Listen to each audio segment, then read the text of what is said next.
Fighting games are... Well, I'm not sure how to put this into good words because my brain's not working right now. Because the big thing in fighting games the past couple weeks has been Mortal Kombat 1's launch. There you go. For fighting games are Mortal Kombat. Shut up. Yeah. Fighting games are Crouching 3. Oh, good. Someone's assaulting my door right now. Nice. Quickly, say something. All right.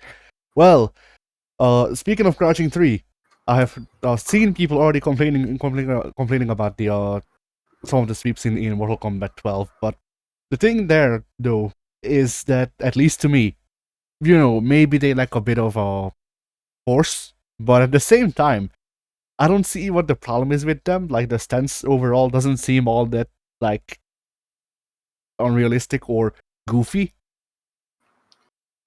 The animations in Mortal Kombat 11, or excuse me, Mortal Kombat 1, Jesus Christ, what did I fucking take today? Jesus. It's been like this all day, folks. My brain is just not working. But anyways, yeah, the animations are definitely better in Mortal Kombat 1 than they've ever been before, at least for NetherRealm. But there is something about just seeing a guy leaning on his hand as he throws a low kick in fighting games that causes some people to just cry tears of blood and shit pure bile and scream to the heavens with rage against the gods. Yeah, but I was rather pleased though. That was evidently the only thing Pat could. Pat was I saw complaining about that, and well, it's a new timeline, so why are they all returning characters? And that's the same question.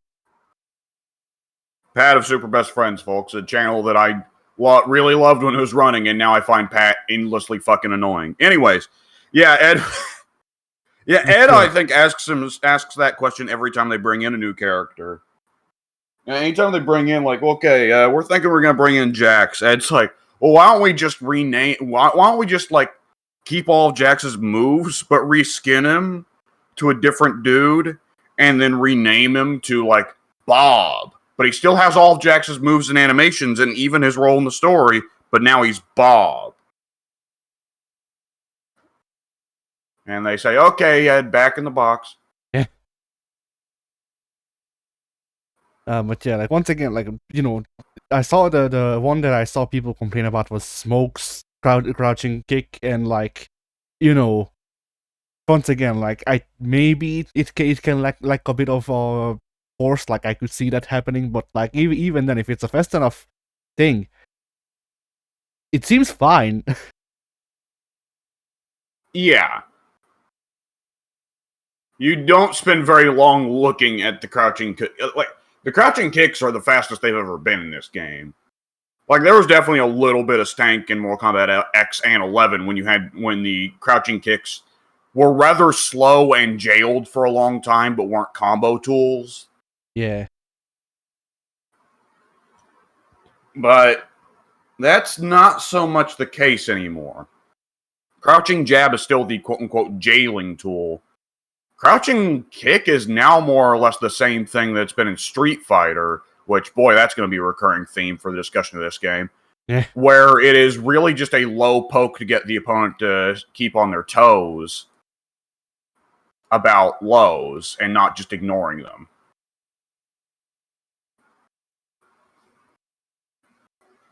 So there you go. There's the inevitable low kick that, like, it's incredible. It's the dumbest controversy to have in so many ways. And it's like, okay, well, if your point is that broadly animations in Mortal Kombat and NRS games suck compared to other fighting games, well, yeah, especially compared to other fighting games, they're not great. And we've said before that a part of it comes down to the fact that they design all of the animations to be mirrored, which is something super awkward that other fighting games don't deal with. It's just some arbitrary decision they made for Mortal Kombat at some point. But the animations are pretty good in this game. And I'll just go ahead and say, as someone who loves Mortal Kombat X and grew to like Mortal Kombat 11, despite not initially liking it at launch, I think there was a tangible thing in Mortal Kombat X and Mortal Kombat 11. A lot of the normals were kind of boring and lame. Yeah. 11 put in a lot of work towards fixing that, because 11's whole thing was, hey, let's have big neutral. So let's have big buttons that do big damage but don't lead to combos. Whereas Mortal Kombat X was a lot of little neutral buttons but then led to big combo. Mortal Kombat 12, Mortal Kombat 1, whatever you want to call it, has definitively... By the way, it's called Mortal Kombat 12 in the files. Huh. I don't know is canon. It is canon. I don't care. It's Mortal Kombat 12. It is the 12th game in the series. Fuck off. See, the great thing is, if you played the game at launch, which I did, and played through the story mode at launch, there is a point at one point where Sindel says to Shao Kahn something along the lines of, like, you will not take the throne from me. But the subtitles say, MK12 underscore Sindel 83 underscore 4526 underscore throne, or something like that. I thought her line would be, we are the real Mortal Kombat 12. See, that...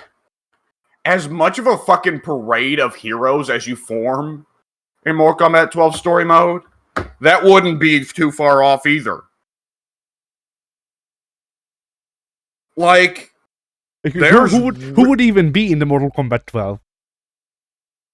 In this game? I mean, just overall, Scorpion and Sub-Zero are necessary because they are the mascots. Johnny Cage. Oh, in terms of being the core characters, I mean, yeah, Street Fighter actually does have a signature core 12 characters, the 8 World Warriors plus the 4 bosses, so that does follow. Yeah, for Mortal Kombat, this core 12 characters would be,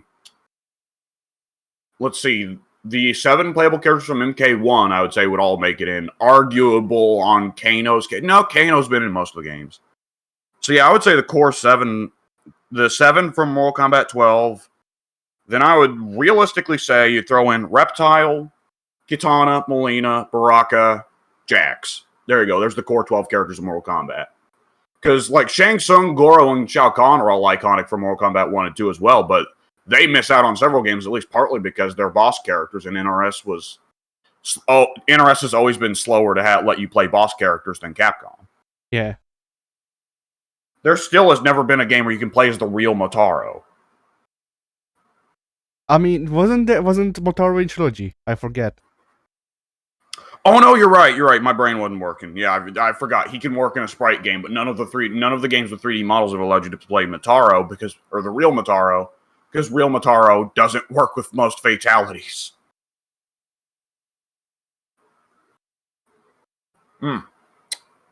And hell, Kintaro was only playable in Trilogy and Armageddon, right? I believe so. Maybe. Onaga was only playable in Armageddon. Kintaro might have been playable in I forget, Unchained. Unchained was Deception on the GameCube. Well, no, Deception on GameCube was just the additions of Shao Kahn and Goro. Unchained was the PSP version. Oh, right. I want to say Unchained added Jax, Kitana, Frost, and... Ooh. Not Movado.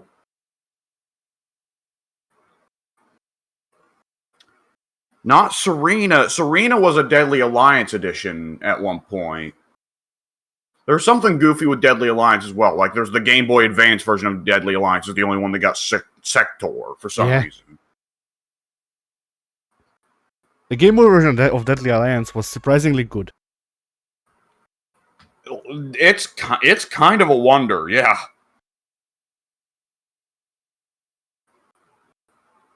Oh, damn it. Where Serena was somehow appeared at playable in some playable capacity before Armageddon. I'm gonna look it up. He was in one of the Game Boy games. Yeah, I could swear. And then I'm also gonna have to look up who was in Unchained.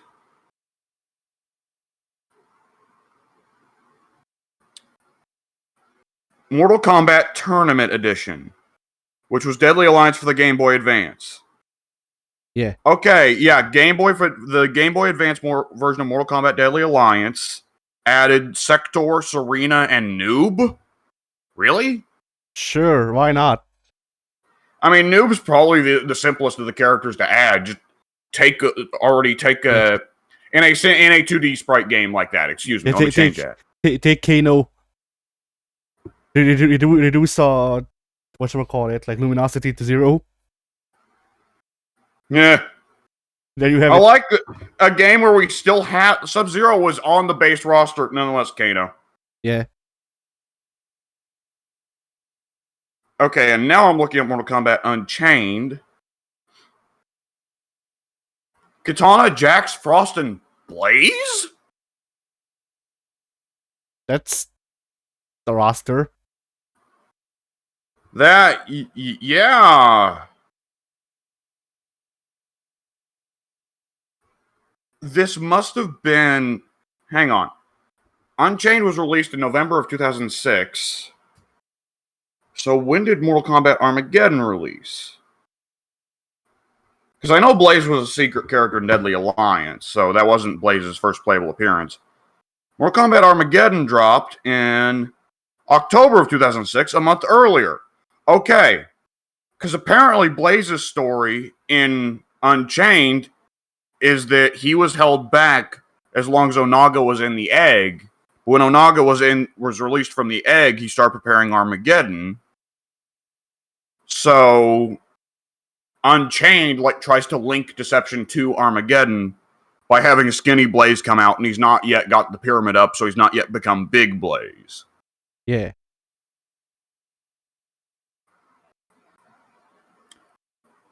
Huh.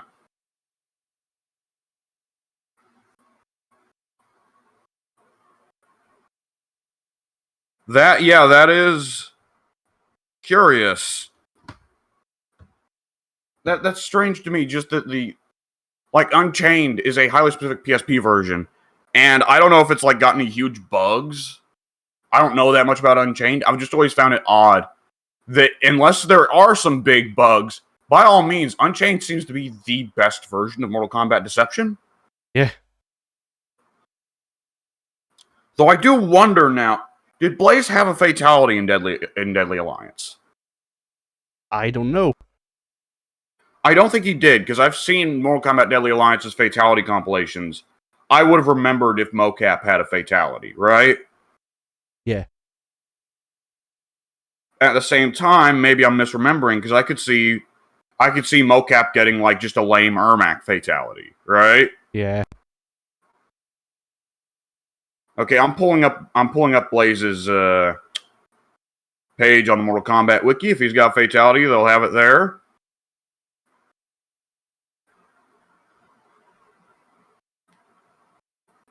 No fatalities in Deadly Alliance.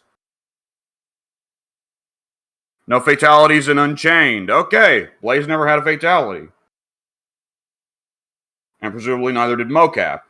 And I remember for certain that Jax, Katana, and Frost in Unchained did have their Deadly Alliance fatalities back.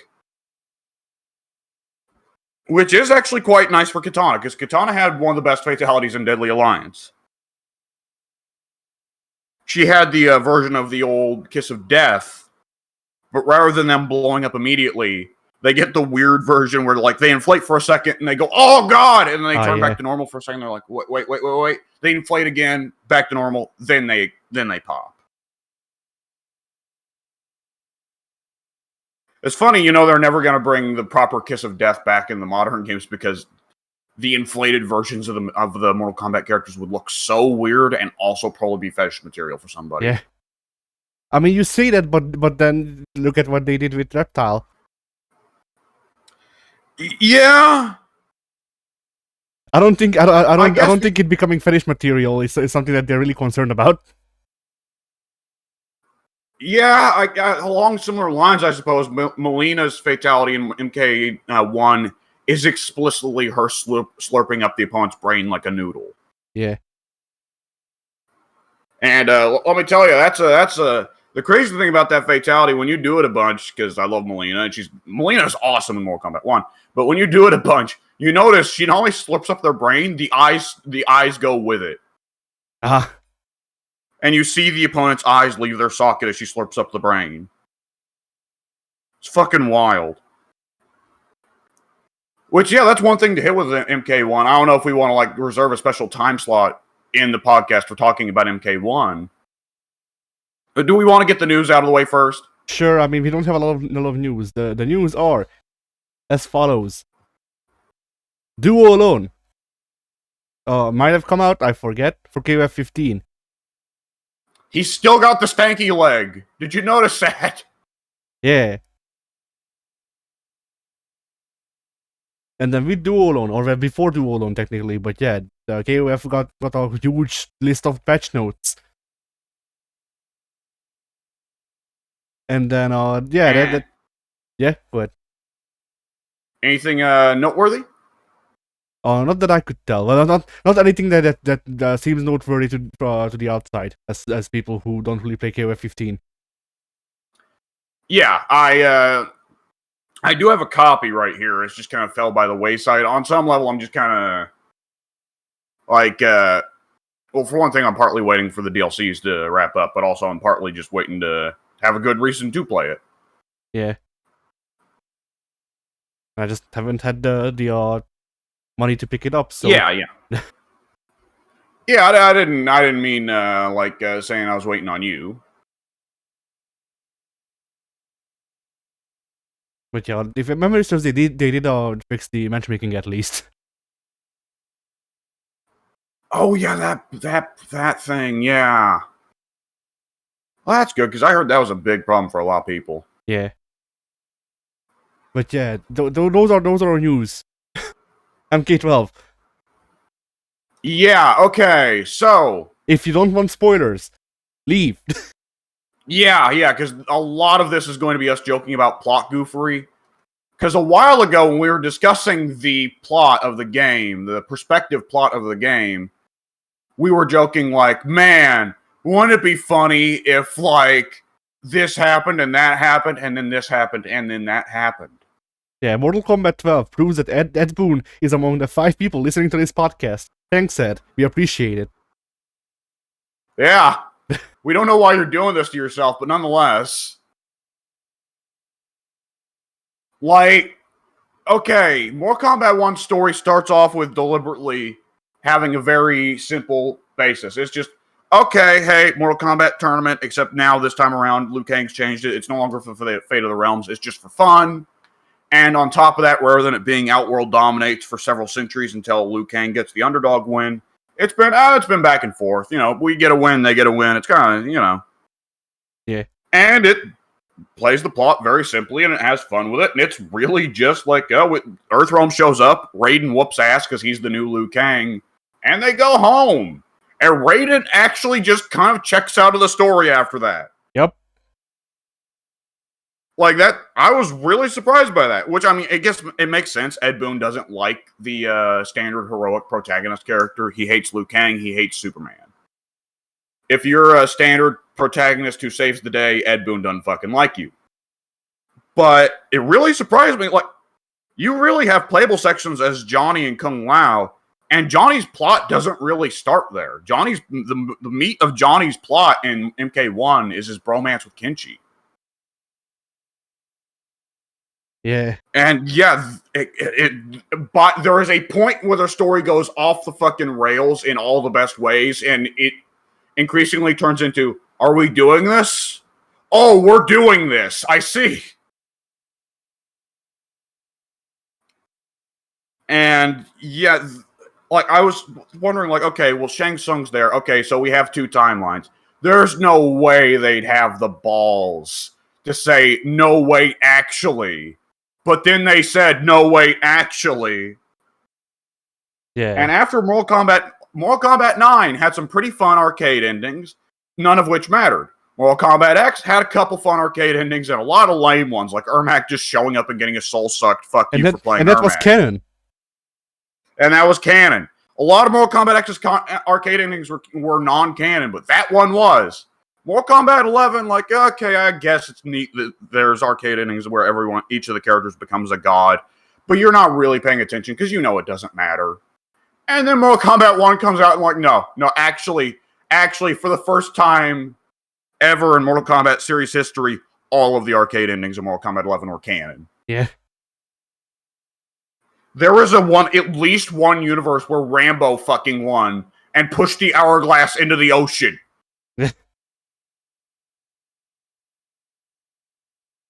There's the universe where Robert Kopp. Yeah. I mean, Lou says there might even be a universe where Kano is God. And I'm just imagining a universe where Kano is looking down. Like, Kano is looking down on a universe where everyone is Kano. Yeah. Like, it's just one big Kano love-in. Who made the universe where all the characters are chicks? That's gotta be Johnny, right? Yeah. Well, that's a wild one. And was it Baraka that made the universe where everyone's a Tarkatan? Probably. I can't imagine Melina would have made that. If Melina got to be the god of her own universe, she'd just erase Katana and make herself Katana. Yeah. I almost feel like... Well, no, wait, Melina's bisexual. For a second, I forgot Melina was bisexual. I was about to say she would do the reverse Johnny. Everyone's a hot dude now. Yeah, Melina's the horniest chick on the Mortal Kombat roster, and she's bi, so actually that doesn't really work. Okay, so I only found out a couple days ago that who you run into on the pyramid, which, by the way, shout out to the fucking pyramid coming back. Yeah, they knew. The entire pyramid sequence, I saw the final chapter, I saw the title come up, and I went, what do you mean? And then I saw the pyramid scene, and I went, what do you mean? And then I saw the fucking mashup characters. Oh my god. So, the first one I got was fairly normal. You know, whatever. It was like, I forget what it was. I was confused for a second, because it was like Ermac with also Shang Tsung moves, or something like that. And I was like, oh, that's odd. That Ermac just used the Shang Tsung move. What the fuck? Then I got Johnny Savage immediately afterwards, and Johnny Savage is 100% winning. Yeah. Like, I laughed my ass off when I saw Johnny Savage, and I was like, okay, we got in the one Japester here. No, we're going for it. Let me see. It's all Japes all the way up. Let me see if I can find the ones that were in the IGN video that they released. Because I posted like most of their names. Because I was like, no, they can't keep going, and then they did. Like, I think after that I got Fem Ermac. I got Xiao Lao, who is Shao Kahn, but he's got Kung Lao's hat, and he still throws it. Ah, of course. I got another combo of Shao Kahn with somebody. I got not Shao Zero. His name was a bit more clever than that, but I got a Shao Kahn Sub-Zero mix as well. I definitely got Fem Scorpion, I think. But the one that just made me lose it wasn't even Johnny Savage. The one that I had to pause the game and just go, what the fuck? Did you see the Gearus Reptile combination? No. The Gearus Reptile combination. Crocodile. Or whatever. Crocodile. Yeah, Crocodile. And he's a big, muscular lizard dude. Yeah, it's fucking Killer Croc. Killer Clock. I've heard that you get special bonuses if you play the Armageddon, the pyramid sequence again. I haven't gone back and done it, but I need to. Like, Discord on mobile is not really cooperating. I also got to mention, I was confused for a second, because another part of what's special about the pyramid sequence is you get to choose who is the hero of time. Yeah. Which is hilarious, because you know there are people that picked Reiko. Yeah. And, like, I'm just doubling down on Reiko being the ultimate loser in a fun way. Like, Reiko is the ultimate loser who I want to see come back.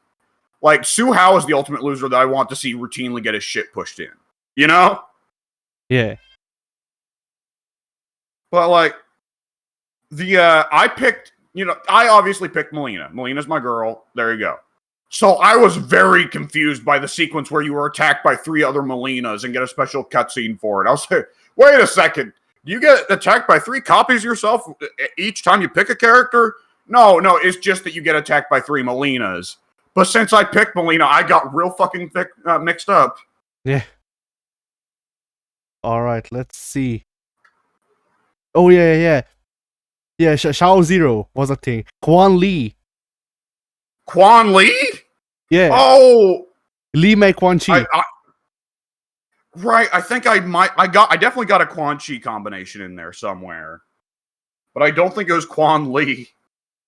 And also Barakion. Wait, is that Baraka Cetrion? No, Baraka Scorpion. Oh, that's great. Like it's not even actually Baraka. It's Hanzo Hasashi got the Tarkat. Like yeah, it would be. I don't know. I don't know if I like that better or if I like that it was that Baraka just went in and made everybody Tarkatans.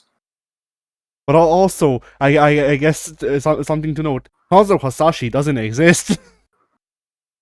No, he does. Does he? In Smoke's ending, he recruits a teenage Hanzo Hasashi to join the new Shirai Ryu. Which they have a lot of fun with the arcade endings in 12, because it seems that the new NRS pattern is all the arcade endings are canon again. Because all of the arcade endings in MK12 are setting up plot lines for the upcoming games. None of them cause the player character to die. They all exist concurrently. None of them conflict. And on top of that, pretty well all of the pre-fight dialogues refer to the arcade endings being something that the characters are working towards. Because Reiko's arcade ending is, we need a secret weapon to beat Melina and Kitana and take over Outworld. I'm gonna go wake up Onaga! Reiko's arcade ending is, we need a fucking weapon to beat Metal Gear. It actually kind of is, and Onaga, like, they leave it on big arc, a big art piece of Reiko diving with a spear in hand towards Onaga while Onaga is, like, raging into heavens. Is Onaga also just like attractive for no reason, like Reptile? Nope, Onaga looks like he did in Deception, really, but bigger. I see. Like, Onaga's fucking huge now. Yeah, Onaga's back to being around his key art size. Yeah. And pretty well all the pre-fight dialogues with Reiko... Well, not pretty well all, no. Quite a few of the pre-fight dialogues with Reiko are characters going, hey, dumbass, don't wake up Onaga, you don't know what you're playing with. And Reiko going, Shao! My dad! My dad's awesome. Shut up. Die. There's 2 things I love in this world. Killing and my dad. Pretty well. Yeah, that's more or less a lot of Reiko's dialogues. Like, his opening dialogue with Kung Lao more or less consists of like, I enjoy killing people. And Kung Lao's like, you're one fucked up son of a bitch. Oh, no, it's Raiden. Excuse me. Raiden goes, you're one messed up dude. Like, a lot of Reiko's pre-fight dialogues boil down to, have you ever seen that SpongeBob shouting meme? Yeah. Where he's going, I love war. I love killing people for money and destroying peoples and cultures. Yeah, it was really weird when SpongeBob started shouting that. It was, but nonetheless, Reiko very much agrees.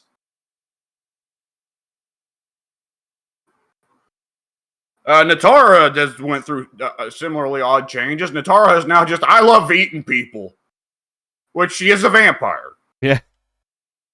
Natara, by the way, everybody's been talking about Megan Fox not being a good voice actor. Yeah, shock of shock, she's not a good voice actor. I will say that a lot of her line deliveries are better than Ronda Rousey's. That's a hot take. I know a lot of people are like, well, this is the worst ever. No, Ronda Rousey's pretty fucking terrible at virtually everything she does in life. I don't know why. She's just not good. She used to be good at punching, but the problem with punching people, the profession, is that you fall off very hard. And that there are, generally speaking, probably going to be people who are better at punching. I mean, yeah, but like even if you are like one of the best people at punching people, there's gonna be a day when you wake up and you just fall off immediately. There's no slow decay. You just immediately go from being able to punch most people to being able to punch 75% of people, which is still a lot, but it's not really like I am on top of the world caliber. Yeah.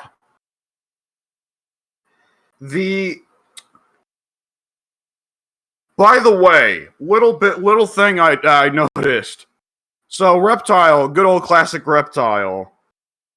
Reptile in the story mode, I actually got a real kick out of this. Like I really liked it because it's just an explicit, like the characters are explicitly just checking out of the story. Whatever, you've done your job, you've done your work. Retire in peace. Of when Reptile and Ashura go with the Earthrealm warriors back to Earthrealm, and Liu Kang's just like, "Hey, you guys want to stay here?" And Reptile and Ashura are like, "Yeah, hell yeah, sure, sweet." Reptile and Ashura both just check out of the story. Like, no, yep. Reptile's, yeah, they're and Reptile's, I believe Reptile, either his pre-fight dialogues or his arcade ending indicates Reptile and Ashura get together. Ah. So Reptile, after decades of being denied a lizard person, man, finally, which if people are listening to this episode before any of the other episodes, they're gonna be so confused why I just said that. But nonetheless, well, it is more or less Reptile's story. So if you don't know Reptile's story, it does generally boil down to I want a hot lizard wife, but all the hot lizard wives are dead. But nonetheless, Reptile, after decades of that, finally there's a timeline where the Zaterrans are not wiped out. Reptile's a freak, and his wife is dead. So Reptile's like, well, no, I'm just gonna settle for the demon person, man. Yeah, this works. I can live with this. And Baraka also super cool dude. Yeah. Like Baraka just one-man fucking armies his way to Shang Tsung's lab while all the Earthrealmers just kind of fart around. Yeah. Like Mortal Kombat 12 is somehow ended up being the game where most of my characters get redeemed. Oh yeah. Because like Kano isn't here, but Kano doesn't need to be redeemed. He's good the way he is. Yeah, Kano still gets a win just in terms of the one line of dialogue. The one line of dialogue acknowledgement that Kano gets in the entire game is Liu Kang saying, "Oh shit, Kano's probably a god in another timeline." Yeah, it just makes a note. A pretty good place for Kano to be. Yep.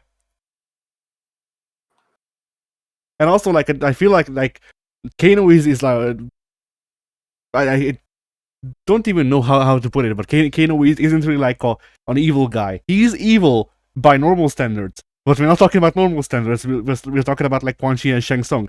In which case, Kano is kind of just there for entertainment. So Kano is a mercenary. Yeah. He plays for whichever side's paying him.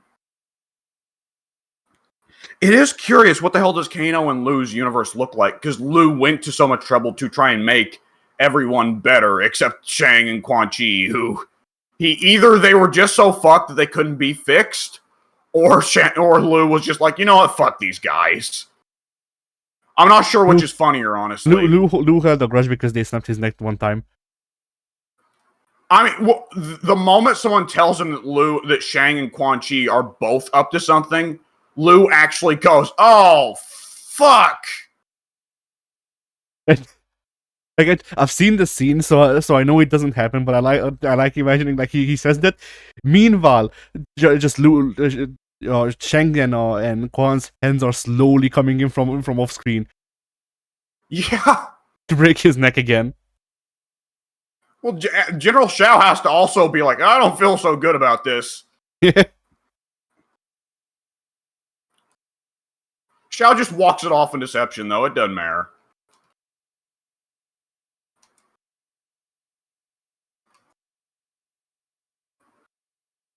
Yeah, I did notice a lot of callbacks to the 3D era games. The 3D era. Yeah, because like we also had a replay of I forget if it was Deception or Armageddon, where they have I think it was Deception, where they have the whole scene with Shang, Quan, and Raiden hitting the portal.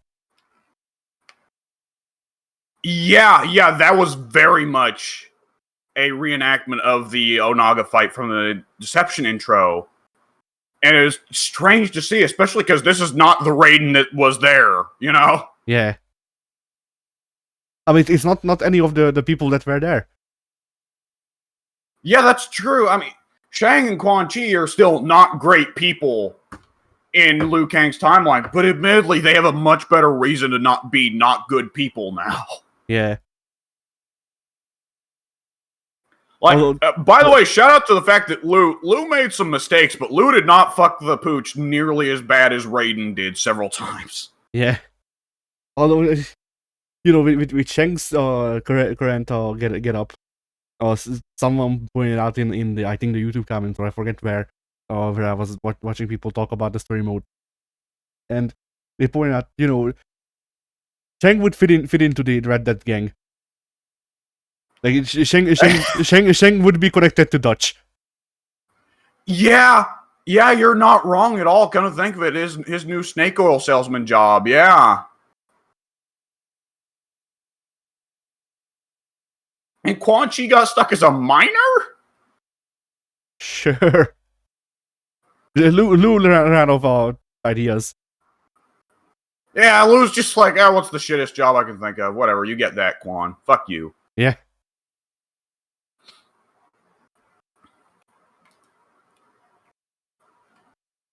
By the way, shout out to this game, like, MK1 made the odd decision of, there's several things that have just been recurring things down the years that nobody really questioned.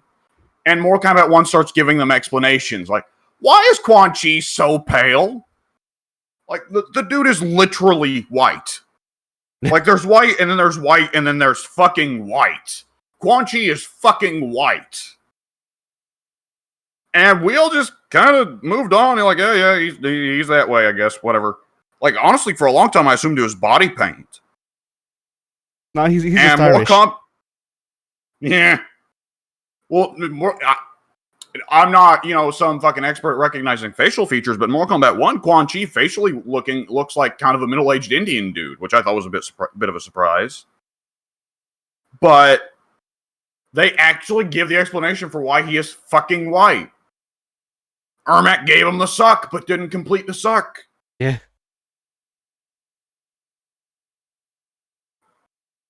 And I guess part of Quan Chi's story is going to be from the line, some of the lines they've released for Ermac in the data mine have been, Quan Chi wants those souls back, and Ermac going, fuck no.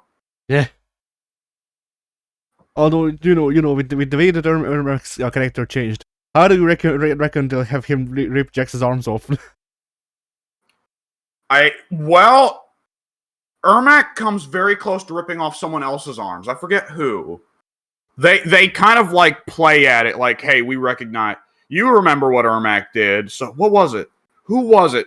Like, they imply for a little bit almost like Ermac was going to rip off Melina's arms or something, which would have been real fucking weird. Yeah, it was I feel like it was like Ostro Reptile. Yeah. Well, either of them with robot arms would be a change. Yeah. Reptile with robot arms.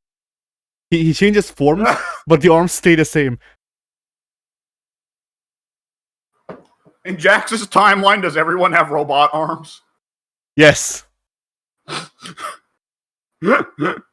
Something that clearly bothered him in the past timeline. Nonetheless, he decides to give everybody robot arms.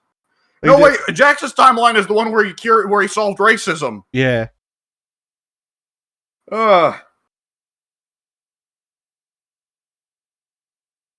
Oh, God. I appreciate that apparently we're going to either for the Aftermath or for Mortal Kombat 13, we're going to we're digging in on the weirdo mixture characters. Because Havoc's going to be the next antagonist, and Havoc, was responsible for most of that weird shit. Yeah. I mean, it's not even Havoc, it's Dairu. Well, we know that the Havoc that pops up in most of story mode with the pretty boy hair, we know is Dairu. Oh yeah, but the other one could be classic Havoc. Yeah, you're right. Yeah, God Havoc might be classic Havoc. But wait. We never really. Havoc being a god implies that not the only, like, implies that Mortal Kombat 11's roster aren't the only people who defeated Kronika. It could be anyone who has ever fought in Mortal Kombat.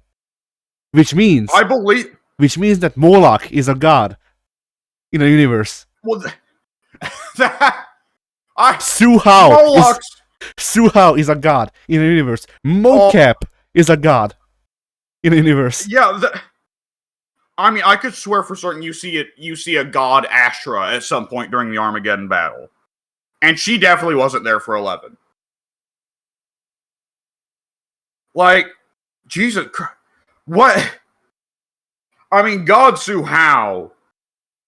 We joked about, okay, Kano's universe, everybody is Kano. God Suhao, you know the meme pick there is in Suhao's universe, everyone is Suhao.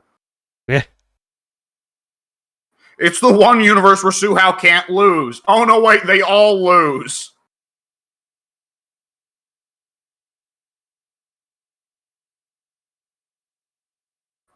Oh god.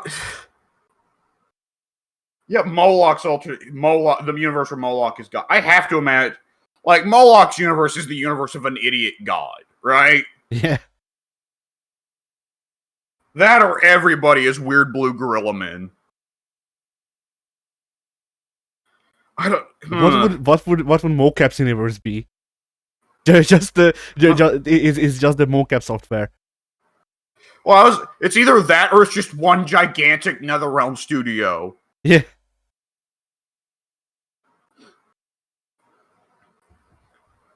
Okay. Baraicho's universe. Water has been replaced. All water in the world has been replaced with alcohol. I mean, but my immediate idea was, alright, you go visit Baraicho's universe. The second you step through the portal, it just boots up fucking Wario World. Yeah.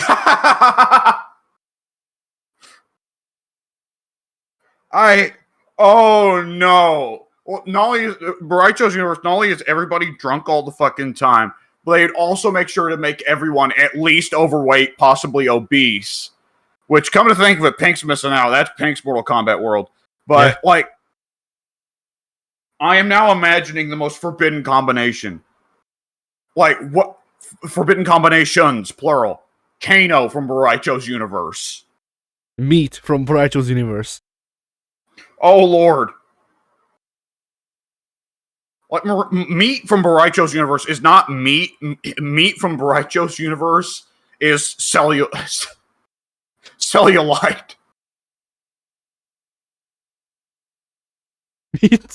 Meat from Baraicho's universe is just called Lord. Fuck yeah! It. Oh, no. Chef fucking fat Shao Kahn.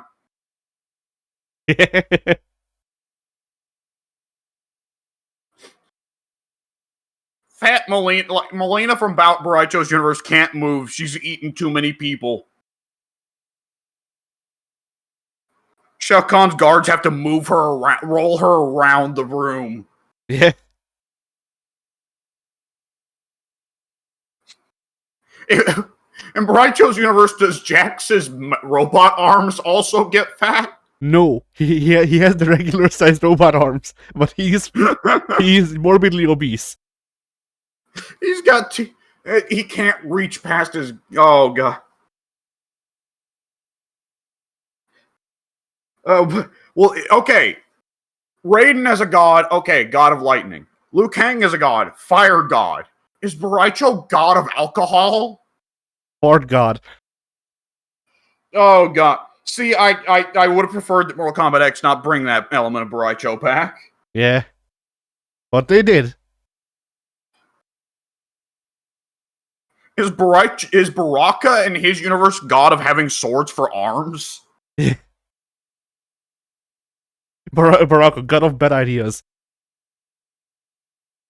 Kano, god of dickheadery. Yeah. But you know that God Kano, if you ever see him, will introduce himself as God of Pimpery. or something dumb like Yeah, that. God of gangsters. I'm the goal of being a dope ass gangster. Yeah. No, God of Barbies.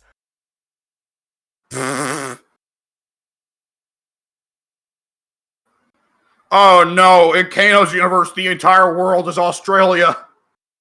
Not even just Australia. Bogan country. Oh.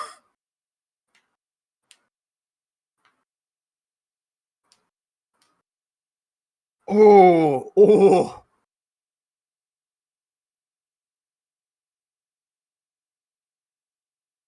If Ermac became God, would he just like, okay, everyone is me now? Like literally, I'm just what everyone's inside me now. That depends. Are we talking like Resurrection Ermac, Oh, well, or are we talking about Jared? Yeah, Jared would be a different story. Jared would just turn things back to normal. Yeah, Jared would just make the Eden Realm or whatever. And then Yeah, and probably erase Shao Kahn from existence entirely. He wouldn't be as nice as Liu Kang, where Liu's like, well, Shao's got some nice parts to him. I'll keep him. I'll just try to cut down on his dickheadery. No, Shao comes out of the womb and immediately a lightning bolt strikes, and the baby explodes. Baby Shao explodes.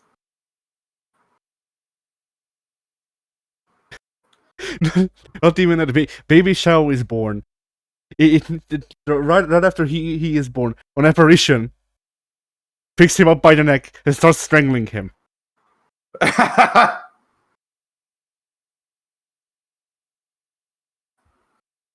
We can't confirm who killed Baby Shao Kahn, but the people present said that it looked eerily like an apparition of King Jared. Yeah. Well, how things always go for the gods in these universes, that would start the war to end all wars again. And Jared's just like, oh, fuck. Yeah. How could this happen? I can't believe we're actually now... Mortal Kombat is now existing in a state where there is at least one timeline where Raiden did look down at the Kamidogu and see Su Hao looking back. Yeah. I can't believe... Like, they do have the gratuitous amount of gore in Mortal Kombat and all that. I didn't expect them to actually model Goatse. Yeah. Yeah, at that point, who is disqualified from becoming a god? What happened if there was just one guy, some guy from the streets that wandered in and happened to touch the hourglass? He's like, oh shit, I'm a god now. I mean, you need to defeat Kronika first, but at the same time, it's Kronika, so... Yeah.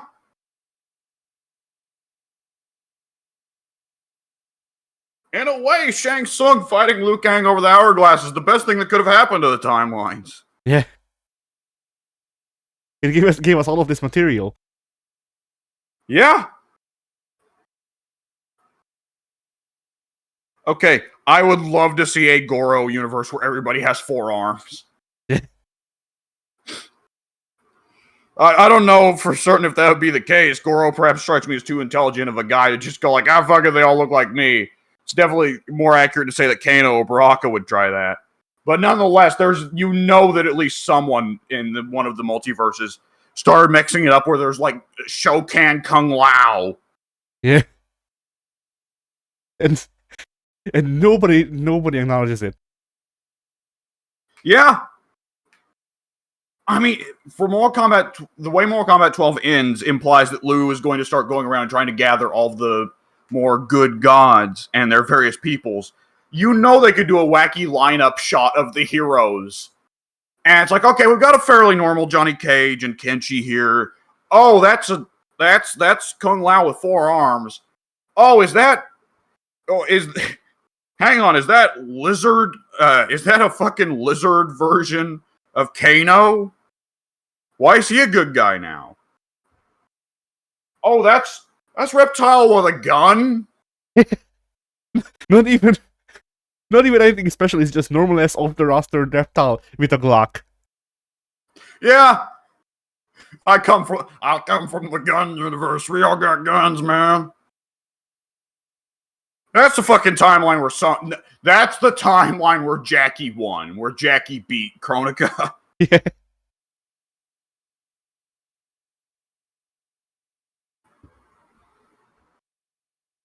Cassie's timeline is definitely the one where everyone came out hot.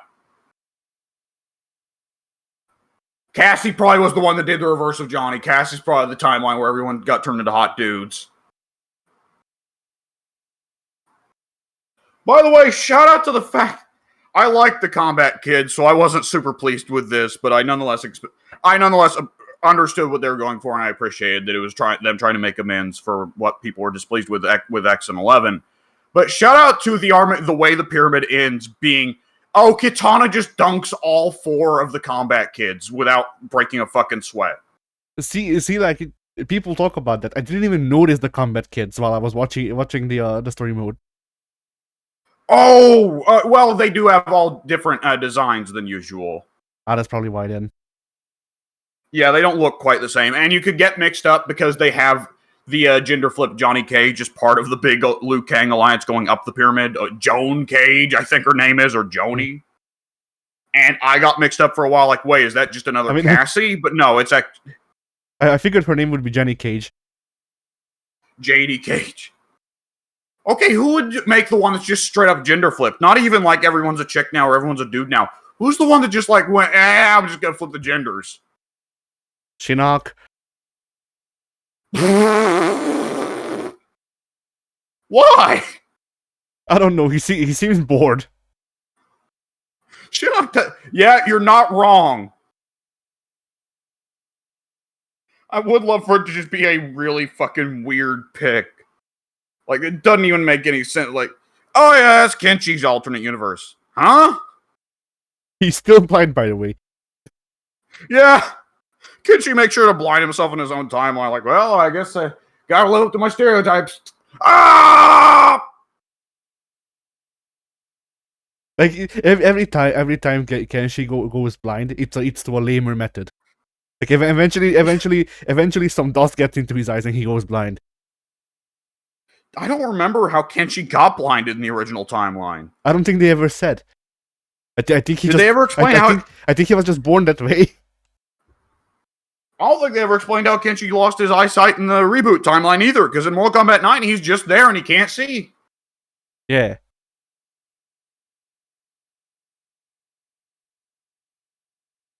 I do like that Kenshi is now, with his appearance in Mortal Kombat 12, pretty well confirmed Kenshi is now the new... Kenshi is the jury of Mortal Kombat. Yeah. Late arrival, but now core cast. I also appreciate that Kenshi doesn't have lame fatalities anymore. That's nice. I appreciate when Kenshi and Ermac aren't just stuck with the same old fatality of, I'm going to lift you up in the air, I'm going to split you in half, I guess. I don't know. By the way, shout out to the fatalities in Mortal Kombat 12. There's definitely still a few gore porn fatalities. They're just blech. Particularly me playing Reiko. I have not actually looked up the list of hidden fatalities yet. I probably should. But I've just been too busy actually playing the game. But the fatality that Reiko gets to begin with is kind of just a gore porn fatality and blech. But it looks like they've generally, with most of the fatality, like, it feels like Reiko's fatality was made before most of the rest of the casts. It feels like there was a definitive point in Mortal Kombat 12 where Mortal Kombat 12's development where the choice was made of, let's really focus on addressing a lot of the complaints with Mortal Kombat X and Mortal Kombat 11, because a lot of the fatalities are decidedly much more creative or just explicitly goofy, rather than the gore porn we got for Mortal Kombat X and Mortal Kombat 11 for the most part. Did you see Shao Kahn's fatality, or General Shao's, rather? No. He uppercuts you into the air with the axe, jumps up and grabs you, and while in the air, he grabs onto your arm and starts, like, whirling you around, almost like a sideways helicopter rotor.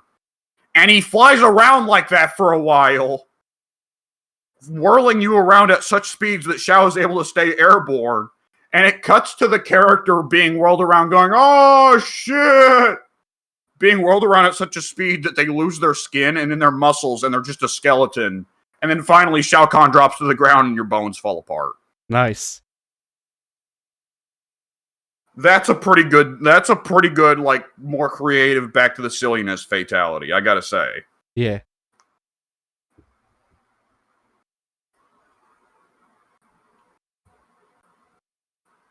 Oh, what was it? There was another one that I was, like, really entertained by. Like, I'm mostly going for brutalities, because brutalities get you the most character experience, and that unlocks more brutalities and more character skins. But, oh, there was a real winner on the cast. Well, the one that's great, though we'd seen it in trailers before, was Liu Kang taking you to outer space and holding you above a black hole. Did you see that one? Yeah. Yeah, that one's a winner.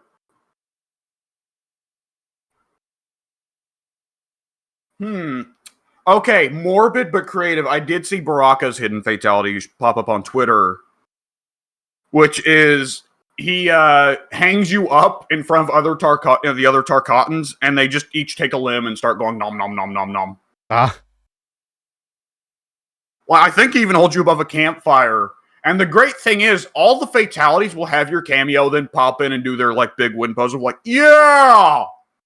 So Baraka and his Tarkatan buddies are eating the body parts of the opponent. And then Goro just comes in anyways and is like, yeah! I love eating people. He's not even participating. He's just like, fucking yeah, this is great. And like, how does that look if you put it with Jax or Sonya or Stryker? Like, Jax is just watching, like, Jax could be watching Johnny get eaten by the Tarkatan horde, and Jax is just having a smoke. Yeah. He'll figure it out. Oh, I nearly choked on my water there. Oh, excuse me. Oh, shout out to the Lee May fatality I saw, which I never thought those words would exit my mouth. Shout out to the Lee May fatality. But Lee May pulls out your intestine, and she just, like, pops purple energy, and it goes all the way through your intestine like a gunpowder line to an explosion, right? Yeah. And eventually it reaches the opponent, and the opponent pops. And not only does the opponent pop, they pop into a big fireworks display. Ah.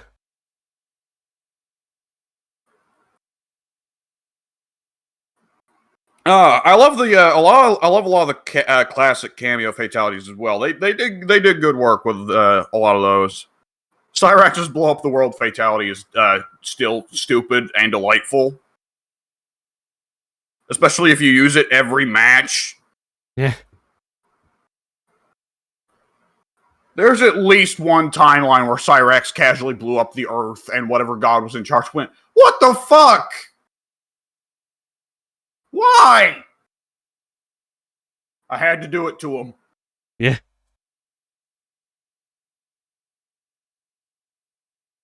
There was no other way.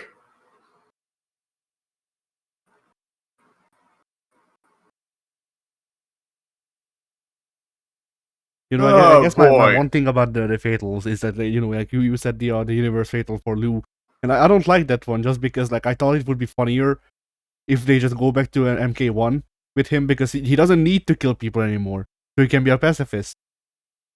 So he's just fucking like teleporting around people while they try to hit him or whatever. He just hit them with a kick. I feel like I was thinking the other day, wouldn't it be funny if they have, as a gag, brought back heroic brutalities from versus DC? I mean, that's for the best of the DLC. Like, yeah. I feel like they could have a bit of fun with what if we gave each character a creative way to not kill the opponent. Yeah. Other than friendships, right? Because friendships are always supposed to be japes.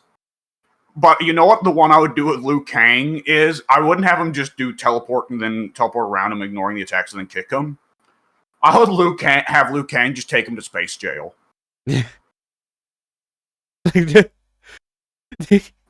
don't have Liu Kang hard cut to them floating through the air in a glass shard. Yeah. Or Liu apparently sends them to the mines. Yeah. Like hard fucking cut to hard labor. Yeah, like there's it's an RNG. There's like 10 different animations you can get, but it's all hard cuts. Yeah.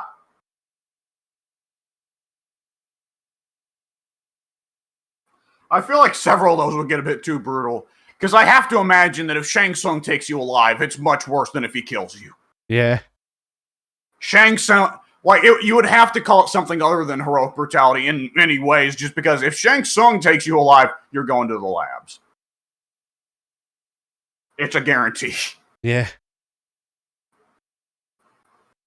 Xiao or Reiko, like, for instance, that'd probably just be a simple, like, they put you on the stocks and... Instead of heroic brutalities, Shang Tsung's thing where he takes you alive is villainous curiosity. Yeah!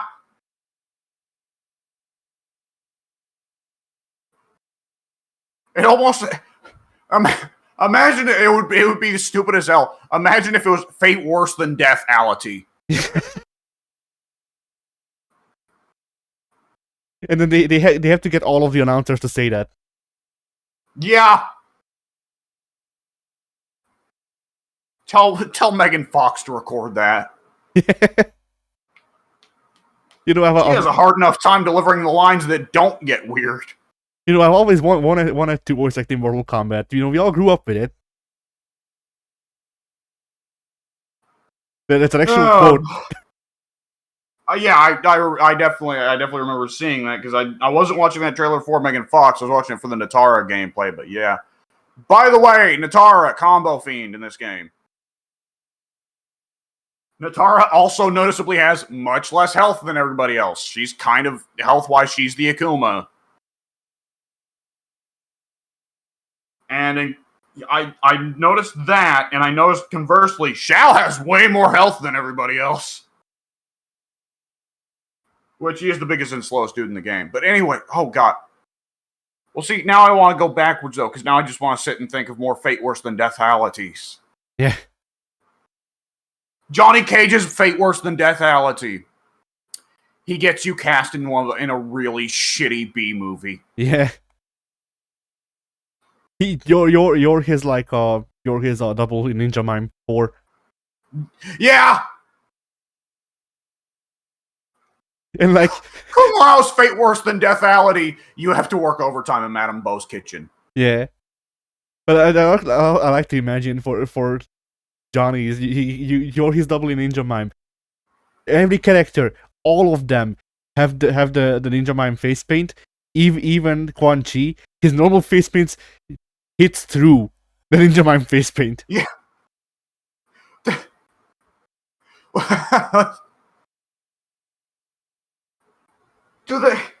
Okay, there's no robots in this game, but there was data mine indications that there could be a robot in this game.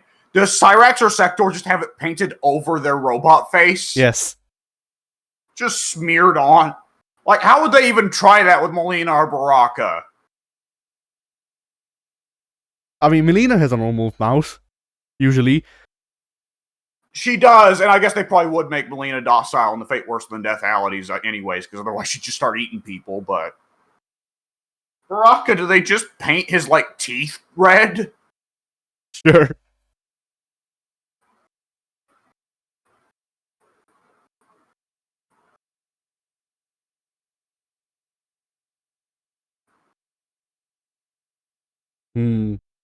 I'm trying to think of who else you could come up with a fate worse than deathality for.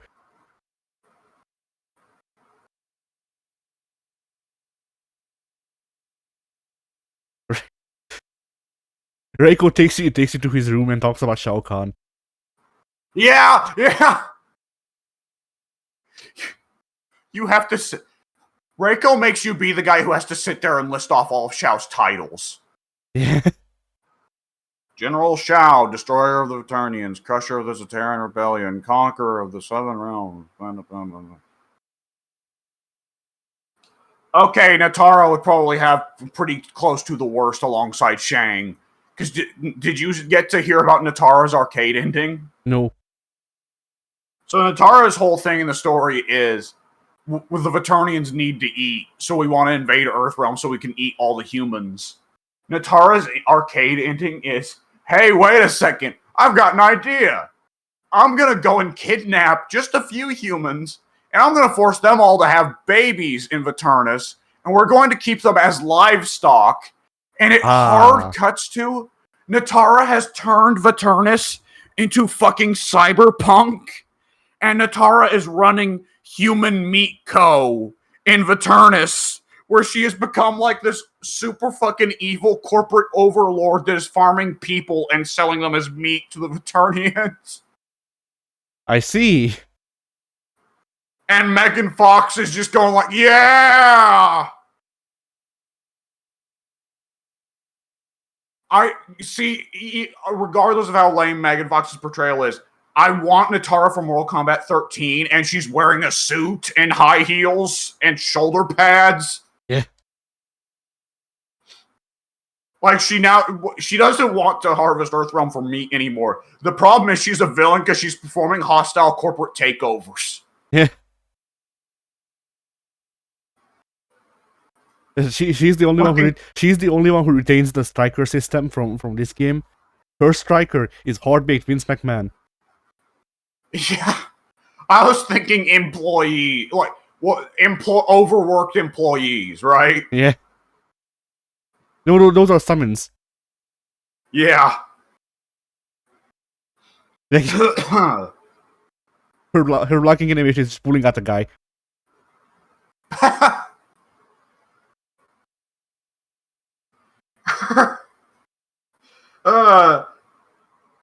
Her fatality, she just makes a call on a cell phone. It cuts to your opponent in the hospital later getting thrown out the window. Yeah.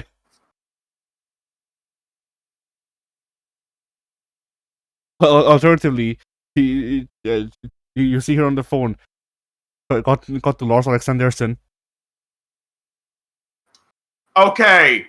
You know that one of corporate Natara's fatalities or brutalities would be named Blood Money. Yeah.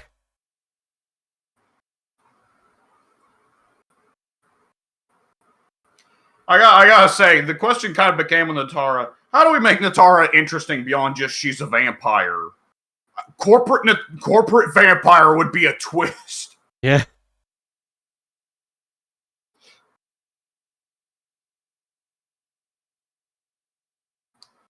Oh, boy. There has to be some kind of goofy lizard joke to be made with a fate worse than deathality for Reptile. Fate worse than deathality for Reptile. He now is forcing you to live out that life of the birds that sit on top of the crocodiles and pick out of their teeth. Yeah. You become his personal dentist. It just cuts to him and Ashra having dinner at the fucking Shaolin monastery or whatever that they're hanging out at now. And Reptile just has you pick his teeth clean afterwards. Yeah. And Ashra is just going tisk tisk.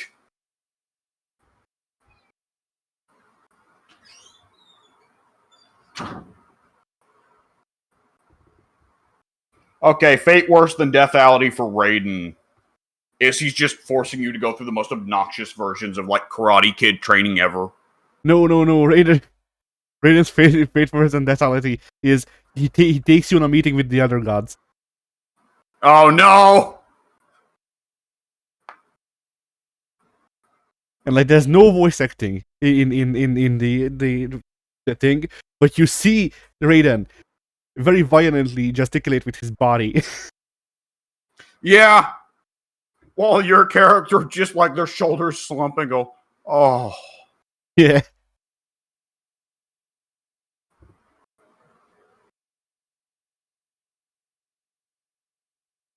Okay, this one wouldn't even really be a joke again, but Sub-Zero's fate worse than deathality would just be, yeah, you're a robot now.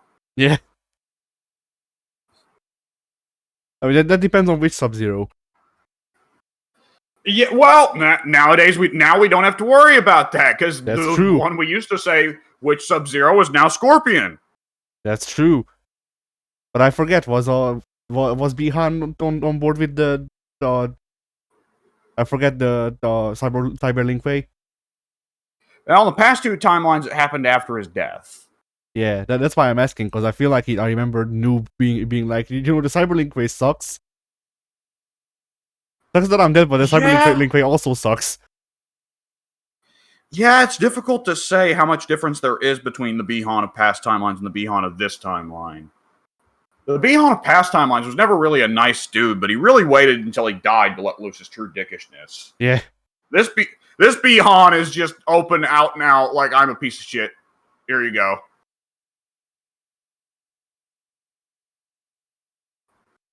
I really like the scene in the story mode where Bihan goes, I didn't kill my dad to not take over the the family business, talking to his younger brother. Yeah.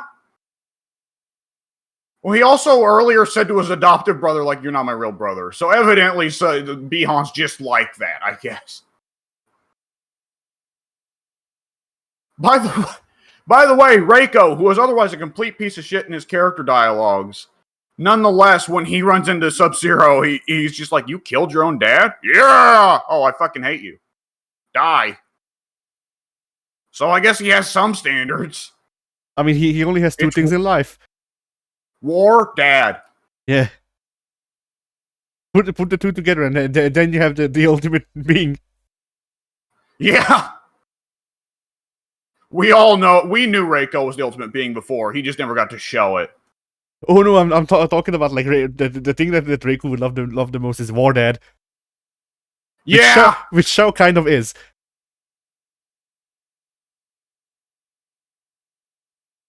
Yeah, in a way, he's kind of always been that. Who his children have changed. Yeah.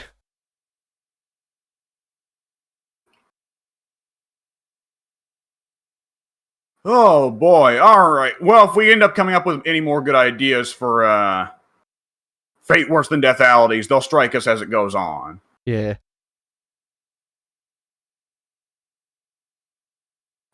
All right. So let's see. In terms of what else they really did, I mean, it's really noticeable that, Mortal Kombat 9, Mortal Kombat X, Mortal Kombat 11 very much were of the view of, okay, look, Mortal Kombat 4, Mortal Kombat Deadly Alliance, Mortal Kombat Deception, Mortal Kombat Armageddon didn't happen.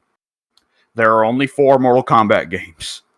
And we won't even acknowledge Mortal Kombat 4 until we get to Mortal Kombat X.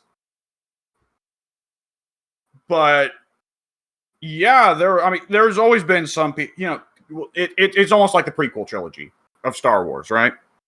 It stunk for the people who had grown up with the original trilogy. But the trouble was, eventually the kids who grew up with the prequel trilogy grew up. And they were like, yeah, Anakin, we hate sand. And prequel memes became a thing. And you get, the Disney Plus Obi-Wan series, which is basically kind of like a good stretches of it are love letters to the prequel trilogy. And we've kind of hit that now. There had been some complaints before of like, I loved Su Hao growing up, and it's like, I'm throwing on a mocking voice. I grew up with the fucking 3D games, and I love to mock them because there are so many parts of them that are doofy as hell. I would challenge anybody to defend Su Hao unironically. I mean, he has wrestling, which is really broken. That's not even a joke. He has an infinite that is compromised of, I think, jab and grab. Yeah, I remember that being the case. Yes, there's lots of characters that are broken in the 3D games, though.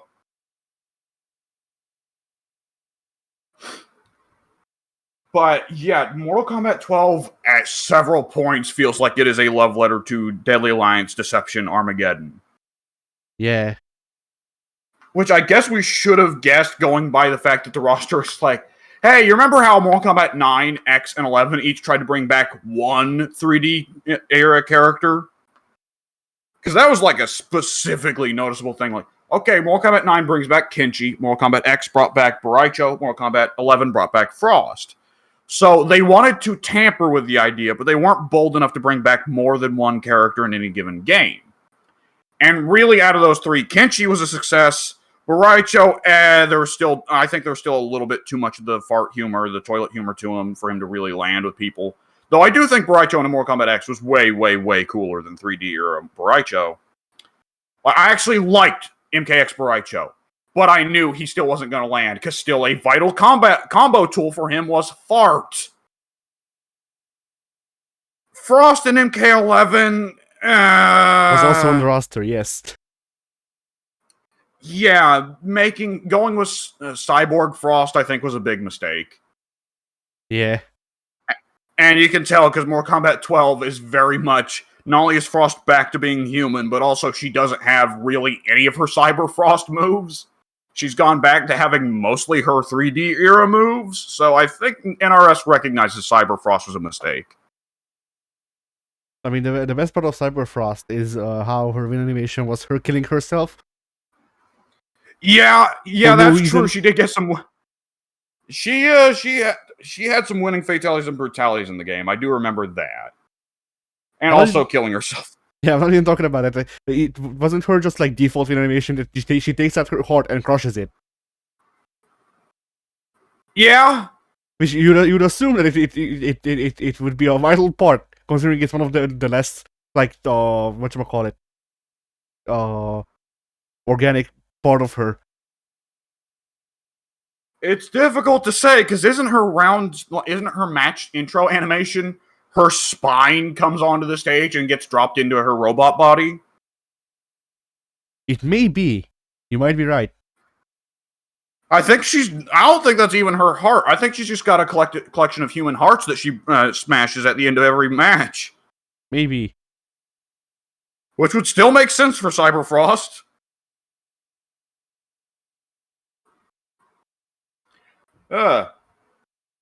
Nonetheless, yeah, we probably should have been able to guess that, just because they did not bring back one 3D trilogy character in this game.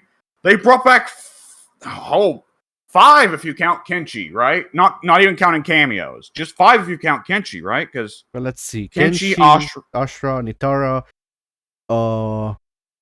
Havoc, yeah, and Reiko. Oh, Reiko's MK4. Yeah, which would make him still be arcade trilogy or whatever. Not arcade trilogy, but the arcade era, technically. Yeah, if you count Reiko, then you'd also have to count Tanya. Yeah. Which isn't quite the same, because Tanya's more or less an accepted Mortal Kombat character by now. But then again, so is Kenshi, so whatever. But yeah, that's 3 3D trilogy characters returning, which is a shock. I mean, on some, like, Havoc was far and away the most beloved of the 3D trilogy characters. He was the one that people have been calling for Havoc to come back since MK9, right? Maybe. I've only seen it since like MKX. Yeah. Well, with Mortal Kombat 9, I think people were just happy to see it go back to being, well, for one thing, go back to being 2D, but happy to see it going back to some degree of less clusterfuckiness. Yeah. Nitara, I definitely have seen Nitara have her fans, though I would go ahead and say that with Nitara, probably a lot of Nitara's fans were probably because she would have been for some teenage boys a sexual awakening. And for Ashra, that was a surprise. Ashra was one of the more unique characters of the 3D trilogy who didn't just feel like they were going through the motions. And a character who had an actual story that wasn't just, good old, I guess they all had stories back then, but Ashra actually had a really interesting story that felt different from the standard Mortal Kombat model. So Ashra makes sense as well. Though Darius' cameo was certainly a fucking twist. Yeah.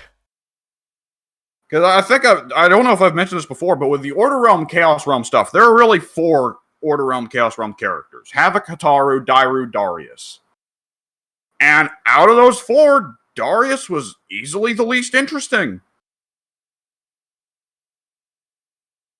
Because, I mean, like, Havoc, of course, we already said, Havoc, there was a lot of pull for him. Hataru's had quite a bit of pull. Hataru, he's got cool armor design. I know you disagree with me, but I'm going to keep saying that. And Hataru does have the cool thing of his importance to the story of Deception, where he's Shujinko's friend, but he turns on Shujinko for the sake of the Outer Realm regime. And Dairu has the whole thing of being, formerly Hataru's partner, but now he's turned on Outer Realm. I would not have predicted that if any Outer Realm character was going to come back, it would have been Darius. Because Darius is just like, I'm a rebel. There you go.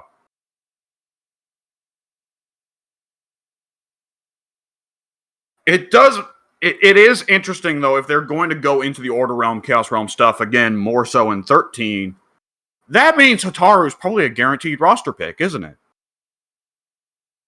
He may be, yeah. There's potential there. If they make him explicitly a weapon character and don't even bother giving him martial arts, just make him the polearm dude, Yeah. Big and slow, but with long reach, maybe? I don't know. Good normals, definitely. If you got a character with a pole arm, he's going to have good normals. That's just it, Yeah. Give him the fucking the blood meter from Nagoriyuki. So I suppose then the follow-up thing is, what are the 3D trilogy characters that are staying dead? Because we already know from the DLC, they already said that one of the DLC cameos is Movado, correct? I believe so. So we know the Red Dragon isn't entirely gone as a concept. But there were only 2 Red Dragon members, right? Movado and Suhao? I think so. And Movado, honestly, a big part of Movado's gimmick was just that he stole Cabal's swords. Yeah. Like, I do think there's serious potential if they focus a lot of Movado's character on bungee cord-based fighter, because that is actually a very interesting idea that has not been done before in fighting games. But as a cameo, they're going to have to focus him on that, unless they want him to keep stealing keep stealing Cabal's swords, which would be lame. Because, Cabal is Cabal. We don't need somebody else doing Cabal's thing. God, Movado stealing Cabal's swords just so blatantly feels like Ed Boon's thing of like, let's not have a returning character, let's reskin them and rename them, right? Yeah. What, did you not like Jarek? Yeah. See, that's when I was, yeah. Like, if we were going to discuss the characters from MK4 and the 3D trilogy that are never fucking coming back, Jarek is real close to the top of the list. Because the thing is, when I think of goofy, dumb jobbers from MK4 through Armageddon, immediately the losers you think of are Suhao, right? Yeah. Or, on some level, Dairu or Darius. But you never think of Jarek, you never think of Kai. And it really just kind of highlights how fucking lame Mortal Kombat 4 was. Yep. Like, I liked Shinnok a lot in Mortal Kombat X. Shinnok was super lame in MK4. Oh, I did. I have never liked Shinnok. I'll say Shinnok had good fatalities in MK4 when he had the skeletal hand stuff. That was good. Those were good fatalities. I played Shinnok for like a month, just because he had the variation where his arms were skeleton arms. And I thought that looked goofy, so I tried maining him, and it turns out you're not supposed to use that variation because it sucks. So I have no reason to say that Shinnok doesn't suck.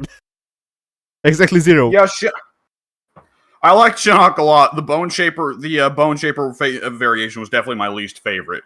Partly because it looked so stupid, but also partly just because I didn't like the moves. I remember with Shinnok, the move thief variation was a fun one, but not necessarily actually any good, especially because it's so matchup dependent.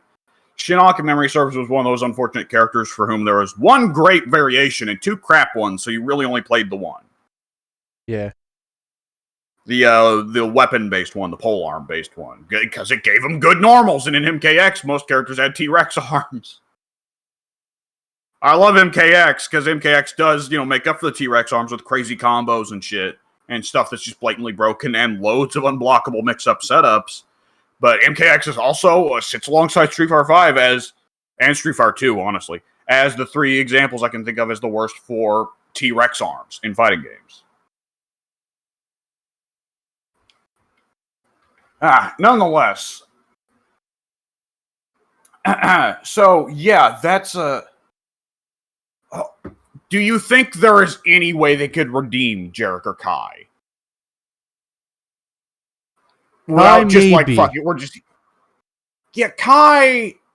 The idea of Liu Kang's apprentice was an interesting one.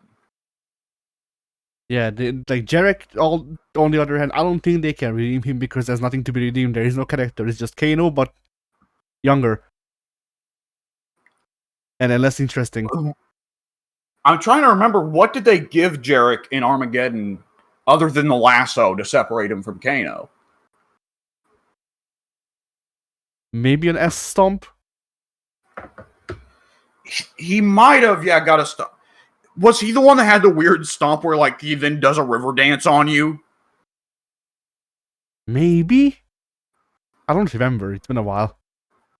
I can't remember. I want to say they did as a joke because it was funny, have Jarek still keep the I-beams in Armageddon just because it made no sense. Yeah.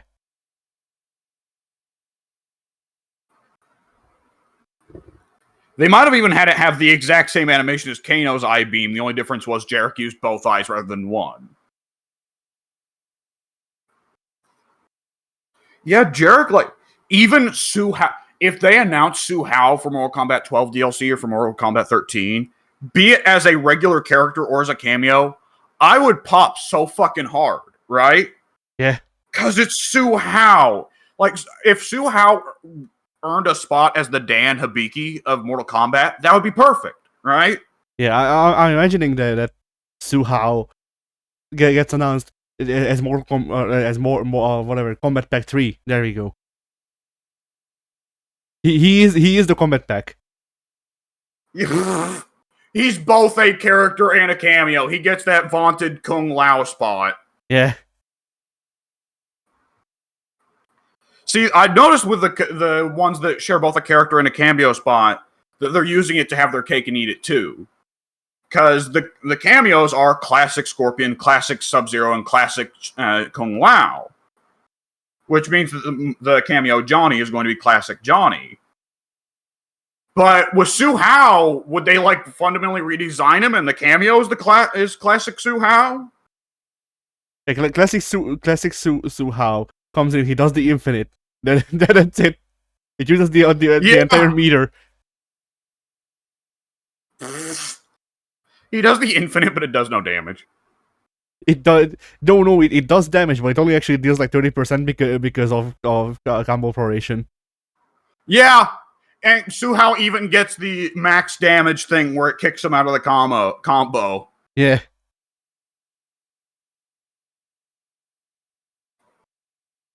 I would love. Ordinarily, cameos will leave the stage, like run off the stage or teleport away. I would love if Su Hao doesn't run off the stage or teleport away. He just gets killed by something. Yeah. It would require too much work, but I'd love to, like, one of them is Aaron Black shoots him and drags his body off stage, or Onaga falls from the sky and lands on him. Yeah. But when are they getting Madame Bo? Oh, no. Yeah? No, you know what Onaga would do? The Armageddon thing where Onaga shows up at the pyramid, grabs Shang, and just leaves. Yeah. Yeah, I was thinking Madame Bo has to be Madame Bo is too cool, and they show that she just hangs out with Sub-Zero and Scorpion. She's just cool with them. So, like, DLC win. Yeah. Make her a cameo. Well, one of her cameo attacks is the sumo headbutt. Yeah. Well, every cameo gets 3 brutalities. Or 4, I forget. It's either 3 or 4. So she could get the old Blanche beatdown brutality. Yeah.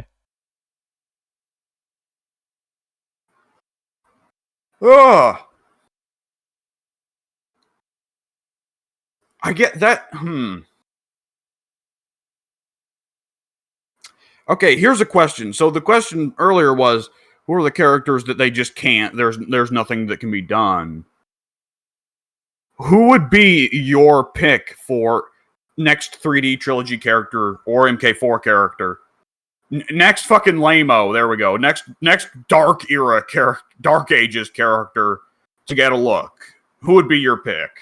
I mean, you already know the answer. Do I? Probably. My brain ain't working today, in case you ain't noticed, so take mercy. Cobra. Cobra! Oh, Cobra would be cool. Like, and I've said this before, and I'll say it again. I literally just want them to convert Ken Masters Mortal Kombat controls, and I'm fine. Okay. What if they had all the balls and guts in the world, and there's no way Capcom would ever agree to this, but what if they had all the balls and guts in the world, and Cobra is a DLC, or he's in MK13, and the arcade ending reveals that he was plucked from the from a version of the Street Fighter timeline where Ken did kill JP. Yeah. Cobra is Violent Ken, yeah. I almost feel like it would be different from Violent Ken. Like, because Violent Ken is like just a different side to Ken, but he's not the real Ken. He's Ken's rage artificially induced through magic or some bullshit. No, Cobra is the Ken that just gave up on giving a shit about people. Yeah. They'd have to give Cobra some new fatalities, though, because what was it? He had his old fatality was the heart rip, brain rip, where you'd swap your heart and your brain for some reason. Something like that, yeah. Well, you can't really do a heart swap fatality, because Havoc's fatality, by default, Havoc's base fatality, MK13 or 12, I'm looking ahead into the future. No, MK12 is, he rips out your heart, then Havoc being Havoc, he rips out his own heart, and there's a shot of Havoc holding both one heart in either hand, and then he stuffs your heart into his heart into your chest, and then the opponent is like, "Oh shit!" and Havoc's heart makes them explode. And for some reason, it also makes Havoc explode, but Havoc just grows it back because he's Havoc. Yeah. Then, come to think of it, I don't recall. I've never actually paid attention to it enough. I don't remember if Havoc stuffs your heart in his chest. Is Havoc just running a heart loan program? I guess so. There'll always be something magical about a character who wins by fucking himself up. Yeah.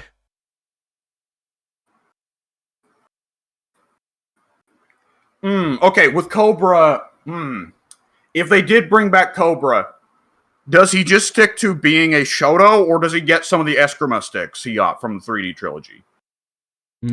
I prefer him to just be a Shoto, because I thought that the way the sticks controlled sucked ass. Mainly.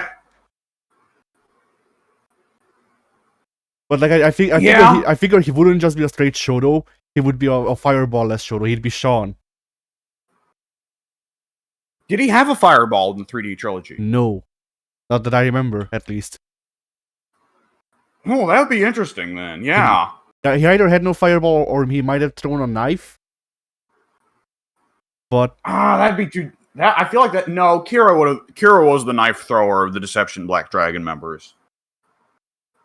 But yeah, I feel like it was like her only fatalities, too. Yeah. But yeah, I feel like he'd work best as a Shoto that cannot do fireballs. He has, like, maybe give him the roll, the KOF dodge that Ken got in Alpha. Yeah. To get in a fireball, and then he just has Shoryuken and Tatsumaki, and maybe some moves of his own. I'm just talking about making him Ryo Zakazaki. The bold move would be if they gave Cobra the Dragon Lash and the Crazy Kicks. Yeah. He can also run cancel. It's just the Street Fighter 6 Ken moveset. Sense Hadouken. Well, that would... All the stuff we're talking about here would not be unprecedented.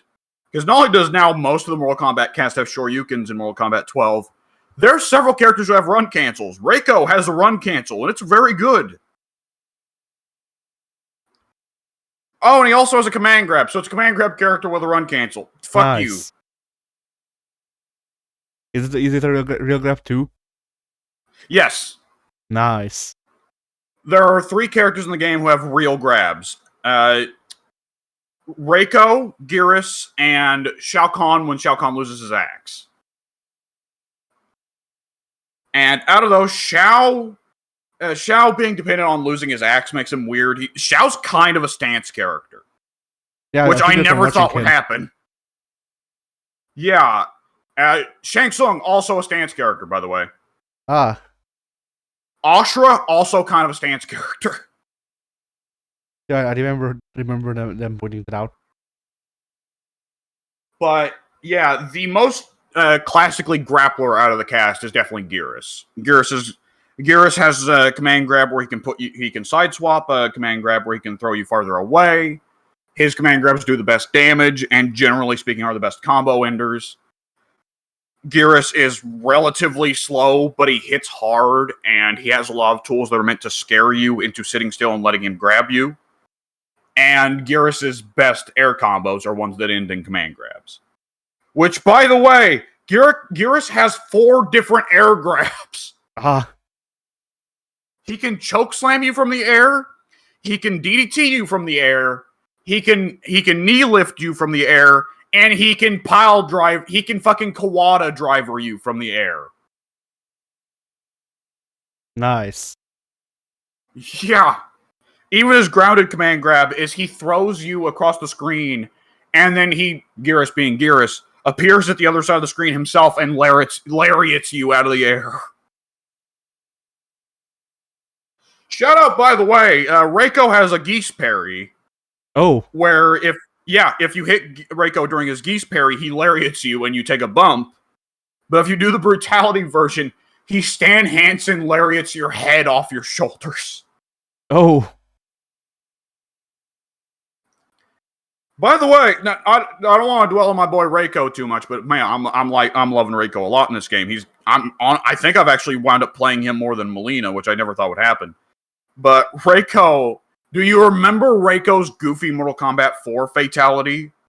Where he'd kick your torso away and your arm and your legs would fall over, but your arms and head would just start spinning in the air for a second or two and then fall down? I think so. He has that as a brutality in this game. Aha, nice. But rather than letting them fall down, Reiko makes sure to catch your head and hold it out in front of the screen and say, "General Shao will be pleased with this." He's a winner. Yeah. In that he's also a huge loser, but he's a winner in that he's a loser. If they were to ever bring back Blaze, did Blaze even have special moves? I don't remember Blaze having special moves. Blaze had a fireball, Blaze had a Melina ball, and Blaze... Oh, right! Blaze had a pillar that he could summon. Yes, I'm remembering all this. Yes, the Melina ball was really weird, because Blaze in Armageddon is fucking huge. I wonder that, because Goro's getting smaller with each game. Did you notice that? No. MKX Goro is a little bit smaller than normal. Goro in MK12 is actually shorter than Shao Kahn. Ah, nice. He's like just a little bit taller than the standard human characters, but Goro eventually he'll be scared to life with his model from one. The clay model they made for the MK1 sprites, yeah.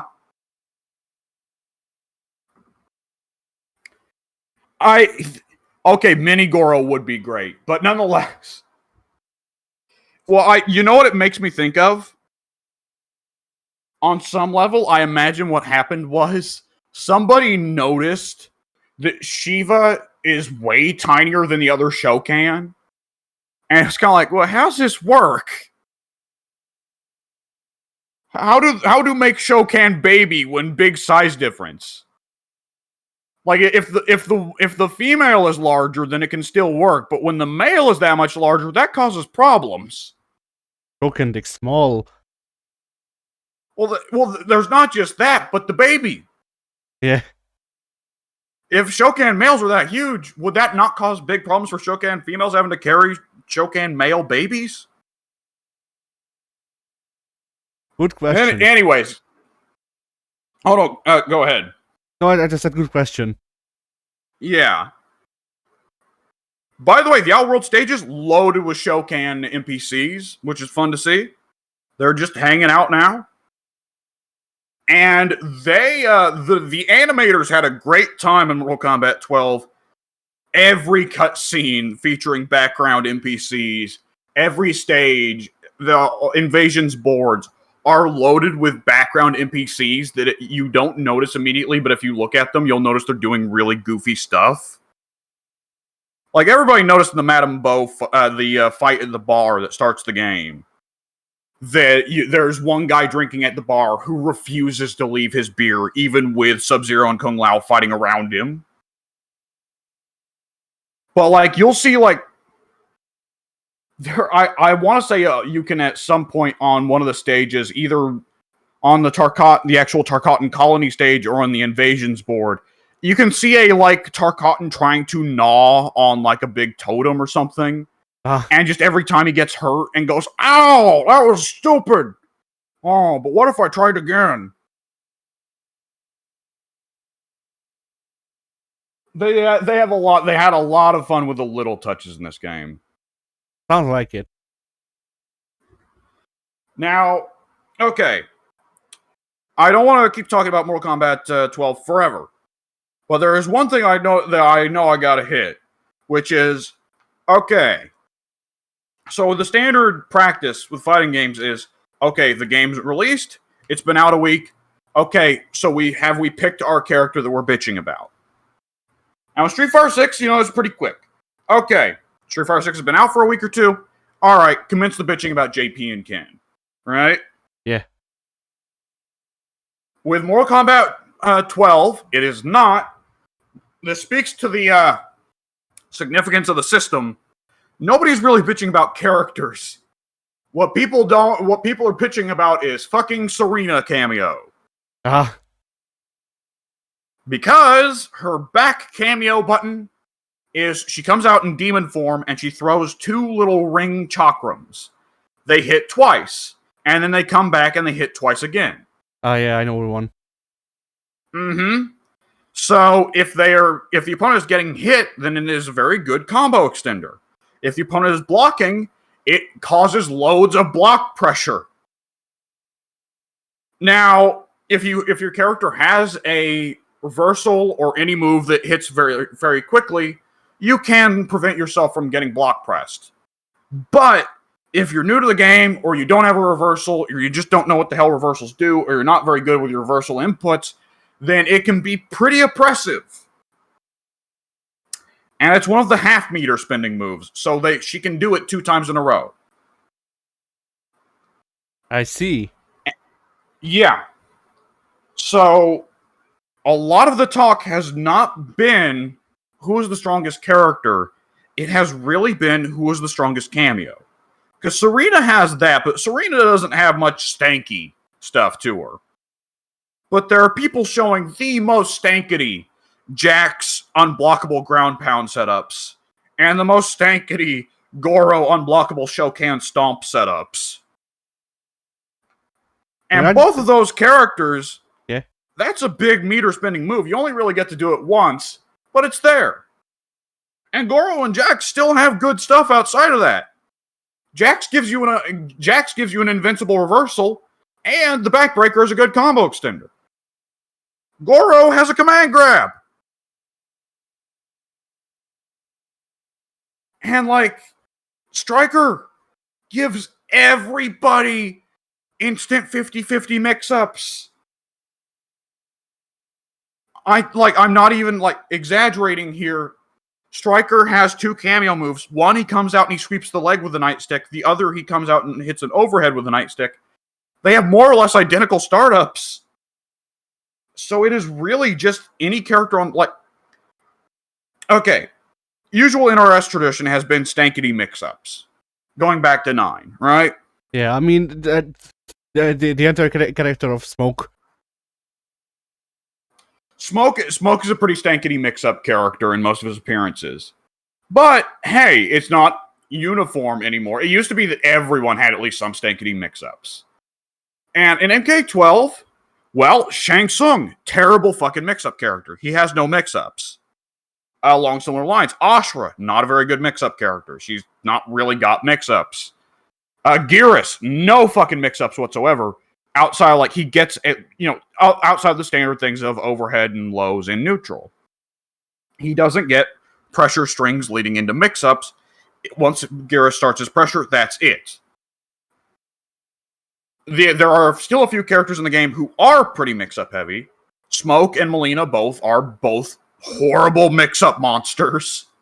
Melina does not need to worry about cameos for her mix-ups. She just gets free monster free mix-up monster bullshit. But if you want Geras or Shang Tsung to be a mix-up monster, Stryker is right fucking there.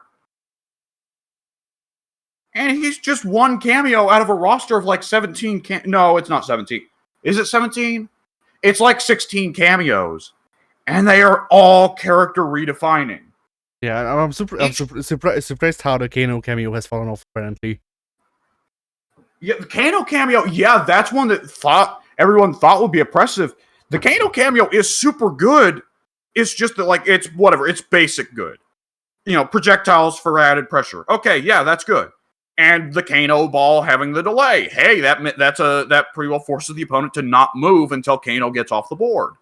Hey, that's all good stuff. But my God, what virtually any of the cameos can offer, like, realistically, I mean, there's a few cameos that are just good on any character.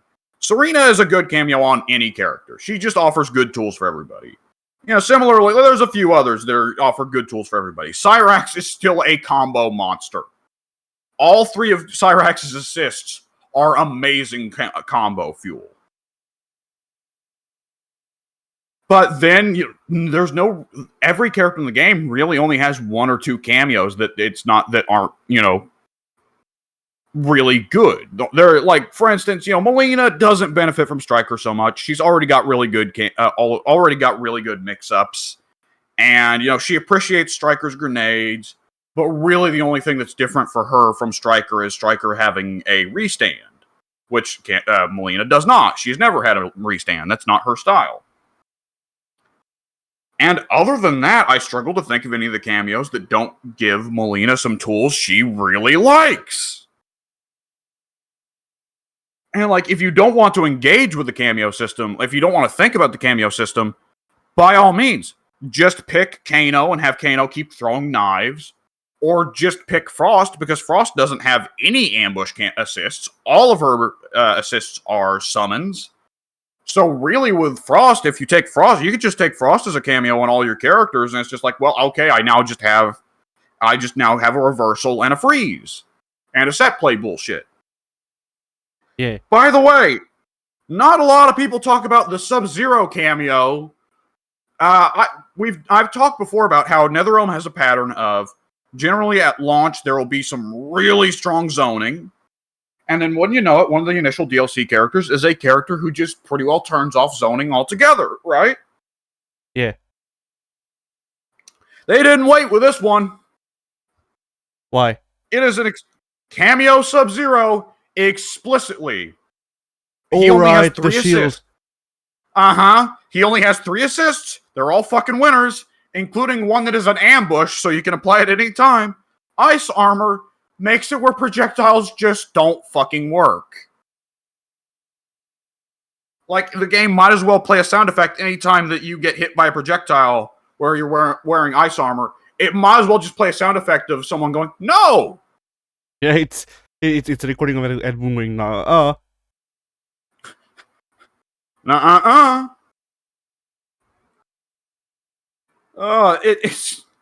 It's legitimately just a fuck zoning button. It doesn't do anything else. And also, he gives a freeze for combos and an invincible reversal, both of which are quite cool. But holy shit. Like, take that on someone who does have serious trouble with zoning, like Shao or Geras. Like, my god, do you know how much money Geef players would pay for that in Street Fighter? Yeah.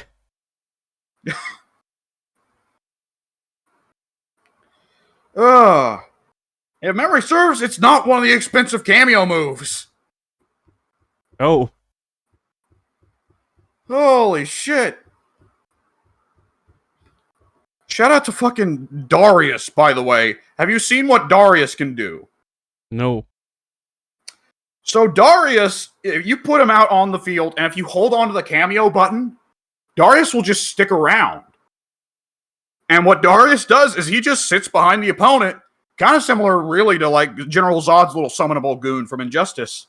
And when you release the button, Darius does a lightning quick axe kick that hits overhead. Ah. So he is just a free overhead that you can, at any point when Darius is on screen, release the button and Darius hits him overhead. Like, every cameo is kind of bonkers, and it's just like after MK11, which, you know, I liked MK11 by the end, but MK11 had a definitive problem.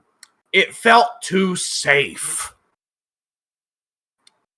It felt too much like the game was designed around preventing the player from doing stankety shit.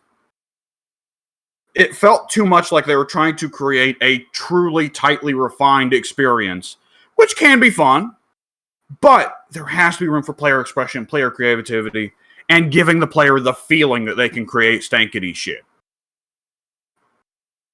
MK12, the complete opposite direction. MK12, Ed Boon appears on your screen and just very simply says, my child, the stinkier, the better. Now go!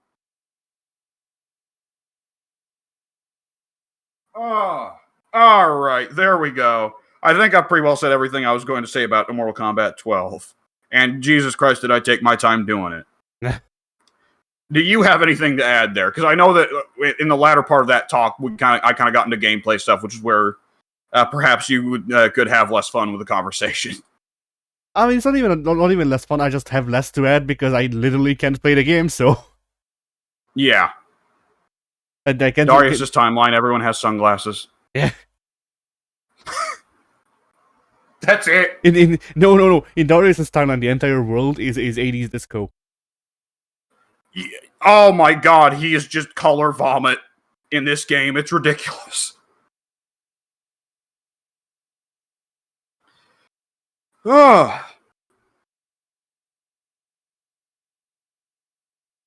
Which of them becomes God and actually creates Street Fighter? I almost feel like that'd be what Raiden would end up with if Raiden got the full powers of all the gods. I don't know. I feel like if Raiden made that, he'd get like Cardinal's Revenge.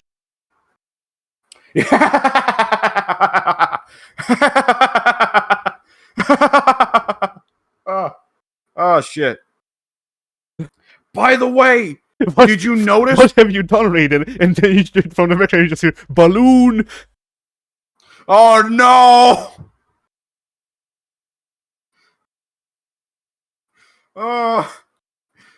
You thought you were safe. You thought that now that Baraka got an air dash move, the air belonged to you. No, you fool! The air has always belonged to Karnov. It's never not belonged to him.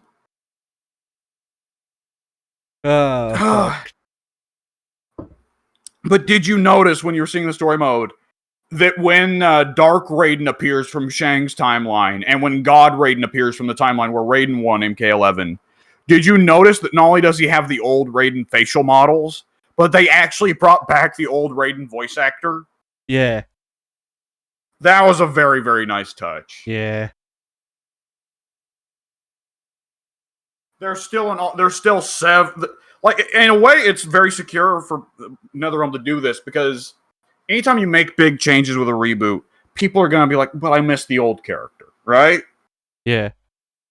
MK12 pretty well says, "Okay, yes, we have Liu Kang's new era where there's going to be a lot of new twists on a lot of new twists on old characters, but nonetheless, we're also setting up here of like, don't worry, your dude is still out there." And as a matter of fact, there are apparently dozens of your dudes still out there. Yeah.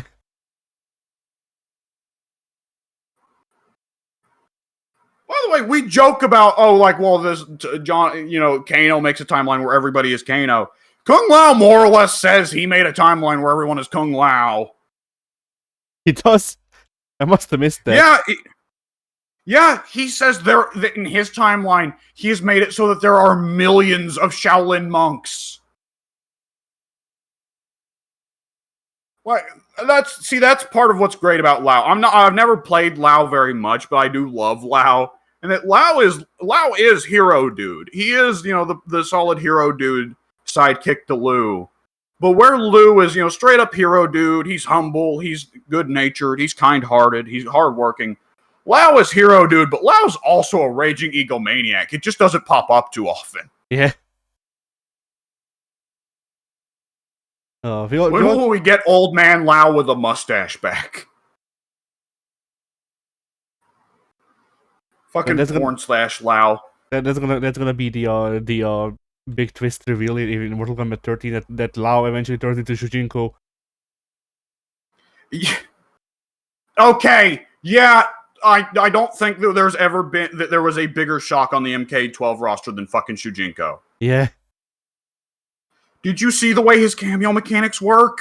No. He works entirely different from everybody else. Does he turn into the other cameo character? Okay, so Shujinko's way he works is he starts out with an empty cameo meter. His default state is empty cameo meter. If you call him onto the screen with neutral cameo button, then he comes onto screen and he starts doing the fucking time passing mechanic from Mortal Kombat Deception. He starts doing the meditate pose that he was doing when you press the wait button in Deception. He just starts doing that, and that fills up his cameo gauge. And once his cameo gauge is filled up, you can then either do quarter circle forward cameo button or quarter circle back cameo button, and he'll do one of two moves from the opponent. And I have not yet tested to see what moves Shujinko steals from each opponent, but Shujinko is straight up like... Shujinko is like, I was saying earlier, if you don't want to really think about the cameo mechanics, Kano and Frost are right there, and they're both very simplistic, and just add a little extra bit of sauce to whatever your character was already going to be doing anyways. Shujinko's the opposite. Shujinko is the cameo that you pick that you're like, I just want to focus entirely on the cameo mechanic. Yeah, it sounds like the real test of skill is playing Shang Tsung with Shujinko as a team. In a way, that'd be easy, because Shang Tsung already innately kind of as a character requires you to know everybody else's bullshit somewhat. I mean, that's true, but at the same time, you have to juggle it with two characters at the same time. Yeah, that's true. Well, especially if you turn into old Shang Tsung, then him and Shujinko look so damn similar.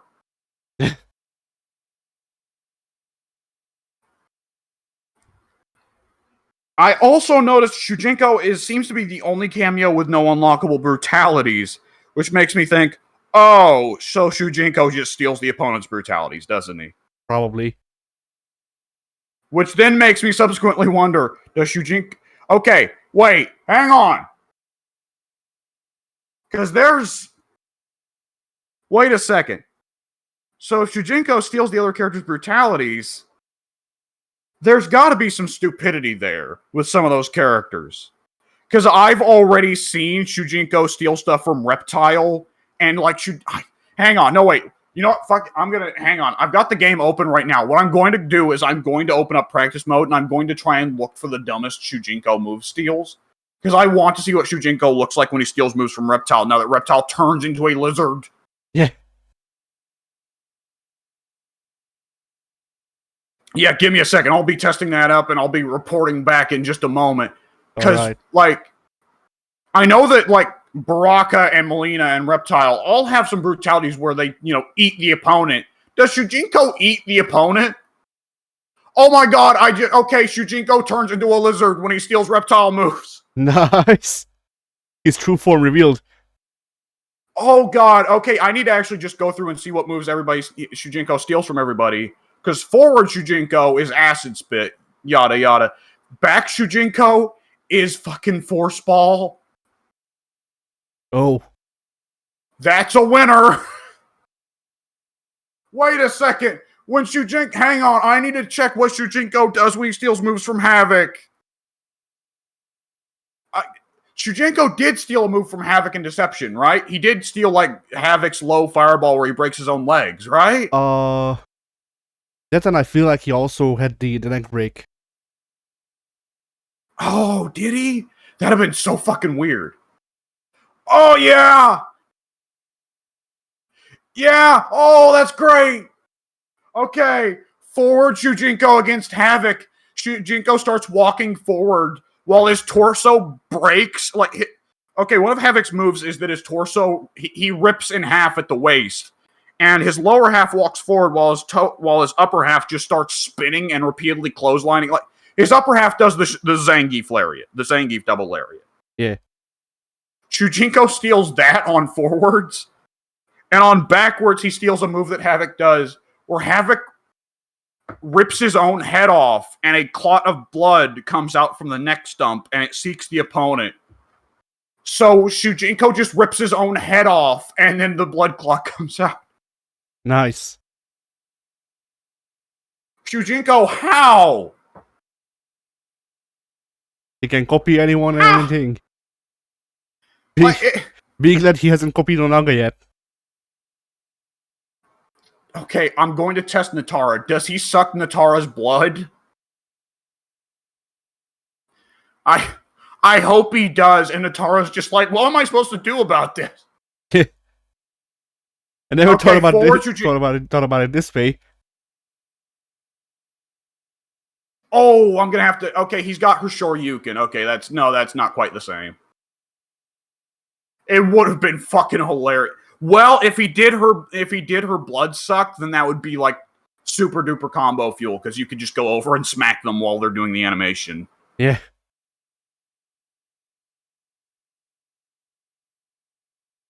Oh, that's great. I love that. That is, he can turn into a lizard and snap his own neck. Shujinko, yeah. How? I guess. Okay, in this timeline, okay, it must be that's the original timeline Shujinko through timeline fuckery. Yeah. Because otherwise, how did he do this? How did he... nobody ever taught him how to do this. Oh, no. Oh, that's a strong Shujinko cameo.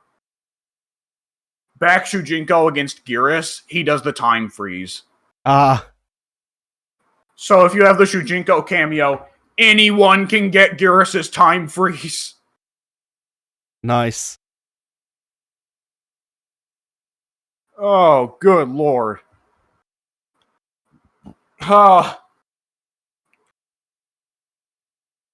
Wait a second. What in the fuck would Shujinko's timeline look like? Oh no.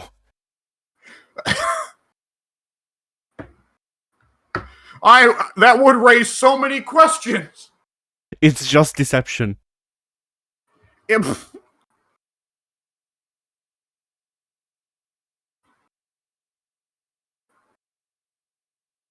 Oh, by the way, another reference. Just maybe remember deception. The another 3D trilogy reference. Damashi. Such a little thing, like it's really just a single line. But did you notice that when Shang Tsung is referring to quote unquote Chronica, he calls her Damashi? Oh yeah. And do you remember what Damashi was in the original timeline? The Kamidogu, more or less, but that's what I remember at least. Oh, Naga's fake little sprite that's like, hey kid, gather the Kamidogu for me, dipshit. Oh yeah. So I guess Damashi is just the go-to line for gods lying to people in the Mortal Kombat universe. Yeah.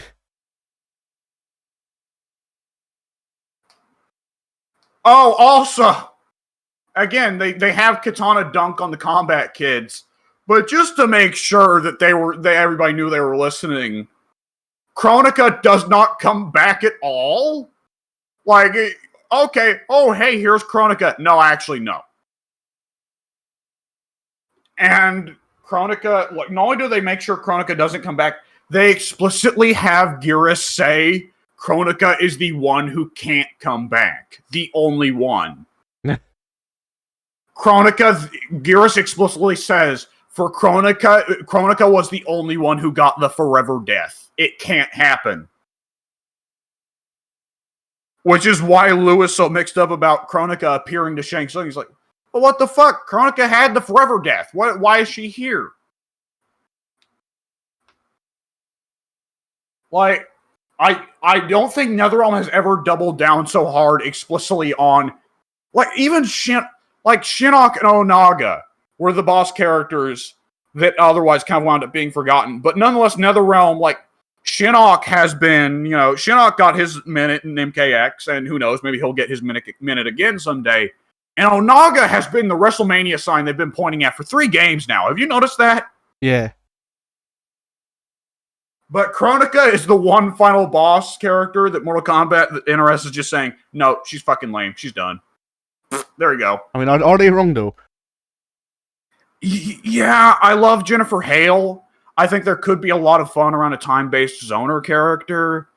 But yeah, I would really say that MK4 Shinnok is lamer than Kronika. But other than that, yeah, Kronika is the lamest of the final bosses. Well, I did entirely forget Blaze up until just now, so come to think. And Morlock. Blaze is a What'd you say? And Morlock. Moloch's not the final boss, he's a semi-final. Alright.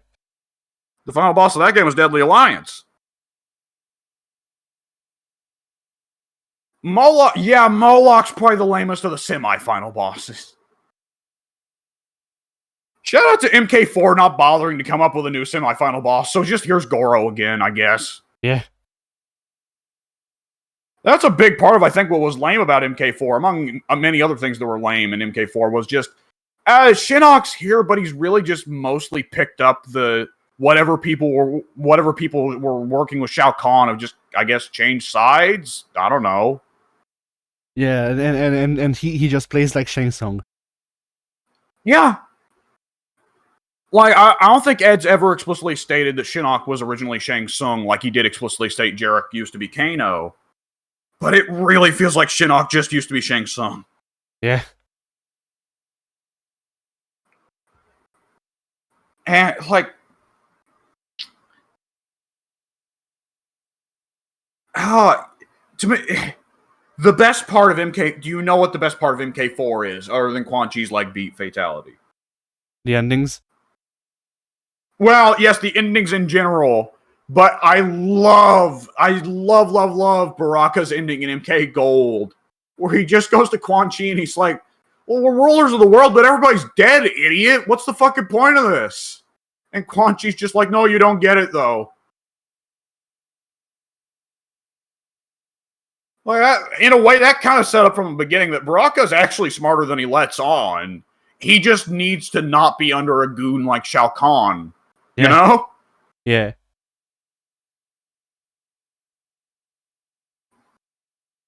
We are living in a time where Baraka is actually a serious Mortal Kombat character that people are really invested in. Is that not strange? And it doesn't feel like the developers hate him. Yeah. I mean, what's even weirder is how they actually did the thing that I've been asking them to do for the past I don't know how many years, and actually made Jared be the guy. Jared is Ermac now. Yeah. I have to assume. I honestly am wondering, for like a lot of the dialogues, is Ermac going to switch between faces? Possibly. Because we've seen already, they have the tech to already make it where he can seamlessly flip between Ermac and Jared's faces.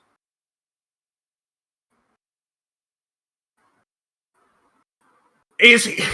One of the faces do they have the capability to have Ermac put on Sindel's face?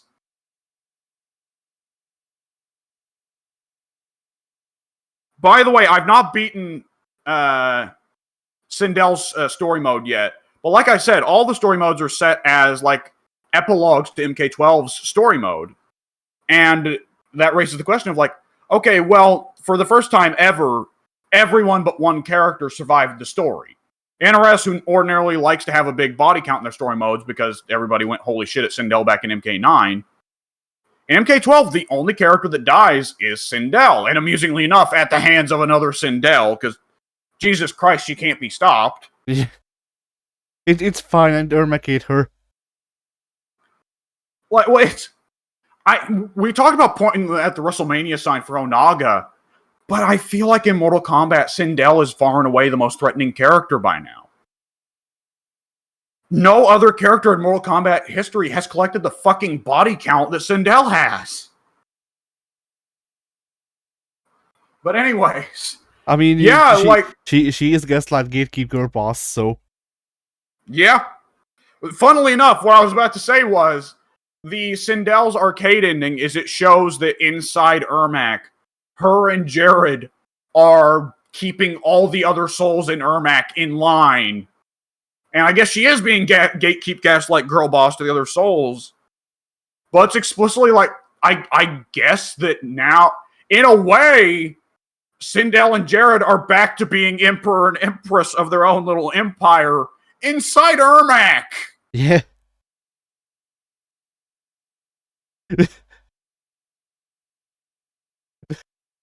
Ermac's arcade ending is just him saying the real idea has been inside of us all along. Yeah. And there's no Adenia in this new timeline, so they're just like, Ermac, what the fuck are you talking about? What's going to be weird is him being called Ermac on the character select screen. He's not going to be really Ermac. He's going to be just Jared. Yeah. Like, I have to assume it'll be that the face switches sometimes. That, like, if you have Ermac versus Melina, that it'll be hard to come up with an explanation why Jared would be beating up on his own daughter. So it's like, oh, well, I guess Ermac's back in control for now, or something like that, right? Yeah. It would also be neat if they tied it to, like, outfits. Yeah. Well, okay. So I've mentioned to you that you can customize the character skin and then one piece of gear, right? Yeah. Oh, the one piece of gear is the face. Is his face. And then it can be any of the characters. Okay, yeah, you do a brutality to any character, you unlock their face for Ermac. But what if the brutality is just called face off? Yeah. Okay, no, let's not have it be customizable faces. Okay, well, let's have it be customizable faces, but let's not have it where you can, you unlock the other characters' faces. Do you remember Mortal Kombat X Shinnok's face-off brutality? No. Well, not quite. So, Move Theft Shinnok, you remember in MKX, every variation of a character had a unique brutality, right? Yeah. MKX Shinnok, the Move Thief variation of Shinnok, if the last hit was Move Thief, which was very difficult to pull off because the Move Thief move itself did very little damage. If the last move you hit the opponent with was Move Thief, and specifically at sweep distance, which is also pretty hard to pull off, then Shinnok's, the amulet, the Kamidogu, would cause the opponent's face to tear off of their head and float over and just rest over Shinnok's face. And Shinnok just does it very casually, too. Like, this is just something Shinnok is used to doing. I guess we never knew this, but Shinnok loves stealing people's faces. Yeah. And he can even do that to Leatherface. Which means that Shinnok is wearing two faces at once. So what they need to do is one of Ermac's brutalities is he sucks the opponent's soul into himself. He does what he did to Sindel pretty well. And then his face turns into the opponent's. Right there on the spot. Yeah. Especially if he then says one of that character's brutality win quotes. Like, he sucks Kung Lao's soul. His face turns into Kung Lao's. And then Ermac says, learn from this! Yeah.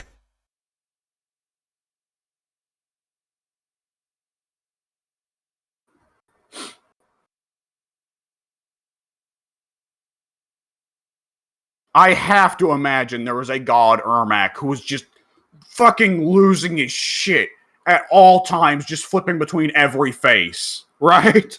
Yeah. Like, God Ermac is split into separate people that are still nonetheless linked. They are called Legion now. Like, inside that Ermac, there is another Mortal Kombat tournament going on. Yeah.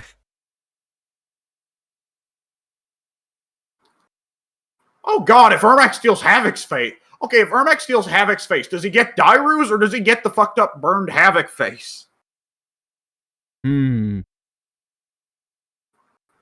Probably Dairu's?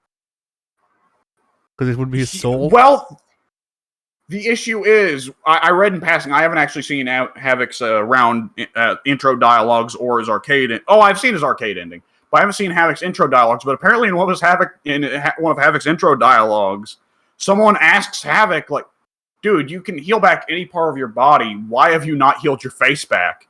And Havoc explicitly says, I like it better this way, actually. Fucking Havoc. Oh, boy.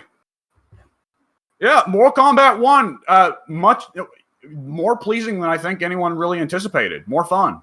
Yeah, sounds like it.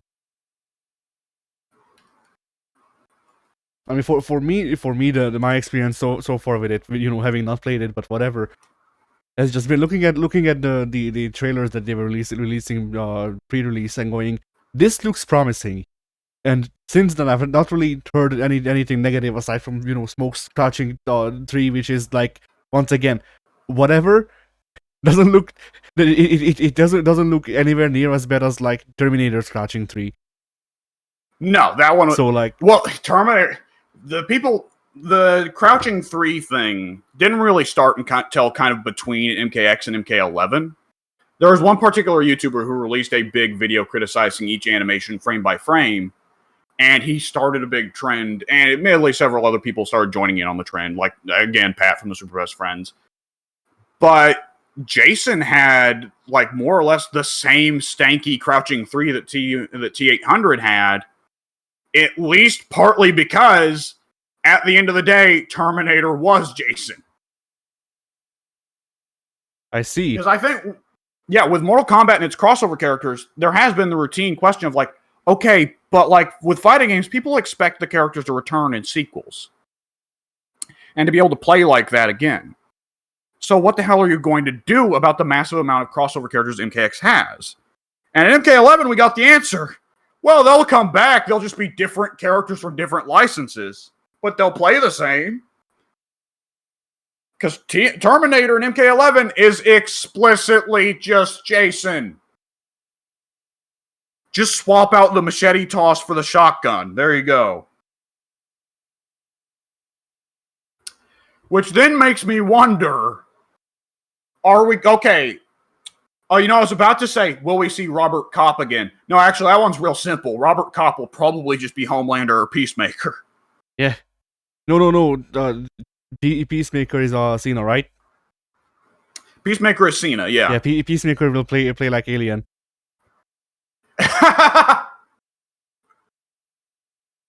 Complete with the crawl? Especially with the crawl. No! It's now an entire stance. The crawl stance. I would not be super shocked if Omni-Man is Jason/Terminator with an air dash. Yeah. Because I'll say, no one in the game right now... Oh my god. What? Okay, just while I was talking, I was like, I'll just check a few more of the Shujinko move thefts. Shujinko steals from Kenshi the stand. Ah.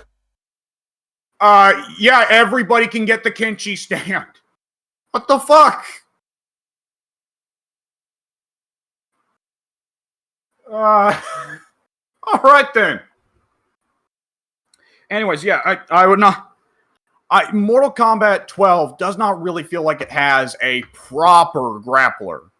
Because Geras still has a little bit too much zoning options and too much... Like, still a little bit too much, like, weird shit he can do. I mean, Geras has pretty well always been Mr. Weird Shit. And Shao's not a grappler until he loses the axe, and the focus when you don't have the axe is getting the axe back for the most part. So, Omni-Man, I think there's a good chance is going to be the straight grappler. With an air dash, because, grapplers need those. Yeah. It's a classic grappler tool, really. We don't even know what the hell the other characters are really going to look like, though, other than that, because, Ermac and Quan Chi are quote-unquote in the game, but it's just their model. They aren't going to play like that. Yeah. Though I do wonder when they release Quan Chi and Ermac, are they going to patch it so that you fight the DLC Quan Chi's and Ermacs in story mode, or is it you're always going to be stuck with janky, not Raiden Quan Chi? Yes. Because if memory serves, I forget who it was, but in X, there was a character who was in the story mode that then became DLC. And... No, it was... Maybe? But the one I remember for sure that happened with was the Cyberlink way. If memory serves. You fight Sector at one point in the MKX story, and he looks... And Sector... He's nothing like Triborg. Yeah, and Sector still uses his MK9 moveset in the story mode, but then Cyborg released, and he was a big hit. No, Triborg released, and Triborg has the Sector move, has Sector as a thing that he can do, but they didn't patch it, so it's Triborg Sector. Yeah. I guess it would make no sense for them to. Then in MK11, you have Cyrax pop up in the story mode, and he plays like Triborg, but he's not actually playable on roster, even though he's actually a relatively finished character. Yeah. At least partly because if the MKX characters got put in MK11, they'd be super OP. Yep. Especially Triborg, because Triborg's one of the few characters in MKX who actually had pretty good buttons.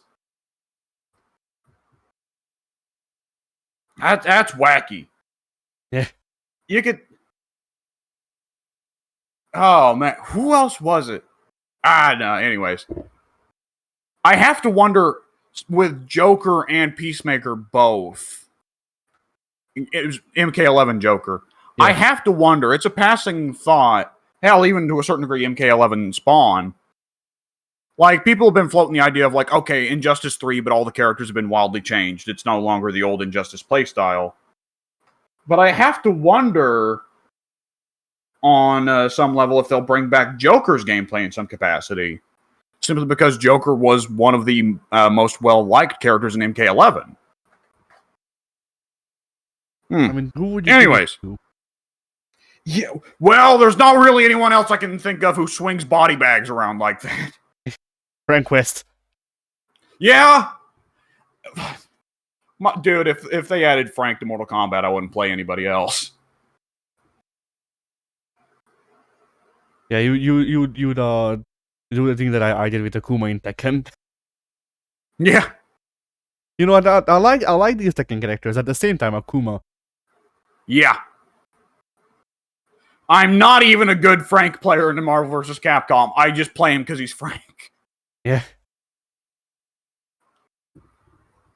Now, I forget. I guess we haven't talked about the data mine leaks, whatever, for the potential Season 2 or what have you. So the list that was floated was quite large, which, considering the deliberate fake leaking of Ash, or the fake data for data miners of Ash in MK11, does make me wonder, okay, have they done it again, right? Yeah. On one hand, that is true. On the other, the current combat pack did leak, and that turned out to be true, even though we thought it was bullshit. So anything can happen. That one wasn't a data miner, though. That one was Amazon accidentally listed it on the product page. Oh yeah, true. And the indications, we've only been given indications for Season 2 characters, but not Season 2 cameos, right? Because it's just largely from dialogue files, right? Yeah, although if memory serves, there was something about cameos, but it's basically the cameo note was we have some things that allude to people who could be cameos. At the same time, it's very vague. Which, considering one of the characters, all of the dialogue that aimed at them is just, "Man, you're hot." Who knows how fucking vague the other shit was? I'm not entirely certain that one wasn't one just put there to fuck with people. It's hard to say.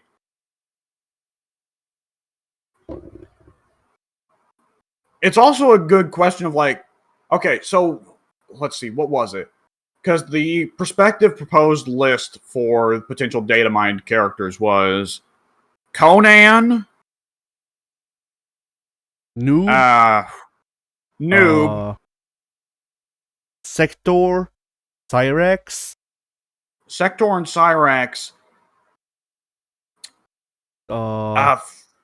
It was commonly proposed that the Man You're Hot one was probably going to either be Frost or Cassie, right? No, Frost or Sarina, I think. The one of the old Lin Kuei assassins that hasn't been in a game in a while.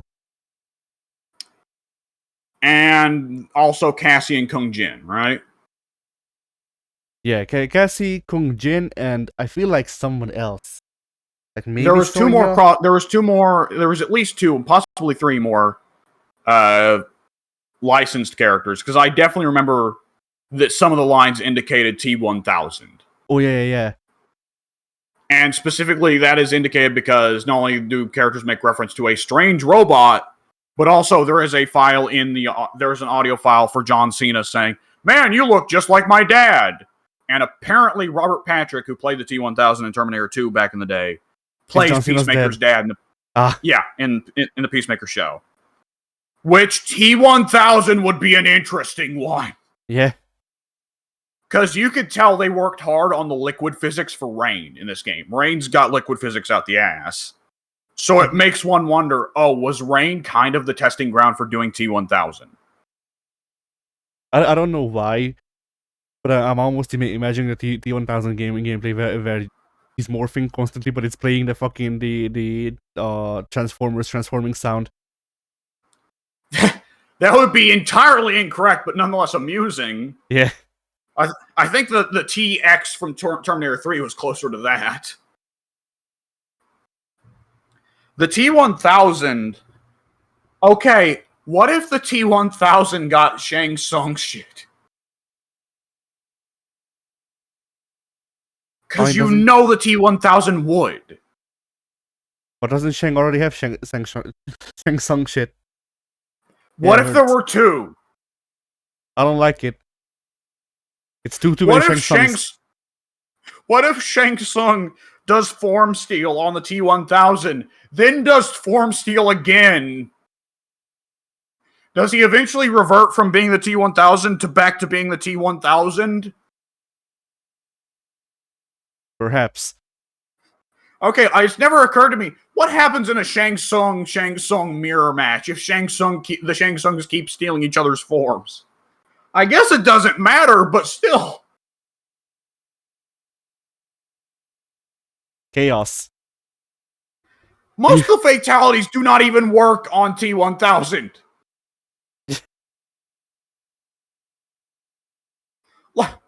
Okay, the question was asked before of, you remember in MKX, when Melina could still do her fatalities where she eats people, she could do them to the alien?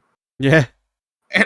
And it was like, Melina, no, that would melt your insides. Woman, stop. Like, what does Melina eating the T-1000's brain look like? Like, it's liquid. Does she just drink him like a soup? Sure. How impressive is the Tarkatan digestive system?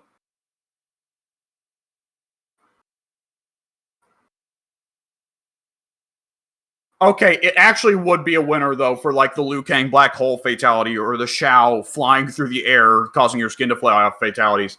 If they actually made it where instead of the skin and the blood flying off, it's just that more of the T-1000 goop flies off.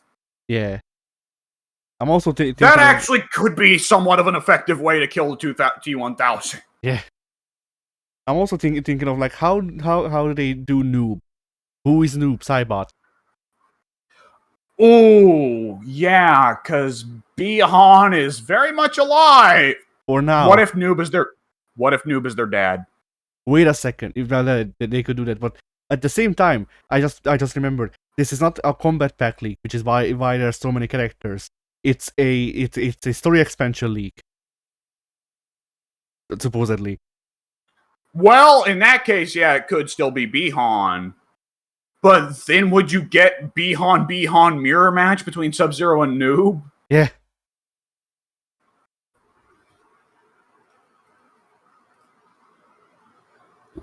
Huh. Why not? The more Bihan, the better. Wait a second. If Natara does her shit to the T-1000, she would be explicitly just drinking the T-1000 up. Yeah. Slurp.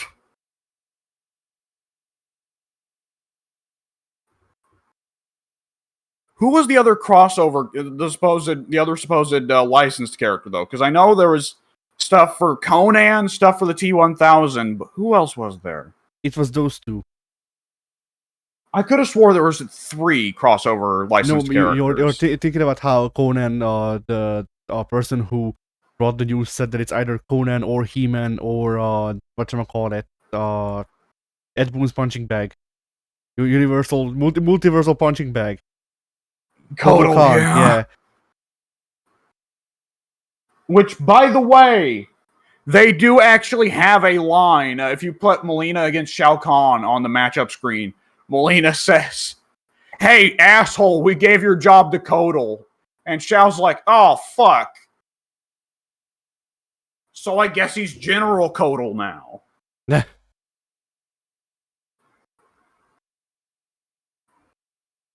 I feel like with how much Mortal Kombat 12 has been listening to player complaints about MKX and 11, I have a strong feeling that if Kotal popped up in 12, he would just be Pimp Lord Supreme and kill all the bad guys forever.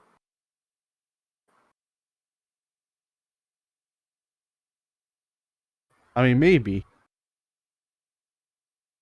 That's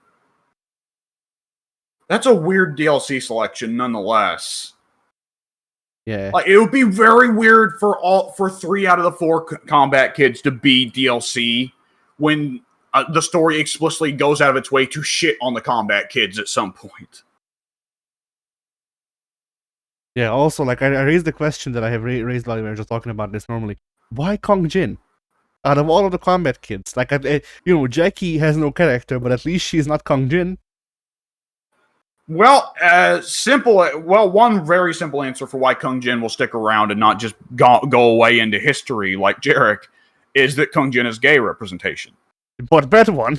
That is my thing with Kung Jin, that he sucks. Well, there is definitely a reason why they have suddenly doubled down on Melina and Tanya's relationship, yes. But honestly, on some level, I think Kung Jin, people developed a bit of a sour taste in their mouths because Kung Jin did not get great feeling moves, and Kung Jin's an asshole in the MKX storyline. But Archer-based character is a very new, different archetype for Mortal Kombat that has potential. It was just kind of wasted potential in MKX. In both senses of the word. Yeah, and we know that the combat kids in MK in Liu Kang's timeline are going to be entirely different. Yeah, but do you not expect them to bring back the stupid ass Bocane? I definitely expect them to bring that back, yes, especially because the dark Kung Jin we see at the end of the pyramid has the Bocane. The bow staff. Oh! What they need to do is they just need to redesign the bow staff to look less awkward, really. And honestly, a big part of why the bow staff was so awkward was just because Kung Jin had such an awkward idle pose in that game. I mean, they could just give him a large fucking bow and then have him still use it as a staff. Okay, was there not an archer character in Samurai Showdown? Nina, I think her name is. I remember her idle pose vaguely. Give her idle pose to Kung Jin. That is a much cooler fighting game pose for an archer character than the awkwardly just kind of holding the bow out in front of you. Yeah, Which you know must be hell on his forearms because that's an awkward way to hold a bow. Yeah, give Nina's pose where she's like swaying back and forth with her hips. Yeah, sexily. There we go. Yeah.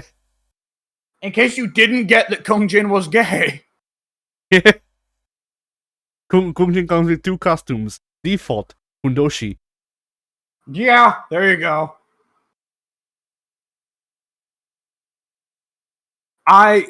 So did you actually see the little bits of Takeda dialogue lines that did leak, by the way?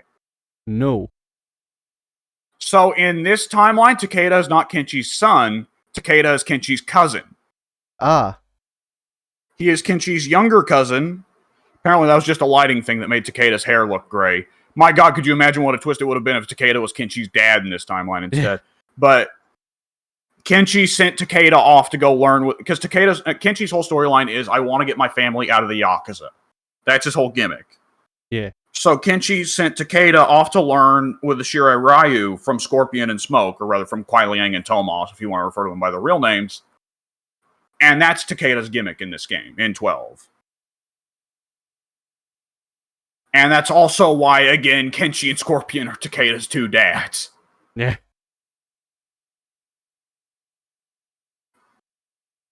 So I guess how the hell will okay, I just had an idea for Cassie. Cassie is still Johnny's daughter, but she's like the result of some one-night stand Johnny had when he was a teenager. And he's like, oh, shit. Yeah. I thought I was fine to not wrap it up.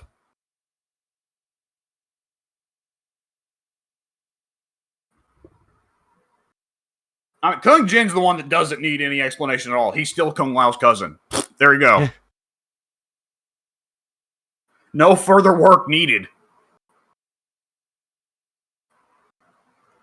His introduction cutscene is he shows up, starts talking about fighting people. Someone looks at Kung Lao and says, "Who is this guy?" And he just shrugs. I don't know. You know, I'm willing to bet a big part of why we did not get Jackie and we got the other 3 combat kids, if these data mines turn out to be truthful, which probably they are mostly, and then there's just 1 or 2 that were deliberately like set up by NetherRealm as, you know, to set you off. Because with the Mortal Kombat 11 data mines, they were accurate except for Ash. Ash had been put there as the red herring. Yeah. So one of these picks in MK12, I'm willing to bet, is a red herring. Probably But the T1000. nonetheless, it might be the T1000. It's odd, because would they go to the trouble of asking John Cena to say, you look like my dad, if they're not actually going to do anything with it? I mean, that's true, but at the same time, I'm just thinking about the amount of like work it would take to to adapt the T1000. And how badly he would fuck up all the other fatalities. Because, like, say what you will for every character they've introduced so far. Every crossover character they've introduced so far had a skeleton. Yeah. The X-ray moves make no sense against the T1000. It has no bones. It doesn't have machine parts in there. It's just goo. Anyways, I now want Terminator series starring Kelly Kelly, where she's the K1000. The natural progression from the K2. Yeah. I would not be shocked if Kung Jin isn't a red herring as well. Because like you said, it is odd for him to come back because he is the least liked of the combat kids by far.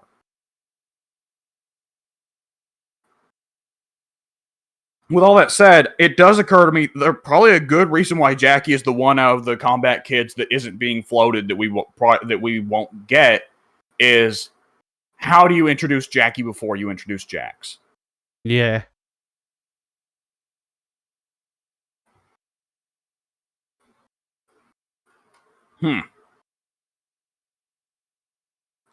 I would love, though, if Kung Jin or T-1000 is a red herring, and actually the DLC character that comes with MK12 Aftermath is Madame Bo. Yeah. That would be great. Just fucking awesome. Yeah, the two DLC characters instead of Kong Jin and the T-1000 are Madame Bo and who's the dumbest crossover character that you can think of? Oh god, the dumbest. Oh boy, do we want to go in the childish direction, or do we want to go? Yeah, but do we want to go in the childish direction, or do we want to go in the direction of like this character just makes no sense in this kind of universe, right? I don't know. My first thought was Jerry Seinfeld, so take that as you may. I'm gonna be honest. One of my first thoughts was Tony Soprano or Walter White, both of whom actually would have good fatalities. Yeah. Because Walter, that'd be a real simple one. This is not meth. Throws it at the opponent explodes. Yeah. That or Walt forces you to have a fucking overdose. We've already discussed this. Walter White is a stance character. He switches between Big Heisenberg and Malcolm's dead. Yeah. It's depending on whether or not he's woken up from his nap. Yeah.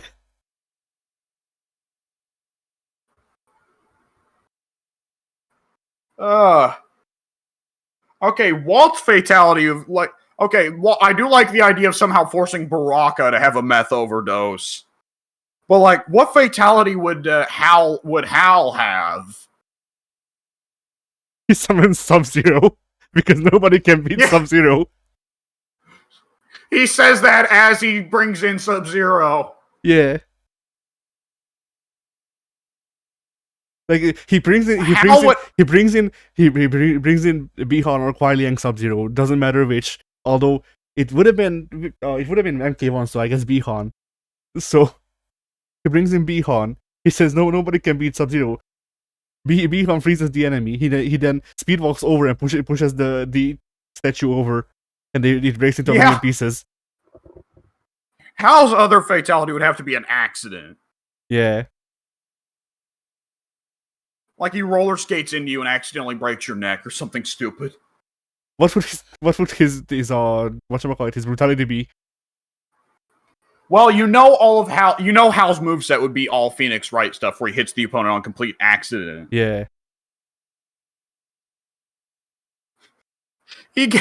Okay, Hal gets a run cancel for the speed walking. If he speed walks into the opponent explodes into a shower of blood and gore. Yeah. Hal just walks off screen.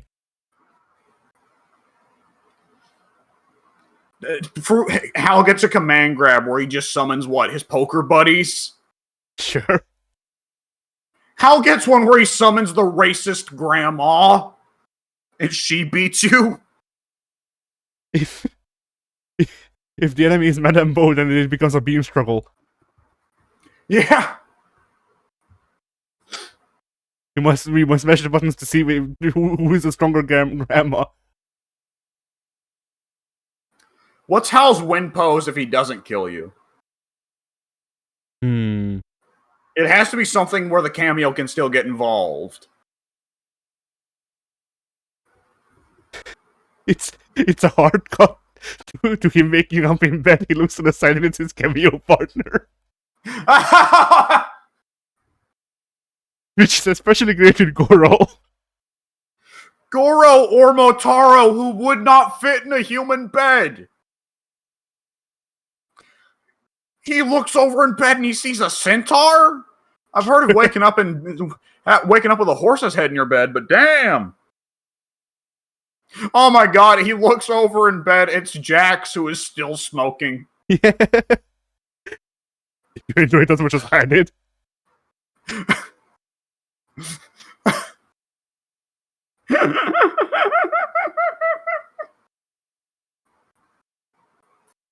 Hal wakes up in bed. He looks over. It's Shujinko. Shujinko is now Hal. Yeah.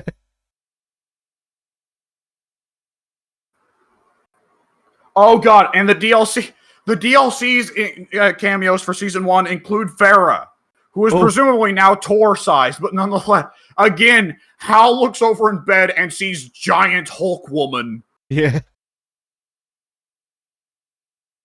Man, I'm actually really excited for the Farah cameo. I loved Farah Tor in MKX. No one else did, but I did. I loved them. It was such a creative idea for a character, you know? Yeah, I feel like it felt like they had potential, but I felt like the moveset they got in MKX didn't live up to the potential. Yeah. Oh man. Okay, this is already a missed opportunity. I like seeing them come back in any capacity at all. It really should have been, instead of Farah Tor, it should have been Tor Farah. Is Tor still wearing the bag on his head, though? Sure.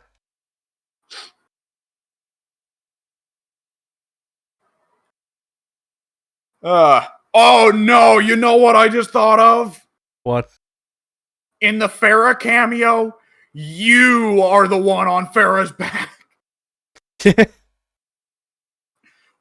What? Okay, take your pick of the characters. Who is the most amusing to see riding on a giant Farah's back?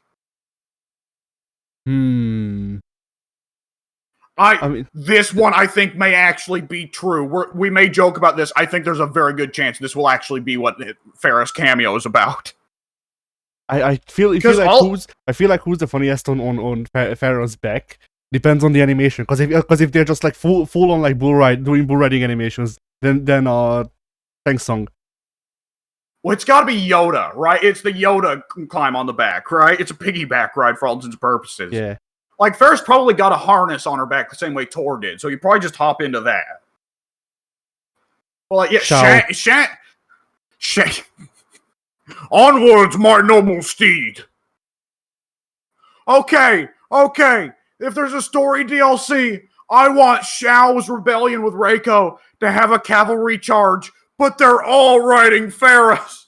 Yeah.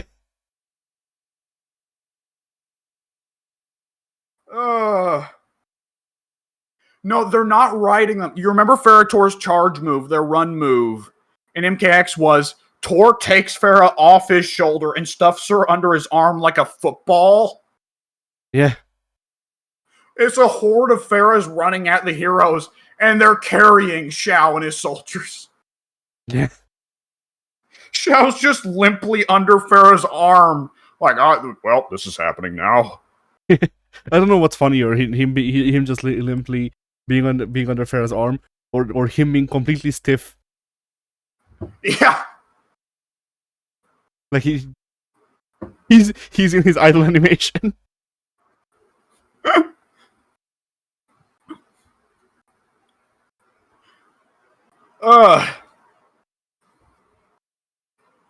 Okay, you know there's got to be some meme edit possibilities if they ever did that. Of what the hell, Johnny riding on Farah's back or something like that, right? Yeah. At a certain point, okay, they have to do crazy stuff with the DLC cameos because all the on-disc cameos are already fucking crazy. But what if cameo Farah is just pretty well a Yoshi?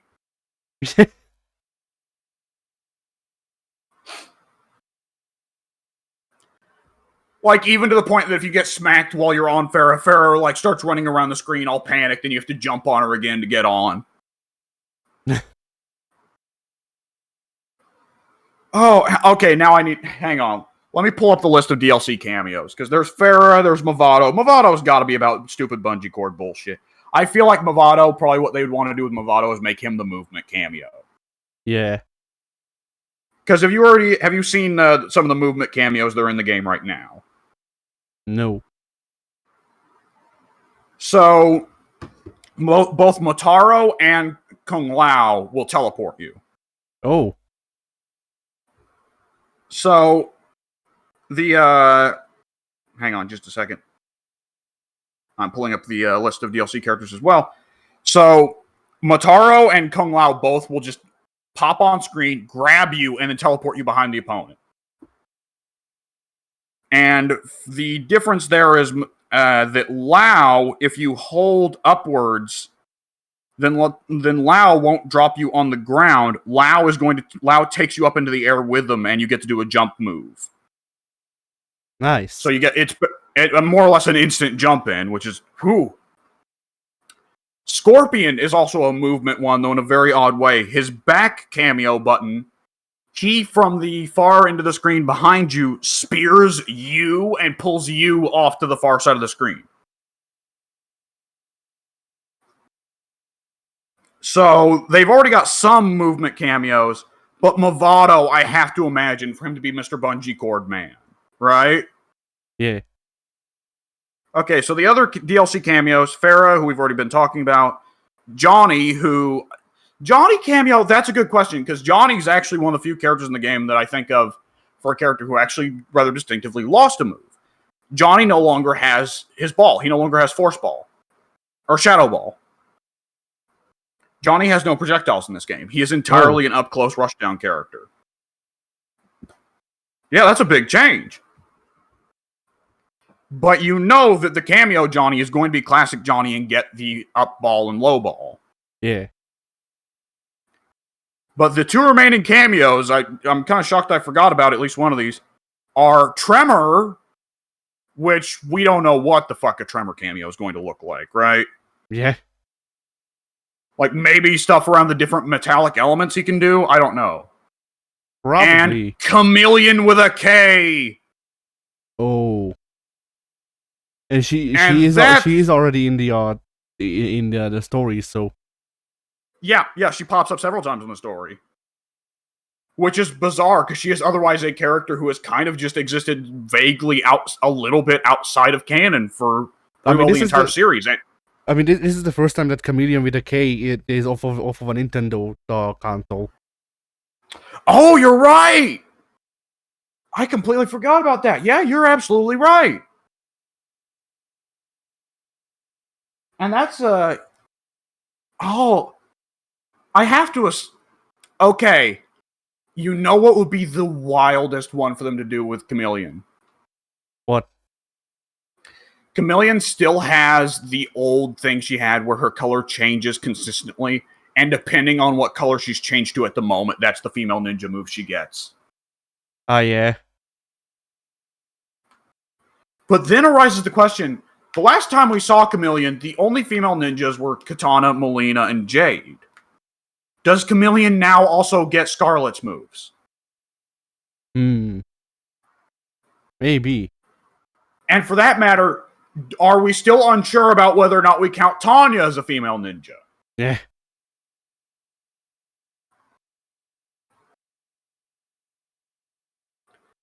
I mean, does she also get Frost's moveset? That's another good question. Does Frost count as a female ninja? Well, see, there's a new problem with the gender flipped universe. Now we got Scorpion, Sub-Zero, and Ermac as female ninjas. Oh shit. That raises a whole nother set of questions. Yeah. Ooh, boy. We're coming up on some strange times, we are. Just a bit. Like, I'm honestly like, every Mortal Kombat game has a differing gimmick, right? MKX had the variations, MK11 had the custom variation bullshit, MK12's got the cameos. I'm in a place now where, like, the potential for cameo stupidity, both in terms of gameplay and in terms of the cameos get to be where the weirder characters go, makes me really hope that MK13 finds some way to bring cameos back. Because, like, cameos, if there's any spot where mocap should be going, it's straight in the cameos, right? No. It should be the final boss. It should be the secret boss. I feel if Havoc ends up as the villain of MK13, there's a distinct possibility that happens. Havoc would get a fucking kick out of mocap. Wait, hang on. Joker's ending in MK11.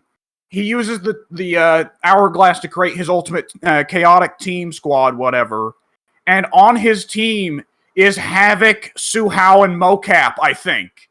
Oh. If Joker wins MK11, he puts together the ultimate goof squad.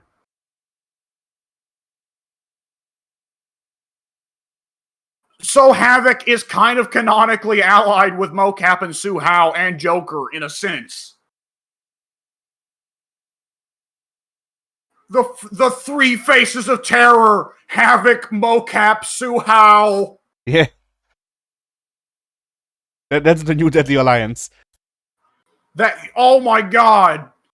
Could you imagine if there's a mystery of like who killed Liu Kang? Fucking Su-Hao and Mocap?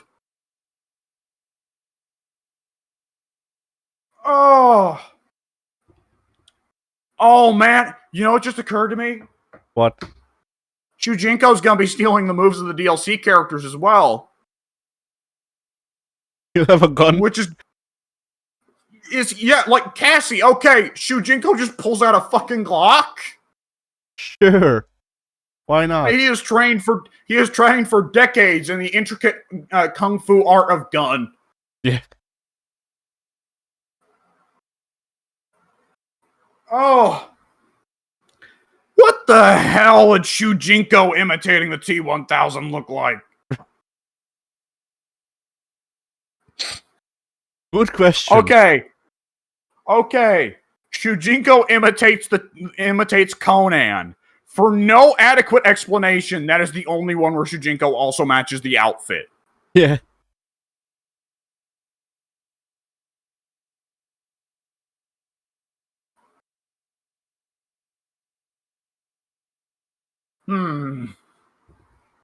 Okay, yeah, Shujinko imitating Peacemaker is definitely going to be a lot of gun. Because Peacemaker is gun. Yeah. Shujinko imitating Peacemaker just does the five-knuckle shuffle. Yeah. I have to imagine. Okay, so the way throws work in MK12 is that the forward throw, your cameo comes out and does their throw animation, but the backwards throw, your character just throws them on their own, right? Yeah. You know, Peacemaker's backwards throw has got to be the attitude adjustment. No, it's gonna be the shut the fuck. The shut the fuck. That's the brutality variation. He hits the attitude adjustment, then he locks in the shut the fuck so hard that he rips off your head and your shins. Like he just does it the way he used to do it back in like 2007. Well, there's the stinky shut the fuck and there's the good shut the fuck, right? Cena sometimes, if Cena just does the kind of like, I'm going to clasp my hands in front of you, that's the shitty shut the fuck that looks terrible. But that's the thing, like, do you know why he started doing the shitty one? Why? Miz, I believe, is on record saying the reason that John does the bad-looking STFs is because he actually knocked me out once, doing it normally. Oh, like a house show or something? Maybe. So John Cena, yeah. Cena in his later years, when he started focusing on getting people to call him a good wrestler, he went back to doing the good shut the fuck. Because yeah, the reason he did the shitty way is allegedly because he knocked out like Miz and someone else, and then he went, okay, maybe I shouldn't do it the way it's properly supposed to be. Cena perhaps learning a bit too much from his Japanese heroes. Yeah. I don't think I've ever heard of Chono knocking somebody out with the STF. That's strange. But Chono also wasn't fucking like an action figure.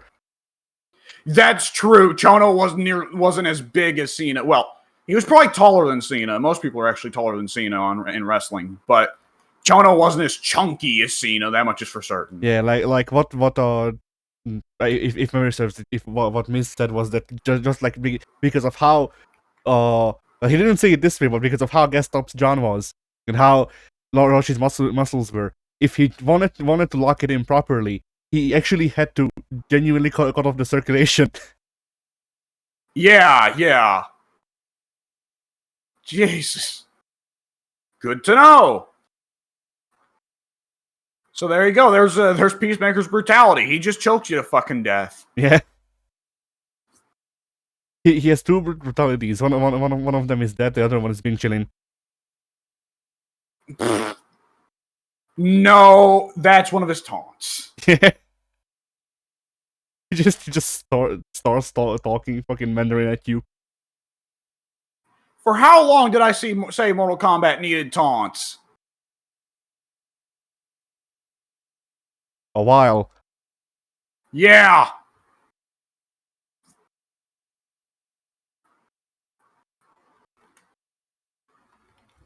All right. Yeah, Mortal Kombat. It's in a good place. All right. Do you have anything you wanted to talk about other than that today?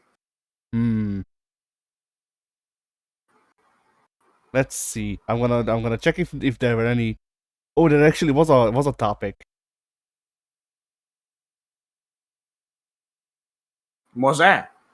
So, what is your thoughts on the statement, "You can only get better by fighting opponents way better than you for beginners"? For beginners? Yeah. For beginners, I think that is just going to scare the shit out of them and convince them not to play fighting games. Yeah. It's also kind of incorrect. Like, I think in terms of being able to play by feel and the ability to predict enemy, the way that your opponent's going to play, then yeah, I think that can be pretty accurate. But in terms of, those are not skills you're going to learn in practice mode, for instance. But there is a lot to learn in practice mode, Yeah. It's broadly handling improvement as being just one dimension. That, like, it's just like there's just something that's just like there's good and there's bad, and you are either good at fighting games or bad at fighting games. No more nuance than that, which is of course inaccurate.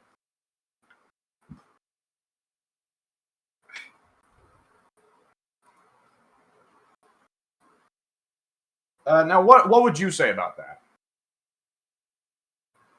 Well, being fully aware that when you play with me and Pink and Mike, you generally Mike can whoop you in Mortal Kombat, but other than that, yeah, Mike against the rest of us, Mike only people who are worse. Yeah, Mike only plays the games where he has an upper hand. Which, like, I say that he has said that. Yeah. So, like, anxiety is a hell of a thing. Yeah, like, I'm not throwing shade at him. It is just what is going on. Yeah. But yeah. I think it depends. Like, it depends on what you want out of a specific session. It also depends on the amount of gap. Is what I've seen just from, fighting you and fighting Mike and fighting Pink. Yeah, that's another thing, because if you just get absolutely creamed, then generally most people don't learn anything from getting just absolutely creamed. Yeah. And it's also a thing of, like, say I go up against a platinum guy in or a master guy rather, yeah. I go up against a master guy in Street Fighter 6.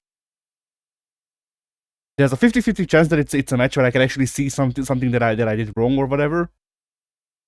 Or, I can just see, yeah, this is the reason, this is the exact reason that they beat me. And there is technically a large gap in skill because I am high gold, low plat, if memory serves. But I was, at least. And yeah, that's still quite a large gap between that and master's rank. Yeah. So, you can somewhat see then, but you also need to know what you need to look out for.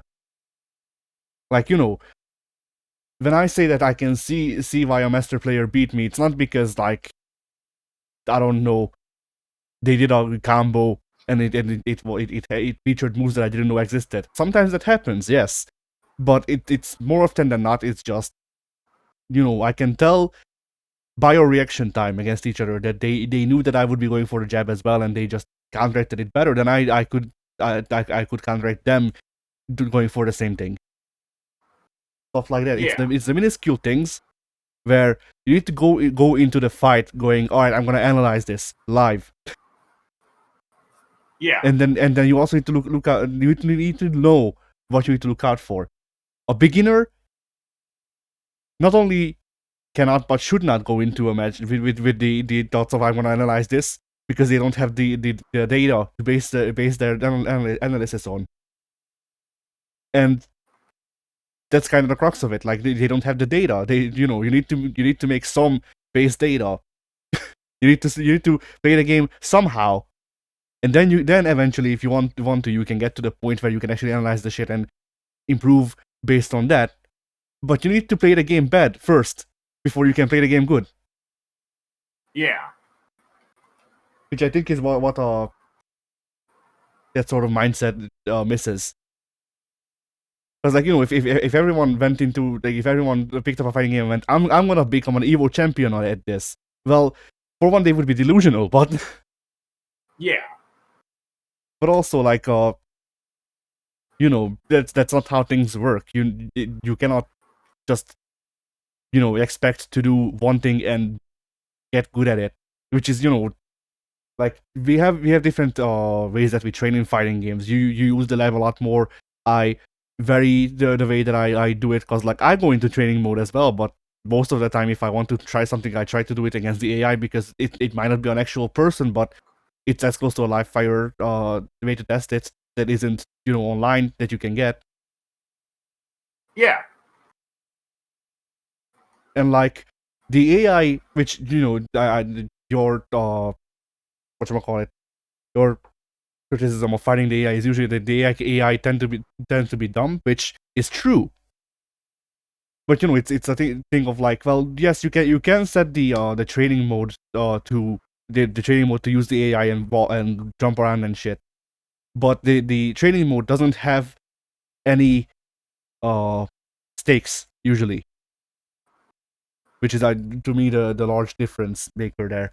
Of like, in training mode, if the AI just stalls on you and would otherwise kill you, you either will know because the bar depleted, but it doesn't really matter and they just keep comboing you, which is bad because you can't reset the neutral, or you won't know because the bar doesn't go down far enough, so you're just kind of left guessing of like, okay, so would 800 damage kill me? Which is the information that you need to know beforehand if you want to go with that. Just playing arcade or whatever on higher difficulties, or whatever feels comfortable, which is also another thing of like, once again, establish a base, establish what you're comfortable with. Once you feel like you're getting bored of that, then you move up a step. Yeah. But yeah, I feel like the difference there is that like if I fuck up majorly, then with arcade mode or whatever, I will immediately see it because the AI will kill me and I will lose a round. It's just a lot more of a surefire way of not having to check myself, pretty much. Yeah. But yeah. And so for the discrepancies in I don't know, knowledge or what, not even knowledge. I don't know what the fuck to call it, but like, yeah. It really just comes down to like the two of us can learn from each other because we're roughly in the same bracket, I'd say. Pink? Yeah, I never put enough time into Street Fighter 6, I think, to really move past the silver level, but I don't think I'm that much worse than you. I think it definitely depends on the game. I think, broadly speaking, I think you're the better Street Fighter. I think you're the better Street Fighter player, I would say. I don't know. I feel like that's entirely dependent on how they ported Akuma, more or less. I mean, Street Fighter 6, I got very, very few matches off of you when we would play. That's true, but that was also the time when I was grinding ranked. Yeah. But yeah. Okay. Yeah, go ahead.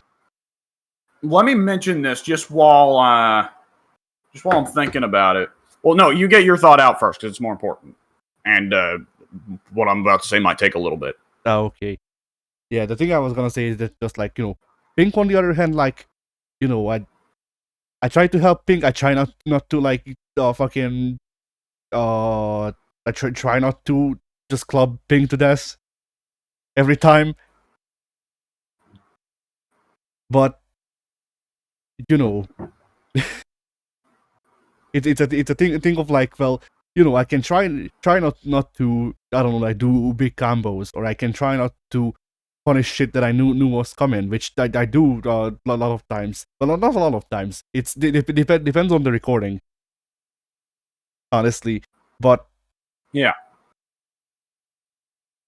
like games like the Avengers one that we played. With that one, I figured I don't need to hold back because none of us know what the fuck we're doing. yeah. If if shit goes bad, then I can pull it back. But like, yeah, Yeah, I mean, there's a lot of transferable skill to fighting games, though, as well. that's true. But that was such a weird game. That's true. Pank, at the end of the day, you have to really love fighting games and want to get good at them to really try and get good at them. And Pink has, subtly learned down the years, but at the end of the day, Pink does not have the passion for fighting games that you or I do. There's a reason why we said, hey, let's start a fighting game podcast, you and me, Addy. And Pink didn't say, well, why am I being left out? Pink said, okay, that is a good idea. You guys should go do that. Yeah. Like, Mike loves fighting games. Mike loves fighting games a lot more than Pink does. And Mike has more passion for getting good at fighting games than Pink does. But the difference there is where Pink lacks the passion. Like, Pink likes fighting games. He doesn't hate fighting games. He doesn't dislike fighting games. He likes fighting games. But Pink is, at the end of the day, always going to be happy beating up on the easy AI. He doesn't mind just doing that. And, Pink, it's the lack of passion. For Mike, it's the anxiety. Yeah. It's the I don't want to play a fighting game that I'm not already good at. And on some level, that's what holds both of them back. Whereas, like, I love fighting games, and I don't really suffer that badly from anxiety. You love fighting games, and while you do suffer from anxiety in many ways, you just don't have that particular bit of anxiety, the idea that you have to be great at something immediately. Yeah, I mean, I do have that, but at the same time, with fighting games, like many other things, for one, recording them actually helps them because I don't know, it's a different mindset, but also what was I gonna say? Yeah, the thing that really helps me with the anxiety of like is that I eventually adapted the mindset of just like, people don't come to these videos to watch me be good at fighting games or like be good at games at all. People come to watch videos like such as these for the entertainment value, for the personalities, because if I wanted to represent fighting games and what they can be at the highest level, I would train for Evo, and I have no interest in that. Yeah. Like that's also a thing of like, you brought up the competitive stuff, and like I have no real care for the competitive aspect of fighting games, which people say is like the heart and soul of it. But like, no, I like recreating like kung fu movie scenes as close as possible, or I like shit that looks like it could have been in other forms of media. It's like it was pre-planned. I like stuff when I like when fighting games have a really good feel, and I like when or when getting that sort of look, getting that sort of feel takes effort. So Yeah. I'll get good at fighting games pretty much just to keep up with you, which is why I've also not like. But that was gonna say, which is also why I haven't really been playing Street Fighter 6 because neither have you. But I mean, it's a mixture of I haven't been that interested in playing with any of the characters that are in the game right now, and also that. Yeah. But yeah. Now, yeah, go on. what I wanted to say before we wrap things up, and I hope we are wrapping up things up soon, as I am extremely hungry. I have not eaten today. Is I did go ahead and while we were talking, just go ahead and check out the moves on Shujinko for the other ones. So, do you have anything else you want to add to that topic before I hit this?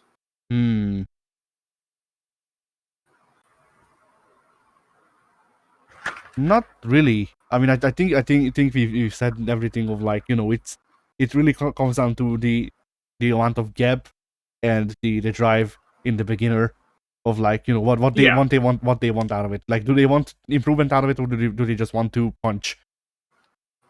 Yeah. Do you want to just hit buttons? Yeah. All right, there we go. So what I'll throw in here, just because I find it interesting.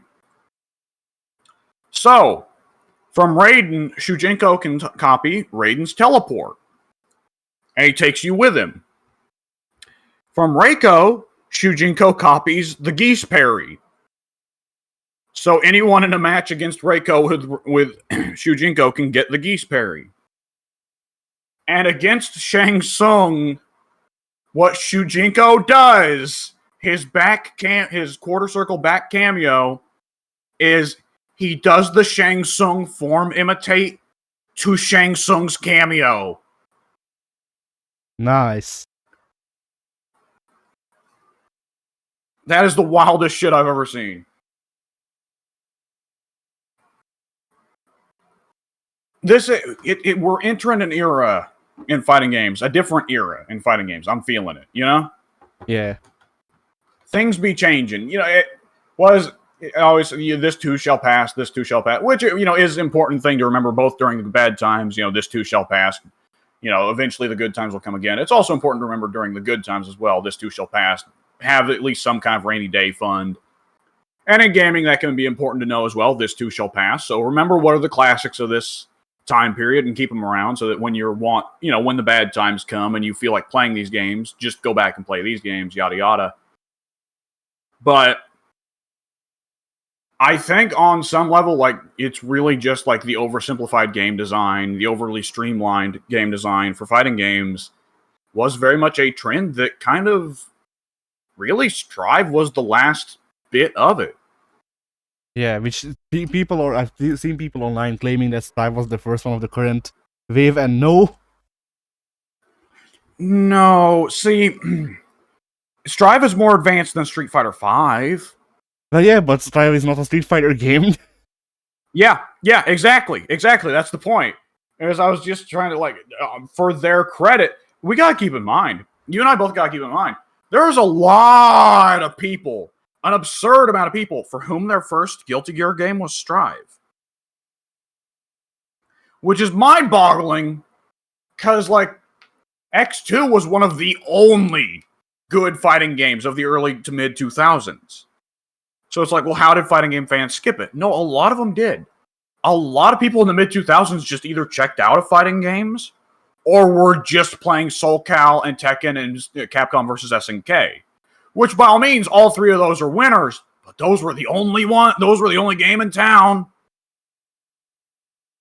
Yeah, I mean, like the thing with people only playing Strive is that, like, that's understandable. At the same time, like when I get into a game series, generally I at least check out videos of what the previous installments look like or something.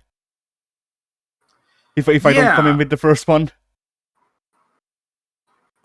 Part of it, I would wonder if they're saying well, all of the again, not even in relativity to the Guilty Gear series, but in relativity to the wider fighting game series, I can see where some people be like, oh, well, like the 6 different kinds of Roman cancel. There you go. That's almost a setup to the drive system of Street Fighter 6 and the cameo system of Mortal Kombat 12. But it's still in ignorance of the fact that the prior Guilty Gear games, while they did not have the 6 different kinds of Roman cancel that Strive does, they had infinitely more systems that Strive just got rid of. Yeah. Also, that also feels awkward as a shout out to say oh, Strive started this. Well, Strive distinctly, there's one major aspect of Strive's pacing that is entirely different from MK and from SF, which is that Street Fighter 6 and MK12 have both been kind of defined by how terrifying the corner is. And Strive, notoriously, is a game where the corner is not that bad. Yeah. Just bizarre. No, but I remember when the corner, the stuff about the corner, the news about the changes to the way the corner works first came out. And I remember you were going oh, fuck, this is some bad fucking news, brother. And I was like, oh, he's overreacting. overreacting. He's overreacting. He was not overreacting.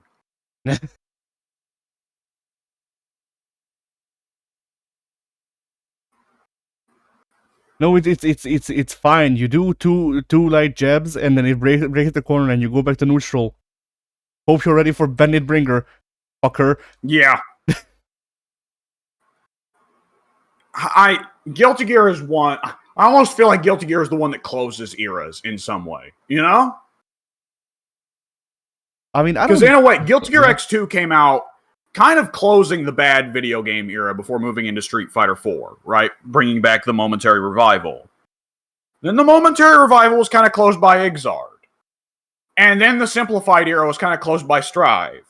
So it makes me wonder if, like, after Street Fighter 7 or Mortal Kombat 13, we're going to get Guilty Gear X. Right? It would be. What's a word? Okay, what's a word with you? Because then they could use the V as a U. That's a good question. I only just found out the other day that the reason they couldn't name this Guilty Gear Exard XXX is because apparently that was a very popular Guilty Gear porn artist. I mean, Triple X usually is associated with porn. It can be associated with porn, or it can be associated with alcohol. And Guilty Gear has always been one that, like, Guilty Gear has never been edgy or adult. No, actually, Guilty Gear's been edgy and adult. Yeah. I mean, keeping in mind the time period, like, it's not so much now with Strive perhaps trying to be a bit more wholesome with some of the female character designs. But it's easy to forget with Guilty Gear X2 and Exard how often Ino took her top off. Yeah. Or ABA. ABA. Well, even nowadays, they're still Jacko, and Jacko is Jacko. True. Like, I would not be shocked if we're going to, in the coming years, see KOF is going to keep doing its thing. Street Fighter 6 and Mortal Kombat 12 are both probably going to be supported for a while. Because if Mortal Kombat 12, if the data mines are correct and Mortal Kombat 12 is going to go with like 2 or 3 years of DLC like MK11 did, then NetherRealm may on some level be switching from the game every 2 years, then a year or two of DLC model. They might be supporting the games for longer, which I would like. That'd be quite cool. I like the way Capcom does it, where, like, Capcom, it's cool. Every Street Fighter kind of develops a culture onto itself, Yeah. Which, of course, leads to, fucking blood feuds amongst the Street Fighter fan base, where the SF Alpha guys view the SF3 guys as kids. The SF3 guys view the SF4 guys as kids. The SF4 guys view the SF5 guys as kids. The SF5 guys are off sitting in the corner, and we all point and laugh at them. I like Street Fighter 5, but it's not the best Street Fighter. Yeah. And if you disagree with me, you are fucking crazy. Although I gotta say, it's very funny discussing stuff like this, and then you're just saying similar things to shit I've said like 2 years ago. Yeah, on some level. I still think, I'm not gonna shit on Street Fighter 5 too hard, because Street Fighter 5, I think, definitely still has good elements to it, and I think Street Fighter 5 wound up being in a much happier place by the end. In a way, Street Fighter 5 and Mortal Kombat 11 are sibling games in that way. I mean, rough fucking openings. I mean, I'd say that Street Fighter 5 and I don't know if I'd say MK11 as well, because I didn't play the DLC characters and all that. But Street Fighter 5 definitely had a rough opening, and then it kind of just fizzled into being slightly above average. It's not quite mediocre, it's not quite as bad as being mediocre, but it's not really something that I'd call like good. At least when considering it amongst its peers of, like, what other Street Fighter games there are, which, like, it's better than the movie game, it's better than 1. Yeah, I would say, this would be a controversial take that would make some people mad. Street Fighter 5 is better than every version of Street Fighter 2 except Turbo, pretty definitively.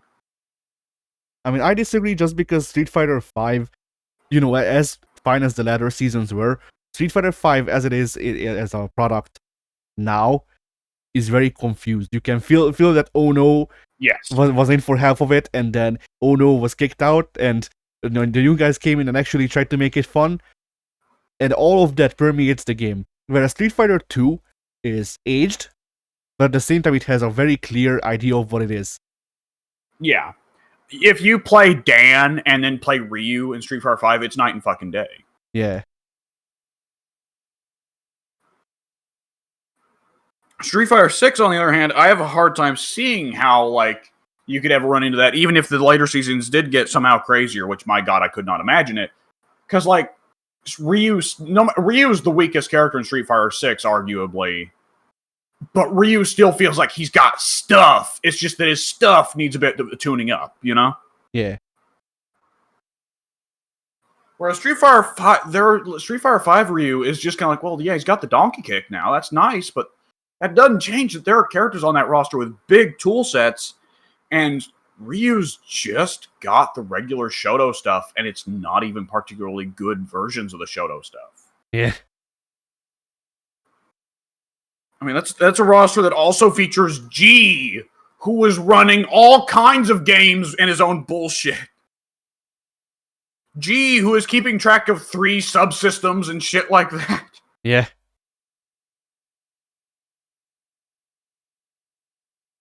But yeah, like I also saw a post that this was this is what sparked the previous discussion of, like, you know, of someone saying that we're in for another golden age, and then they posted a picture of a Mount Rushmore featuring Mortal Kombat 12, Street Fighter 6, Project L, and Tekken 8.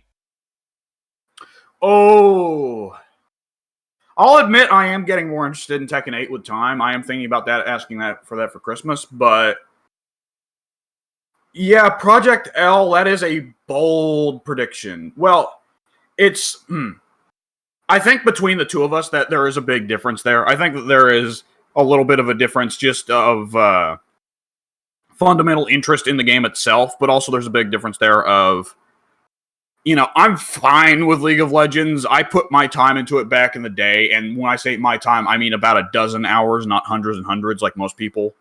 You know, I got in there, I found Singed. I thought Singed was a cool guy. I'd like to see him in some other MOBAs, but I'm probably never going to go back to League unless one of us at one point gets a wild hair up our asses and are like, we should do an FOS play, or excuse me, not FOS play, goddamn. We should do a Devolution plays League of Legends, which, you know, I somehow fucking doubt that's going to happen. But, I'm going to have to switch to my phone here. The earbuds are running out of battery. We should probably wrap this up soon because my audio... Hey, folks, my audio quality is about to go down massively. Ladies and gentlemen, you're about to see a magic trick right before your very eyes, right before your very ears. Behold. He suddenly turns to dog shit. Did that get picked up? Yeah. Okay. Yeah, like, League, I'm fine with League. It's not a game I go nuts for. As MOBAs go, I prefer both Smite and Dota to it. I'm fine with it. But, you know, when I'm interested in this, I'm mostly interested because, hey, it seems like a fairly cool tag fighter. And some of these characters look cool. I see some Darius stuff. I see some, you know, Echo stuff that seem cool. But there's also, of course, the wider thing of how is it going to be handled in terms of the money aspect of the game, how you pay for it, how you pay for characters. And if it's run on the same model as League, I can live with that, where you work up currency to unlock characters one by one or just buy them all at once. But if memory serves, and I won't put words in your mouth, I know I'm guilty of that a lot of the times when I try to summarize other people's arguments. But a lot of your big issue with Project L was about the hypothetical monetization scheme, correct? Well, not even in the game itself, but the wider repercussions of it. More so. You're worried that it would lead to every fighting game adopting the free-to-play, grind up to get characters, or pay to get them all immediately. Yeah, and not just that, but also do it in a very like ham-fisted and like mishandled way, where, like, you know, League, I have no experience with League. I've seen some character designs that I went, hey, that looks cool, and then I saw it was League and I went, oh. But, like, other than that, I don't really have experience with League as an IP myself. I have heard things about Riot that makes me not like them as a company, and certainly we all have. And then yeah, the monetization, once again, like, it might work in the monetization might work in League, the monetization might work in Project L if it's the same as League, or maybe even if it's not. My thing here is just, you know, it's the the people who aren't the big companies, the French brands, the who can I really point out? The Arxis, I don't know if Arxis would do it. Probably. the the other people who aren't quite the Capcom and the NetherRealm and the Bandai, looking at Project L being any sort of success and attributing that to the monetization where you get to play one character a week, and then next week it will be a different character, and you have to grind for like 12 hours a day to unlock one shoe of a character. Certainly depends on the model. What? It certainly depends on the pacing of it. Yeah, the pacing matters a lot in those sorts of things, because like Smite can could get a bit, but at the same time, like Smite is my standard of like, I am willing to accept this amount. if it goes past this, I'm starting to have my problems, but depending on how much it steps through that, then I might be still fine with it.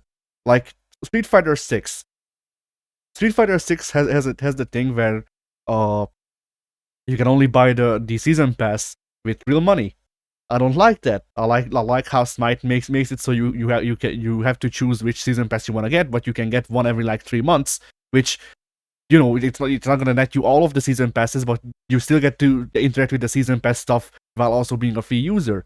Now, the big difference here is that Street Fighter 6 also allows you to buy the season pass once, and then if you fill the season pass meter up far enough, it just refunds the season pass. Yeah. So yeah, that's always like the big difference maker with season passes. Is it one of those things where you pay for one, you get them all? Unless you just, of course, start dumping loads of the currency on random things.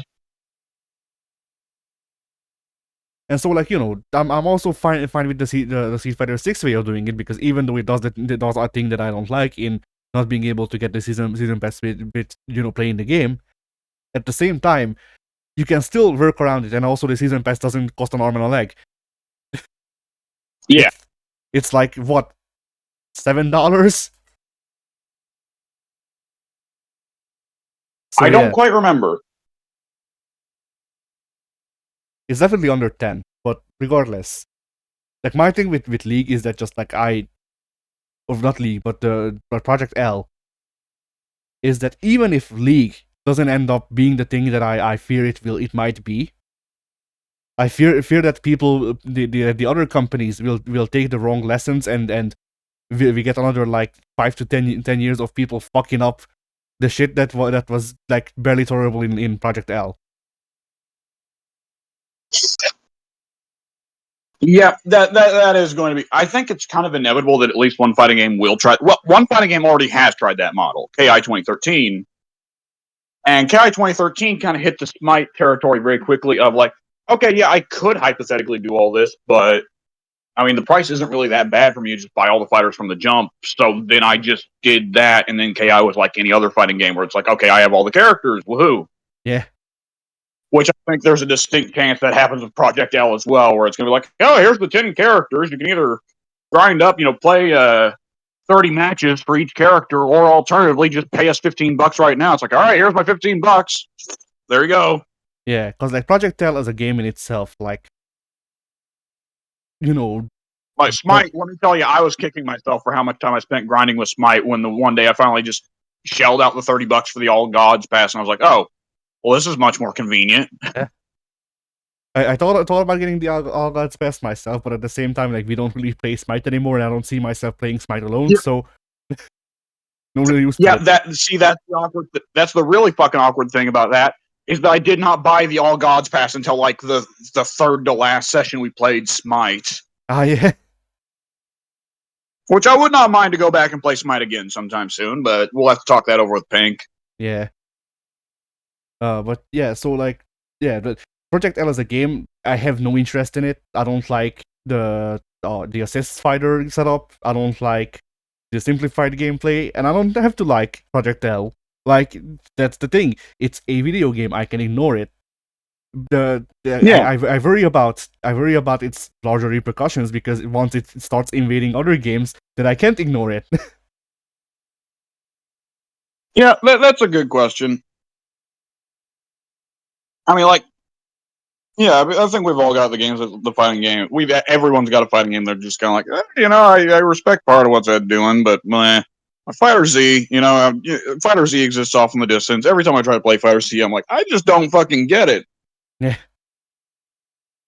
Yeah, Fighter Z is the game that everyone says to people that we should play because it has the things that we like, and for me, it's just no. Like it has on the outside, it does have it. Hell, if you get very, very, very deep into it, it might still have it. I just do not have it in me to stomach all of the shit to get very deep into it to see if it actually has the things that I like. Then it feels a little bit like it's clearly trying to be Marvel 3. Yeah. But it feels the individual characters feel very limited. Yes. And on some level, that's part of the tag fighter is that you get 2 or 3 very limited characters, and then you put them together to make one much less limited character. But the characters in Marvel never felt this limited. At least partly because most of Marvel versus Capcom cast was originally designed to not be in a tag fighter. Yeah, but that also what you're saying is also part of why I don't really care to look into Project L, because like the stuff that I have seen implied to me that it would be like cross tag in the way it handles things, which once again, like cross tag is a lot worse because I actually know those characters. Whereas cross tag feels like a crime against fucking nature if you play any of those characters in any other games. Like, by all means, there are people who love cross tag. If you do, then you're seeing something that I don't, and more power to you. I have opened up cross tag twice in my entire life. I have hopped in with. I've been fine with the Ruby characters because they're the only ones who don't come from an established franchise, so they don't feel like they've been gimped. There's the Ruby characters. They play like the Ruby characters, whatever. But then I play with a Persona or a BlazBlue or a Under Night character. I'm not even that big of a BlazBlue fan, but every one of them just feel like, oh, where's the rest of my moves?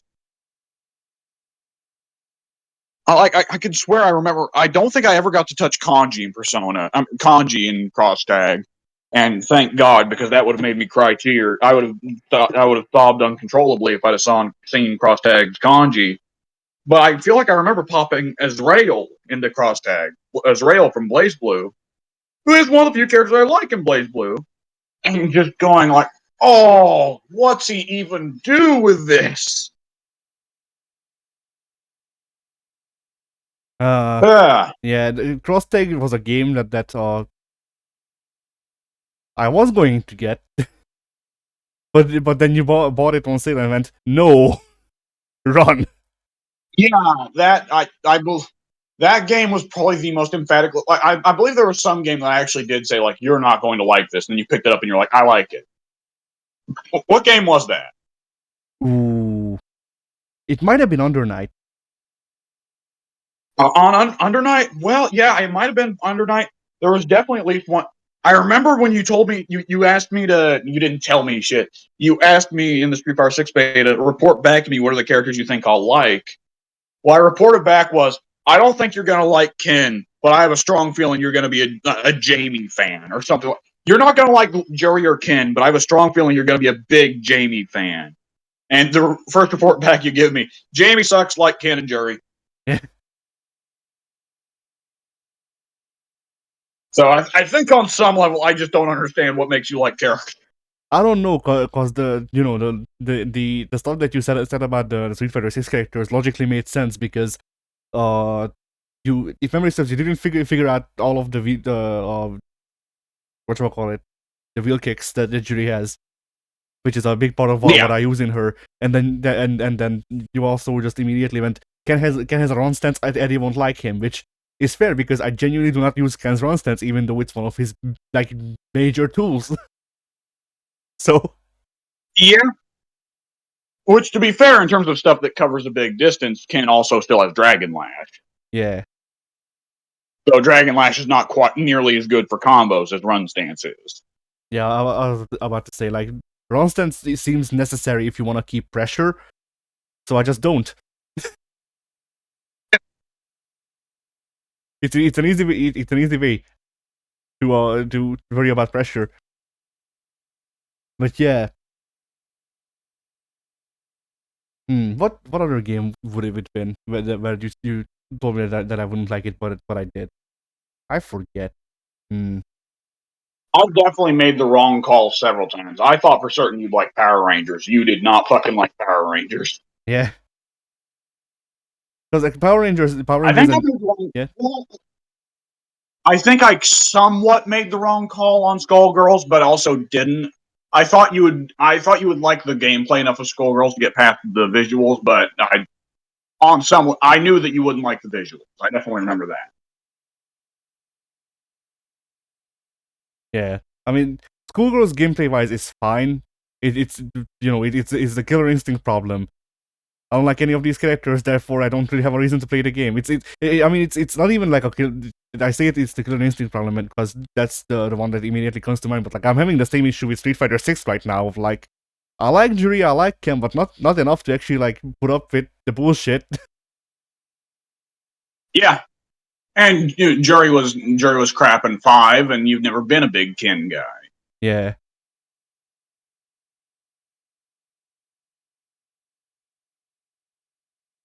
I mean, I am playing Ken because he's pretty much discount Akuma currently. Yeah. And that's not only me, because I've seen I want to say I've seen at least like 500 players being basically their names being very various versions of Akuma Waiting Room, and all of them were Ken players. So yeah, naturally. Crazy Kicks is not anywhere near as good as Demon Flip, but fuck it, you take it. We take those. And yeah, Power Rangers has the same problem to me as Dragon Ball FighterZ, whereas like it has the looks of Marvel 3. It shares a lot with Marvel 3. It's just when it comes to Hyper Fighters, Marvel 3 is not my favorite. So yeah. So like if I like Marvel 3 more, I might like Power Rangers or Dragon Ball FighterZ better. But I think Marvel 3 is fine. And fine isn't enough to put up with all of those games specifics as well. Yeah, I think that you and I are both kind of along the same controversial line. Like Marvel 2 is obviously a classic, but I think you and I are all along the same controversial lines of saying MVC3 is good, but the game that came before it and the game that came after it are both better. I don't know. I didn't like Marvel 4 or Infinite. I didn't really like Infinite all that much. Just basically because of what they did to Rocket. I don't like him being tied to Groot.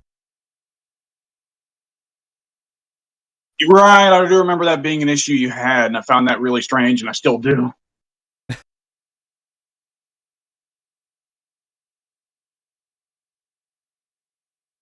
And then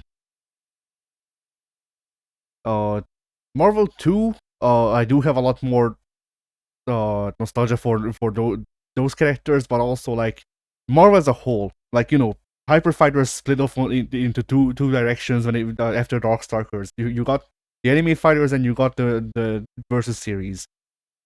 I prefer the anime fighters, but now those aren't really. And then yeah, and you had. And then you got the versus series, which anime fighters morphed into along the way, I guess. And the versus series is fine, but it's also not the exact flavor of. Yeah.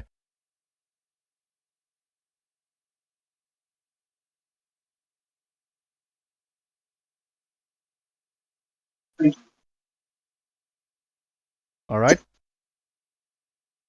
Sorry about that. It was just handed candy. I see. But yeah, and the versus series is fine, but it's also not the exact flavor that I want out of that sort of stuff.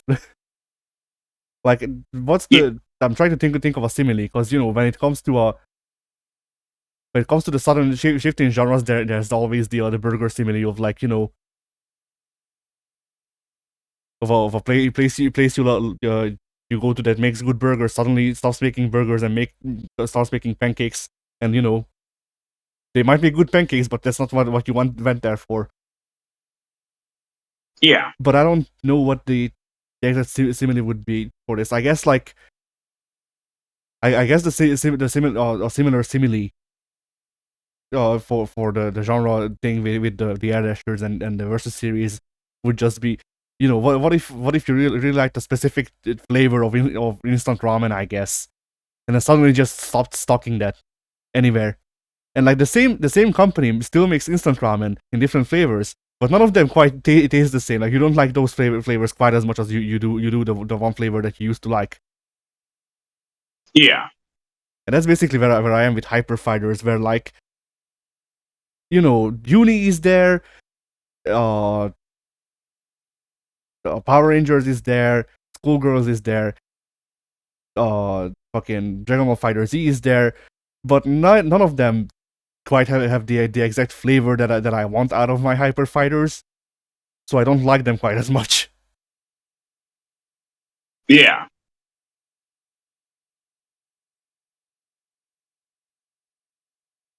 Do you have a series like that too, where like,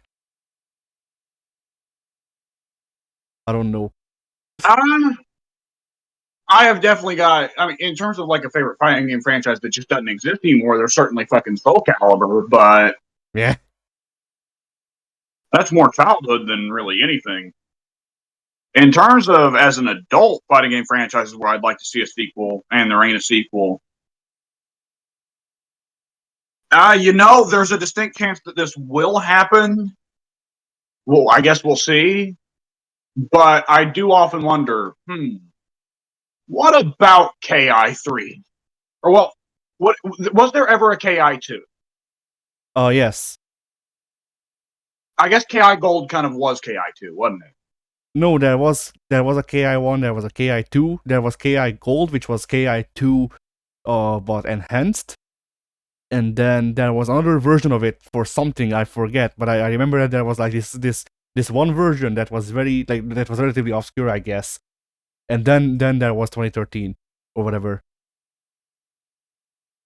Okay, so then it'd really be KI5, wouldn't it, in a way? Yeah.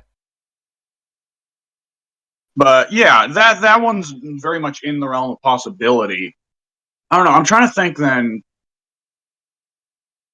I mean, we're getting a new Garo, which is the fucking shock of shocks. Yeah. But, I'm kind of.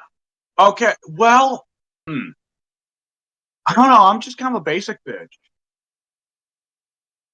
Like, really, my two favorite fighting game franchises are SF and MK, and neither of them are going anywhere. Yeah. Like, other than that, well, obviously, everyone wants Persona 5 Arena. Let's not fucking joke around here. Everyone wants Persona 5 Arena. Yeah. And, well, actually, you guys might not if I'm going to be playing, because then welcome to Suplex City, bitch. Yeah, that depends on whether they port Kanji 1-1 or they rework him.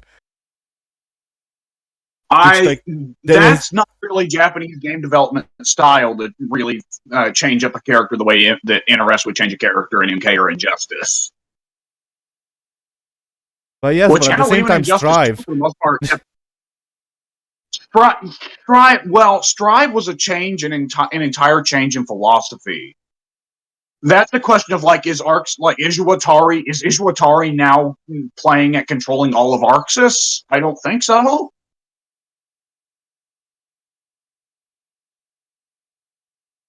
I would love to see Guilty Gear All Stars. I'd love to see a version of Guilty Gear that has all the X2 and Exard characters and rework the Strive characters so that they don't suck. I'd love to see that. That's not really a dead series, but that is a series that I'm not interested in the current direction. I would like to see them return to the past direction. Yeah, but at the end of the day, this is also the part where you and I always end up. Well, this is part where you and I always end up splitting up, though. Is that the restaurant allegory to me does not work because it's less that they are selling burgers and more that they're selling the kit for making burgers, right? Or we're not introducing a new model of the burger kit. You can still buy the old burger kit but we're not introducing new models of the Burger Kid. And this is always where you and I end up disagreeing. This is always the issue we run into of, I'm not that bothered by Guilty Gear. Would I like, the Guilty Gear All-Stars? Sure, I'd also like, $5 billion in a fucking blowjob. But at the end of the day, I accept that I have what I am given, I have what I can get. And, what I got is Guilty Gear X2. And I'm happy with Guilty Gear X2. I like Guilty Gear X2. It's a fighting game that I've always liked. I wouldn't have bought it if I wasn't happy with it. If I didn't want it, I wouldn't have bought it if I didn't want it, and I wouldn't have kept playing it for so long if I wasn't happy with it. But at the end of the day, that is always a big difference you and I have, is that generally out of our group, I think I'm the happiest revisiting old things, which implies that it's very much a weird thing for me and not for other folks to be that way, not be that way, even if it does often strike me as weird. That people will be like, well, I want to play the same game again. Well, why not? It was a good fucking game. You liked it the first time, didn't you? I mean, yeah, and of course, like, you've been in the same place. Yeah, I'm not so stupid as I've already forgotten that you've played AC Brotherhood, but at the same time, you have the understandable fear of not wanting to burn out on your favorite game. Yeah, exactly. That's what I was gonna bring up. Of like, it's not even like. Not even AC Brotherhood isn't even a thing that I bring up anymore, because like I played through Ghost of Tsushima 7 times back to back. I cannot play that game anymore. Like, I like that game so much that I platinumed it the second day after release, and then I played through the game another 6 times after that. So. Yeah, I'll say that for the games that I've replayed that much, it took me a bit longer to reach that number. Good old 27 Dead Rising playthroughs took a decade rather than a week. So yeah. Yeah. And so that's my thing of like, I can replay the old games, but at the same time, like, then why should I ever expect anything? Basically. Why look for product when I already have product? I don't expect things. Expectation is the first step on the road to disappointment.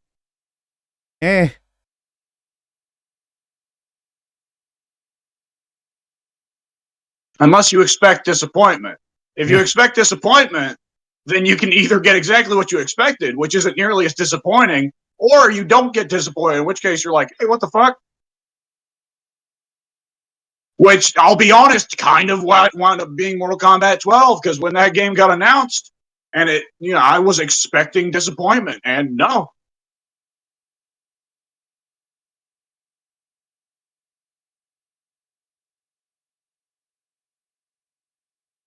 Yeah. I mean, with me, like my thing is it's just usually when people talk about like whatchamacallit, fucking hell, supply and demand and shit like that. It's a thing of like, well, I expect to receive product, so I'll fuel the product with money. I will say that is not something you should do.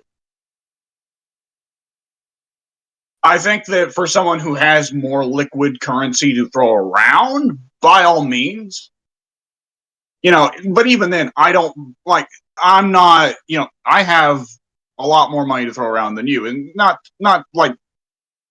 But God, that sounds like everything I say lately sounds like a fucking piece of shit. But anyways, like, I don't throw money at things just as like, well, I want a better sequel in the future, so this is the reason I'm buying the game. If I were richer, I would do that, admittedly, but I try to generally stick to buying games that I expect that I like, Well, not even talking about like expecting a sequel. It's just usually when people talk about those sorts of business things, it's like, all right, so you buy the game, you like the game, you buy the DLC so that they know that you want more game, and then it's just I've been well, you're aware that I've been burned by so many things just going, all right, so this game sold all of them, this game got all of the money, all right, everything is changing now. Yeah, definitely. I think at the end of the day, it's what it is it's not anyone's responsibility. It shouldn't be anyone's responsibility. It's an inherent idea of like the way that the mechanics work. If the individuals involved are not stupid, and if the individuals are involved are stupid, then they're supposed to lose money. Though generally speaking, nowadays the system is built in such a way where it is impossible to lose money, unless you're Volition, apparently. Yeah. And even then, really, when studios get shut down nowadays, it's not because they're losing money. It's just because now that can be like a tax write-off or some shit. Yeah.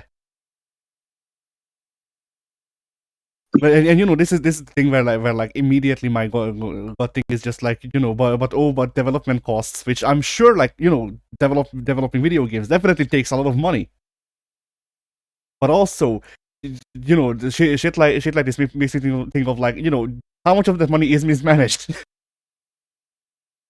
Like, you know, how much of it? How much of it just somehow randomly appears in some like directors' buckets? Oh, it doesn't even have to be indirectly appears. It can just be businesses up. We're going to be pumping all this money into the paycheck of the CEO because we are a public company. We depend on a lot of money to come from investors and from shareholders. And most investors are stupid as hell and don't actually pay attention to the company they're investing in. And if you want to get the investors who are just stupid as hell, what you do is you get a new flashy CEO who reports, you know, numbers having gone up in the previous company he was in for ludicrous paychecks.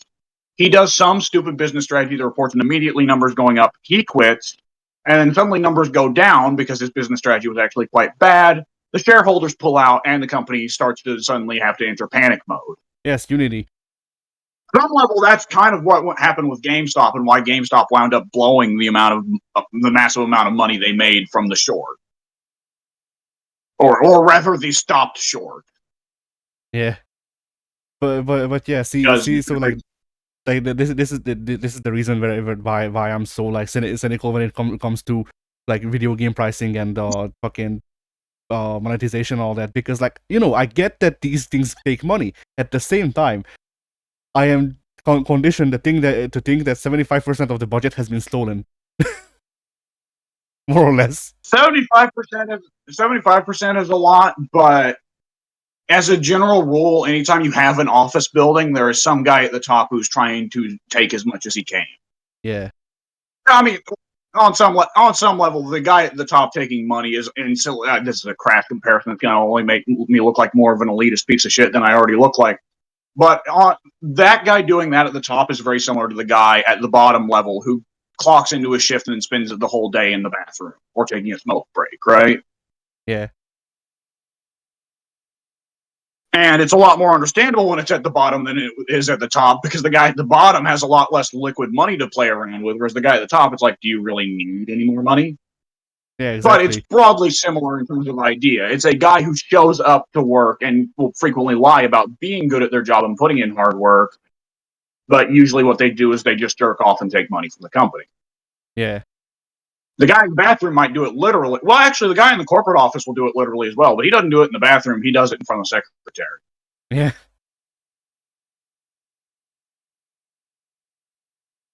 But yeah, so, like, you know, once again, that's my thing of, like, you know, I understand that budgets are a thing. I understand that budgets have been going up. I just don't think that budgets have been going up in a way that you could actually say, yes, this makes sense why we are wasting this much budget on that thing. This justifies the price hikes and all that. But it's just, you know, more shareholders want more money. Yeah, the shareholder. Yeah, that's another big thing. We're probably going to be seeing some arguments regarding game development and game publishing in the coming years, just because Baldur's Gate 3 wound up being the biggest shock success of this year and possibly the whole fucking decade. Of like a game that nobody was really paying attention to, like, oh, it's a niche RPG, and just abruptly out of fucking nowhere, at least partly because of the videos that circled of the vampire fucking the bear, which is a strange sentence to say out loud, but the numbers that Baldur's Gate 3 so far fucking exceeded anything anyone was even vaguely expecting. And a lot of the talk around it has been, why is Baldur's Gate 3 such a success? Well, Baldur's Gate 3 is a game that respects the player and offers the player a lot of content and follows up on virtually everything that players asked for in the game. And the follow-up question is, okay, well, why did they do this, but so many other game devs and publishers don't? And it wound up becoming a thing of, there was a lot of interviews done with the CEO, or not the CEO, the owner of the company. And while most game publishers in the industry are public companies, and thus on the stock market, Larian is privately owned. It's got like the rich guy and maybe a couple other rich guys sitting at the top who own the company. They run the company. They pay for everything.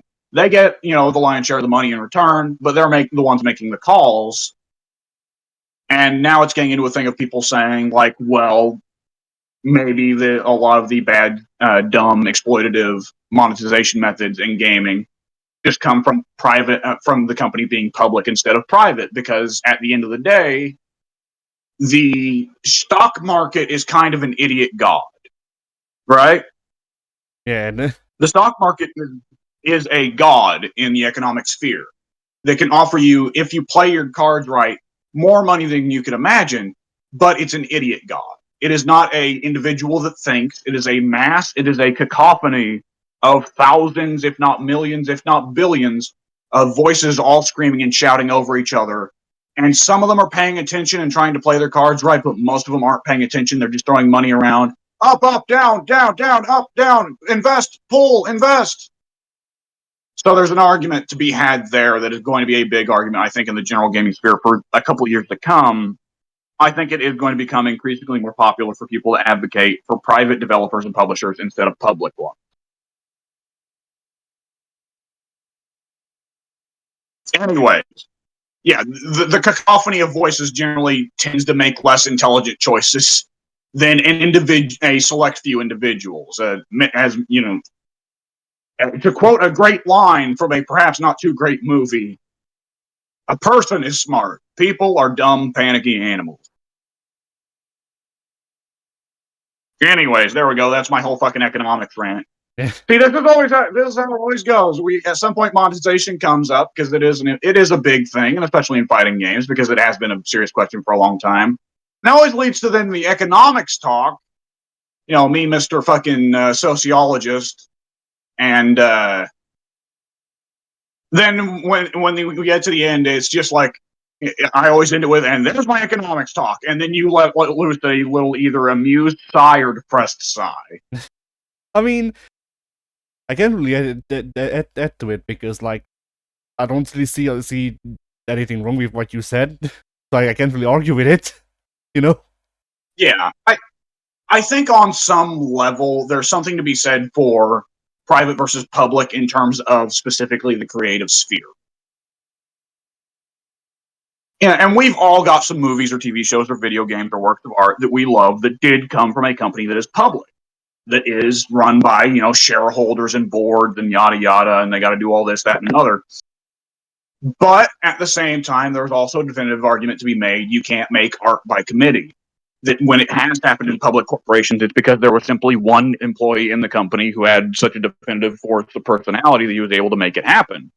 Whereas, generally speaking, a lot of people could argue art is made by artists, whether it's a lone artist or a team of artists. It's individuals making choices for the art's sake, or because they think it'll make a better story, or even if they did make a financial choice, it was a financial choice that was perhaps more guided and a bit less, give me my money now, we need to get the numbers up for the shareholders meeting. Yeah. And like, see so like, there's an argument. Yeah, go ahead. The stock market is not an economic mechanism that exists for no fucking reason. It has many benefits that come with it, and you can read plenty of books about it, but there is an argument to be had of. I'm sorry, what? I just said I'm gonna press X to doubt. Well, part of it also depends on the government environment. Are companies allowed to fail or not? Because sometimes failure is rewarded. But generally speaking, there's a difference between the effect of the stock market on game developers and publishers versus the effect of the stock market on the lumber industry. Yeah.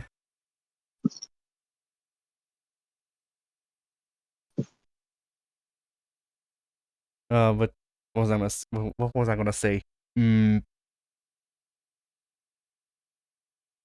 don't remember. It was something It's to do easier with for the yeah. Well, I just Oh yeah, that the like this is why like the things that we brought up are the exact reasons that I'm so against the Project L stuff. Is because I expect the bigwigs either be they just the people owning the company or the shareholders look at Project L making 5 cents and going, fuck it, everything needs to be monetized. You see, I don't know. You see, Mai Shiranui's hair, 1 strand of her hair costs $5. Well, it has to be a big success in order for people to try and imitate it to begin with. You know, the season pass, fight pass, whatever, battle pass stuff is largely a thing because, correct me if I'm wrong, Fortnite does it, right? I don't play Fortnite, but my understanding is it's Fortnite, right? I believe so, yes.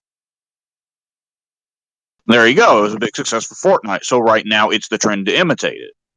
For a while, one of the trends was if you get your game, it'll come with a little code in the game box that will allow you to play online. And if you don't have that code, you can't play online because we're at war with Blockbuster and GameStop, I guess. You know whose idea And, that was, by the way? Eve's? Allegedly, it was John Riccitello, I believe his name is, the guy who used to be EA's CEO, who now runs Unity. His other ideas include charging $5 every time you're reloading card, and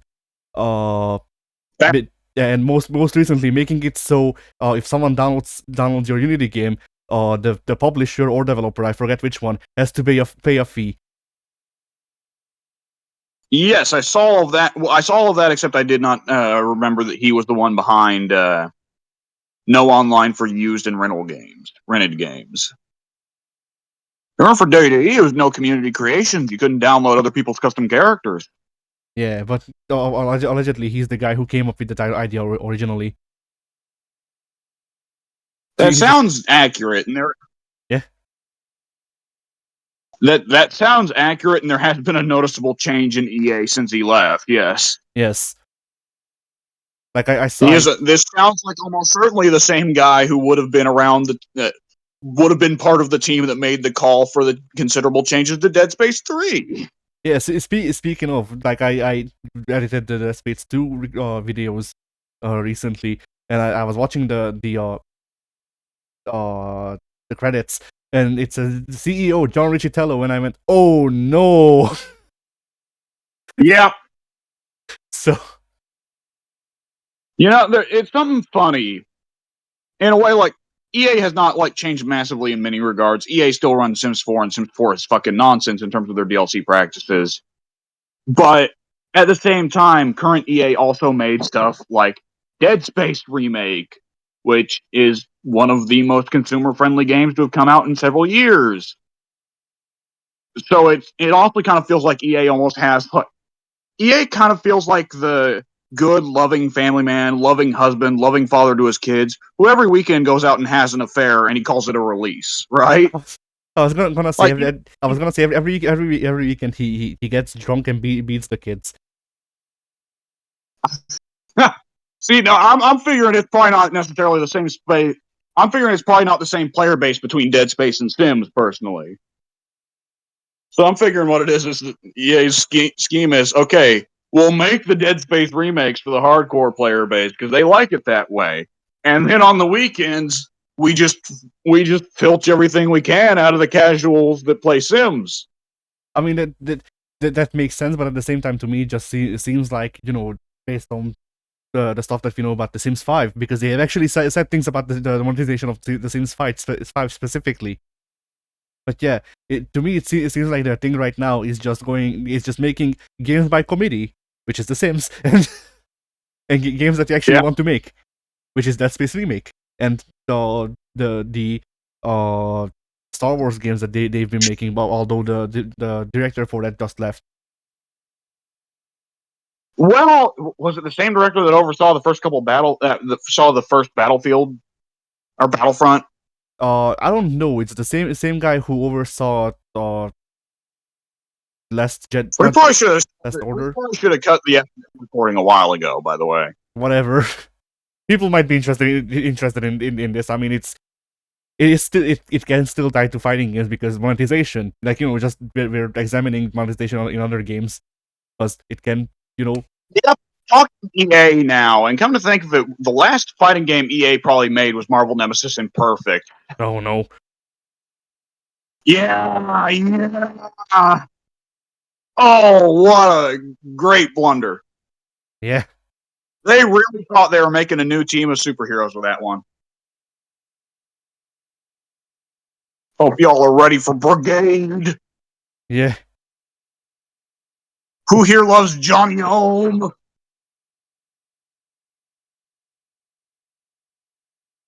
Yeah. Yeah, we're gonna be it's gonna be strange times ahead. Well, I mean, we're also going to be entering certainly a new economic recession, which is going to perhaps have some changes on the way things are viewed. Yeah. Oh, what was I gonna say?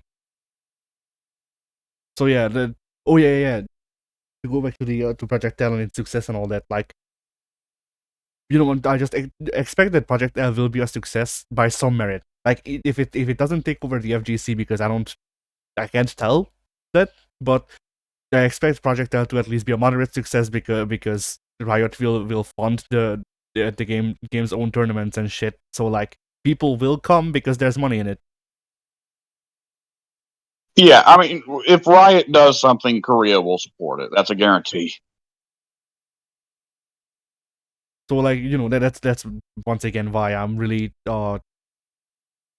thinking about Project L and how, like, you know, it sounds shitty to say, but it's low key why I'm hoping Project L will by some merit fail, just because I don't want other things to take the wrong lessons from it. If it exits in its own corner and remains there, whatever, I don't care. Just leave me out of it. To be honest, one thing, you know what just occurred to me? What? If Project L came 10 years ago rather than coming, you know, in like a year like it is now, my God, could you imagine how different it would be? How much of an impact it would have had on the fighting game sphere 10 years ago instead of today? Because it occurred, like, I was looking at, you know, the Mortal Kombat 12 that I've left idling on my PlayStation while talking here. I was also thinking on Street Fighter 6, and I'm thinking, like, well, Project L will come around, but Street Fighter 6 and Mortal Kombat 12 will both still be existing in that sphere. So will Tekken 8. So will whatever ArcSys is planning on working on next. So Project L, who knows if they're going to really be able to. I mean, fighting games don't really compete with each other's genre that much. But, like, I don't think people are in a state where they are starved for fighting games right now. So Project L is probably going to pull people who do not have money and will thus grab Project L just because it's free to play. So a lot of children will grab it because children go for stuff that's free to play because odds are they don't have free money. They got to ask their parents to pay for things. It's going to be big in Korea because the League license is big in Korea. Project L on some level is probably going to be the first Western fighting game in forever to actually be a success in the East, which is going to be weird. I am willing to bet whether or not Project L ends up being a success in Japan. I don't know. Does League have many players in Japan? Japan's a bit more isolationist when it comes to games. I don't think so. Like, because most of Japanese gaming tends to be on the go. So unless League. Right, yeah, PC gaming. Right, Japan thinks PC gaming is for perverts. Right. Yeah, so it depends on whether or not League has a phone client. I don't think it does. Then I guess not. Is it on Switch? No, League is just on PC, I believe. Okay, then no. Because like unless go ahead. I want to say there's a card game, but that's it. Well, excuse me, there are a few League spin-offs on Steam, but I don't think those are on mobile either. Yeah. I mean, I guess it's a toss-up because the Steam Deck does exist, But at the same time, yeah, it's just going. No, it's not impossible. Yeah, It's not impossible for these people to have PC games. A lot of the very best Fire Pro World move animators are Japanese, but still. yeah, it's just the minority. Like I'm trying to think of it, whether or not it would be a major success over there as well, which I guess not. By the logic that I have. Yeah, I don't know. I guess we'll see. Yeah. But Project L, realistically, at least for the West, outside of Korea, Project L is going to be coming out at a time like Street Fighter 6, Tekken 8, MK12 have already all come out ahead of it. And who knows what the hell Arxis is working on next, or whether or not what Atlas is working on has anything to do with that. Yeah, fucking Persona But All-Star Arena or whatever the hell. If Persona All-Star Arena is the next step for both Arxis and Atlas, that will be a big success, and I'm calling on it now. Because Arxis is red hot after Dragon Ball and Guilty Gear Strive, and Atlas is red hot after Persona 5. Yeah. Did I say Arxis is red hot after Street Fighter 5? No. You said Dragon Ball and Guilty Gear Strive.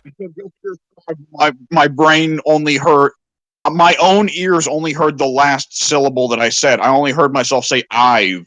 So my brain auto-filled it. It's the... I said Street Fighter 5. It's that meme of the people showing the woman of like the HR wants you to tell us the differences between these two pictures. One of them is Street Fighter 5, the other one's Guilty Gear Strive, and you just say they're the same picture. Yeah.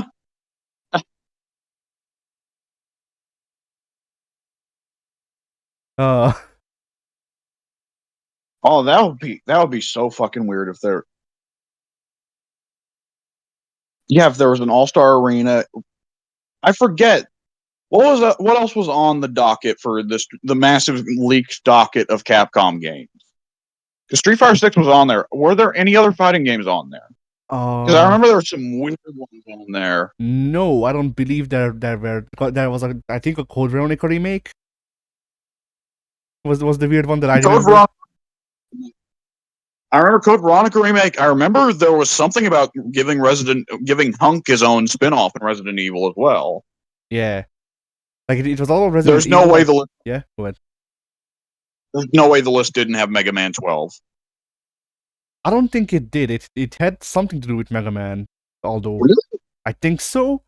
And that was a huge success. Like I think it might have been. Oh fuck, what was it? Like I feel like it might have been a spin-off or something, or was it? I forget what did the it's coming. Did the Mega Man EXE collection come out before the leak? Oh, I don't remember. Because if not, was there anything EXE collection other than Battle Network? Well, no, the EXE collection is Battle Network. The series of Battle Network. But yeah, because I feel like it was a leak of that if it wasn't. Because I remember it wasn't a mainline Mega Man game, and it was something that a lot of people were waiting for, but it wasn't Mega Man Legends. I also remember that clearly. Really, all the Mega Man side franchises have pretty big vocal fan bases. Yeah. And then let's see what else was there that I can remember. There was all of Resident Evil. There was some Monster Hunter DLC. And then, yeah, I don't think any other fighting games were there, because I remember people going like, no Darkstalkers. Yeah, everybody... Oh. Yeah? Oh, okay. I just accidentally closed Discord's window on my phone. I wasn't expecting the call to actually stay. Okay. Never mind. Yeah, Darkstalkers... I mean, what everybody wants is either Marvel vs. Capcom 4 or Darkstalkers 4, right? Yeah. Oh wait, wasn't the other thing some sort of Marvel related stuff? Well, there was the rumors floating around. We did see that Marvel and Capcom were able to come together to at least get the arcade one-up cabinet going, which raised the question. Because I feel like in that league there might have been like I feel like in that league there might have been a Marvel 4, but at the same time I also feel like I remember that being debunked as like not actually being. Yeah, that would have to be. If there was a Marvel 4 on the docket, it would have made the entire world lose their fucking minds. Because other than Infinite being a disappointment, there has not been a Marvel vs. Capcom game since Marvel started its global fucking domination.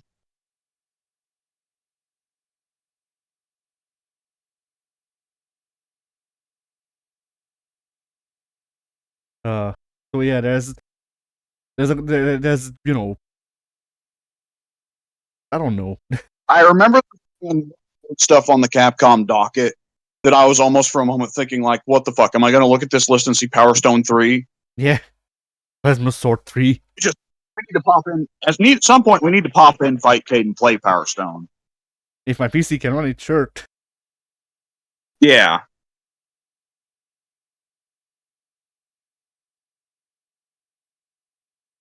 Mm. Yeah, there's a lot of those. Yeah. If Arxis is not working on Persona All Stars, what could they be working on?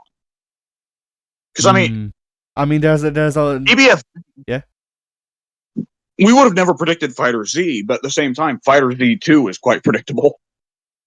Yeah, I mean, I feel like there's a very easy answer there too of like, you know what other IP could they work together with? One Piece. Dragon Ball was the dream for most people. I mean, outside of that, I mean, obviously, beyond Dragon Ball, there's the other ones out of the big four anime.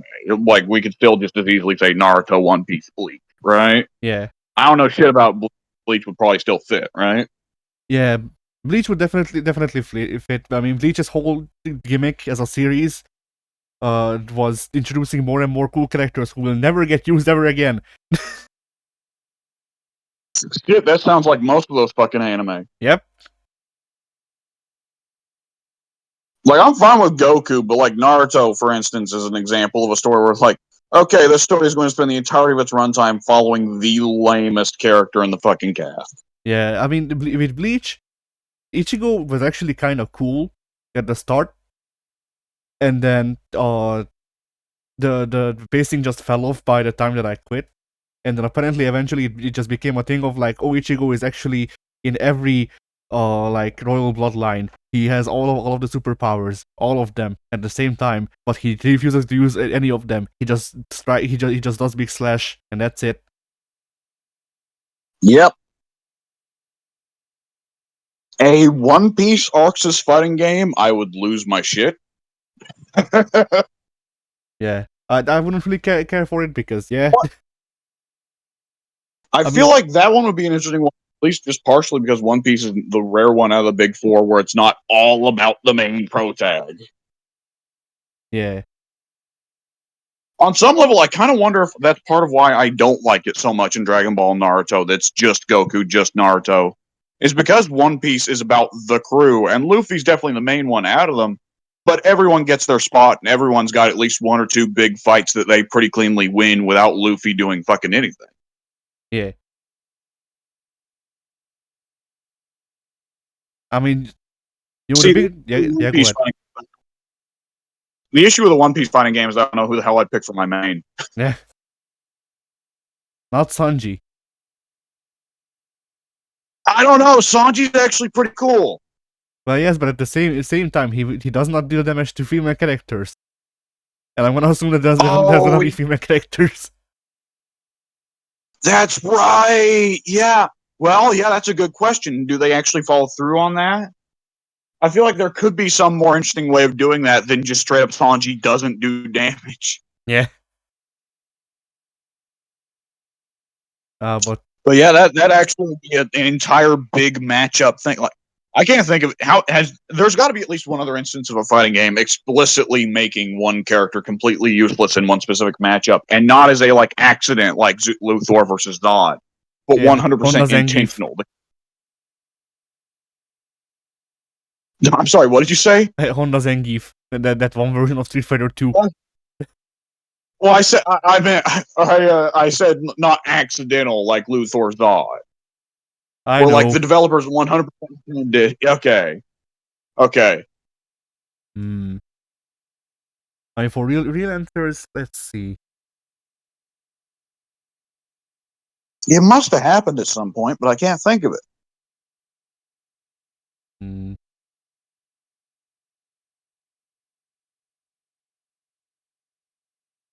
I'm not sure, because usually even with characters like Sanji, they actually let them deal damage. Yeah, that's usually how it is. You know, you might get voice lines from the character saying "I'm sorry" or something like that. Yeah. Or he could go in the opposite direction, Mortal Kombat, where Cassie is beating Jackie Cage. Cassie is beating Jackie to death because Jackie dared to say that Johnny was hot. It's my favorite thing in all the Mortal Kombat games that have had the match start dialogue. It's like, they can be the friendliest or the goofiest, and they fucking kill each other.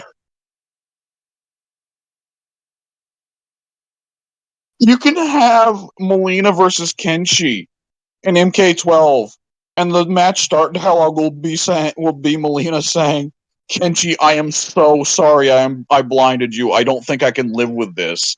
And Kenshi going, "I'm sorry. It was really my fault for starting the fight." And then Melina eats Kenshi's brain.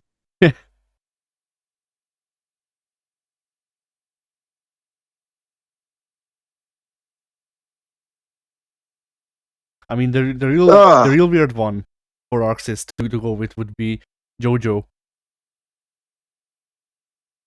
See, that did pass through my mind of JoJo.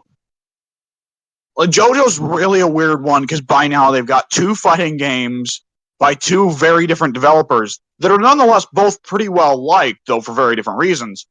So if they got something from Arxis, then it'd be three JoJo fighting games that are well liked from three very different devs, and almost certainly again for three very different reasons.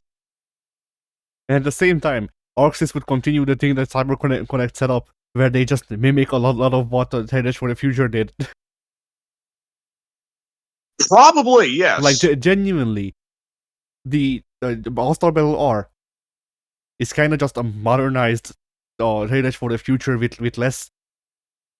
Well, I don't know if I want to say less jank shit, because there is it's still jank shit. You just need to find it in a different way. It doesn't come to you as easily. Yeah, you don't get Whole Horse's weird nonsense where he's drawing like the letter 8. It was the letter 8. The number 8. He does with his bullets, and you don't get. He does. Yeah. You can still draw whatever you want with a bullet. Yes. Oh, that's awesome. Yeah, that's what I pick up All-Star Battle. Yes, yes, you do. It's great. I mean, it has it doesn't have rollback netcode, but otherwise, yeah, the characters are.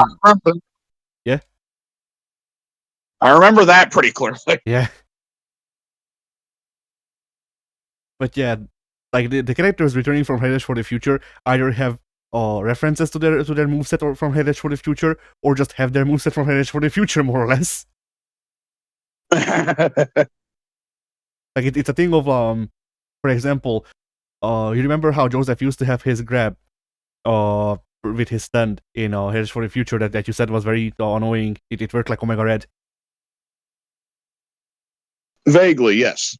All Joseph did it. So yeah, in All-Star Battle R, he still has that, but it is now out of a stance that I think is also a parry. So it's not as easily accessible, but you can still do it. Yeah, and it comes with a side benefit. Yeah. Yeah. So it's stuff like that, where like they put their own spin on the characters, even the returning ones. You know, they put in new characters, and it works well. There's also stuff that I still don't understand, because like the new version of the game that I own has Roman cancels, it has air dashes, it has air dash Roman cancels, and I have no earthly clue how you access any of those. The game told me when I first booted it up and went into the tutorial, but no matter how many times I go through it, I never understand how you're supposed to actually use that shit, even though it's in the game. And I have seen videos of it, and it's very hype when you know how to use it. I just don't.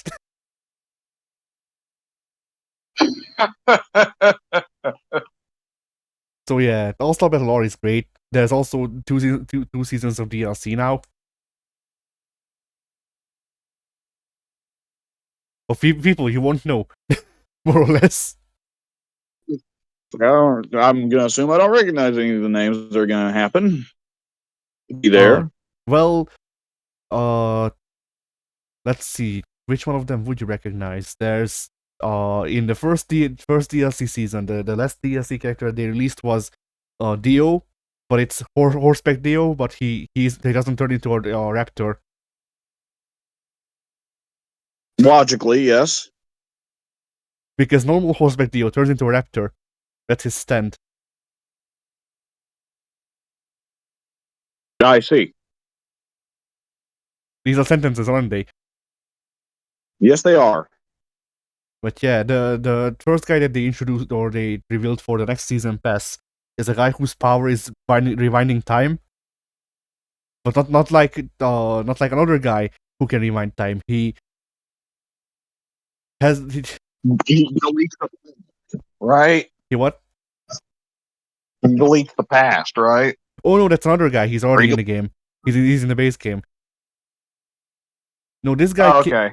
This guy can press rewind on his stand that has like boombox controls, and it just shows projections of people, which I'm pretty sure that they showed a gameplay footage of him, but I don't remember. So I don't know how he works in the game.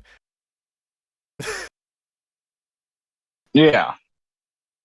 But yeah, that's gonna be interesting, and most of them are like this. There's also the president of the United States. He can teleport when he puts a American flag over himself. Logically. So yeah, you should know most of the cast. Honestly, there's a couple of people where like there's a couple of parts where it will get to like not to the people who are not in the zeitgeist quite as much, but still. So yeah, All-Star Battle Lore is good. I wish it had rollback. Yeah. So yeah, I guess we can call it a podcast. It's only 4.5 hours long. I'm really hungry. All right, fighting games were. They were.